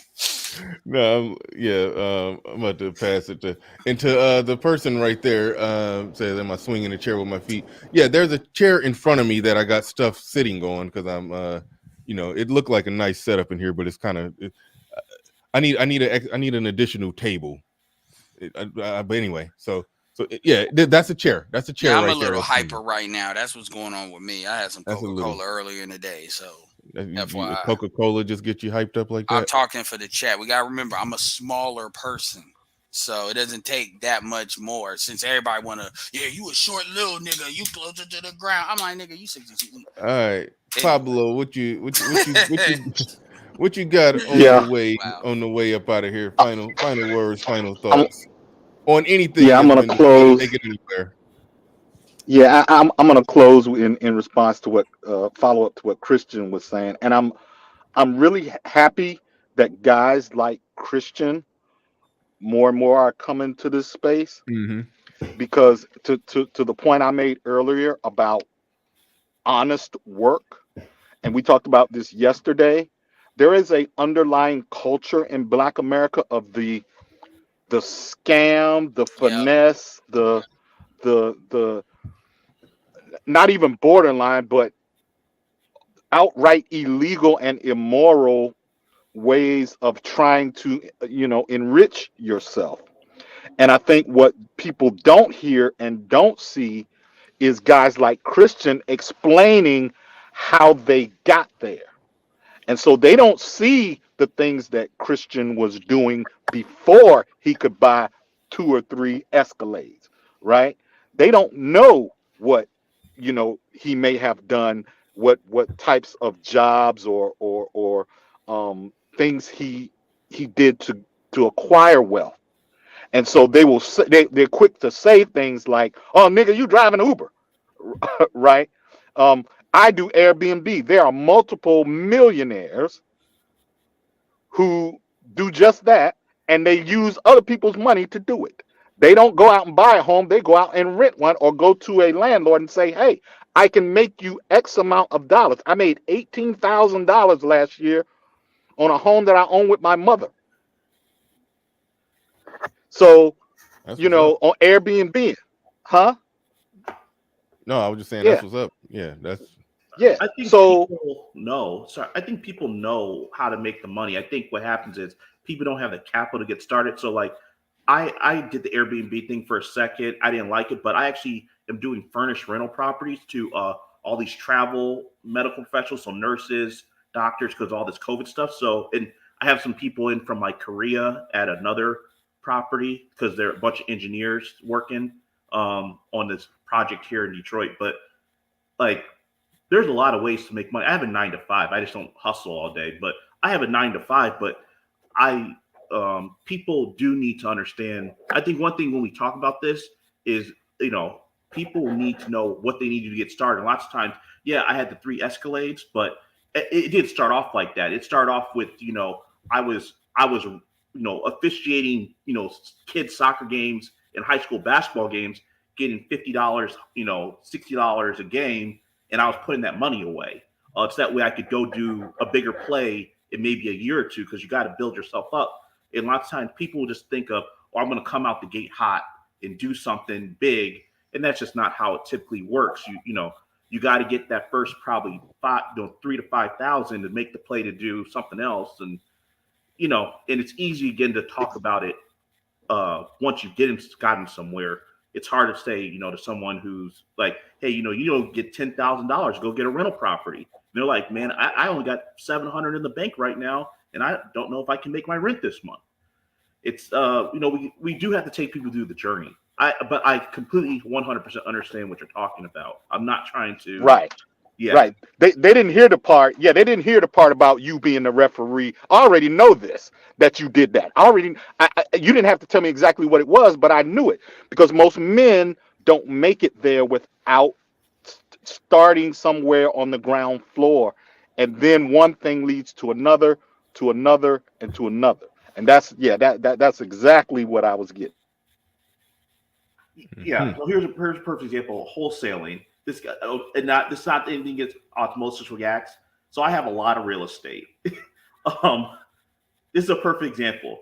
People shoot this wholesaling thing. Oh, you just get a place off market, and you're gonna do this double close, and you make $30,000. You didn't even own the property. That's so disingenuous about how it really works.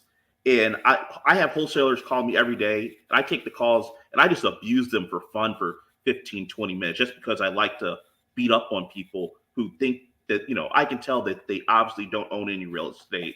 And I don't know, I like beating up on people who who think they're trying to get over on me. Like, I don't know how much my properties are worth. You're going to call me up and then try to buy my property. And I don't know, come on now. Like who do you think you're talking to? Yeah. Sorry. I get those calls all the time now in Metro Atlanta. They're blowing my phone up trying to get me to sell sell my property. Mm-hmm. All right, fellas. All right, we way past the expiration date of this show, so we got to wrap this bad boy on up, man. Everybody who supported the stream today, y'all know, thank y'all 100%. Katie, thank you for the cash up. Everybody who either super chatted, liked, shared, subscribed. I did pick up a lot of new subscribers today, so thank you to all of you. I do appreciate each and every one of you being here. And with that said, we are out of here. I'm trying to make sure. Oh, and Uneducated Lane right there on the building. She had a last super chat. Appreciate that. Uneducated Lane says, flat out, awesome stream. Great show. I love this space. Right on. We need to get that 12-hour BGS length stream. No, I ain't doing that. I've done 12-hour streams before. It's one on Patreon.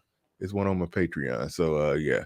I've done that. I've been there. I came, I saw, I conquered. Don't care to do it again. But all right, y'all. We up out of here. Peace.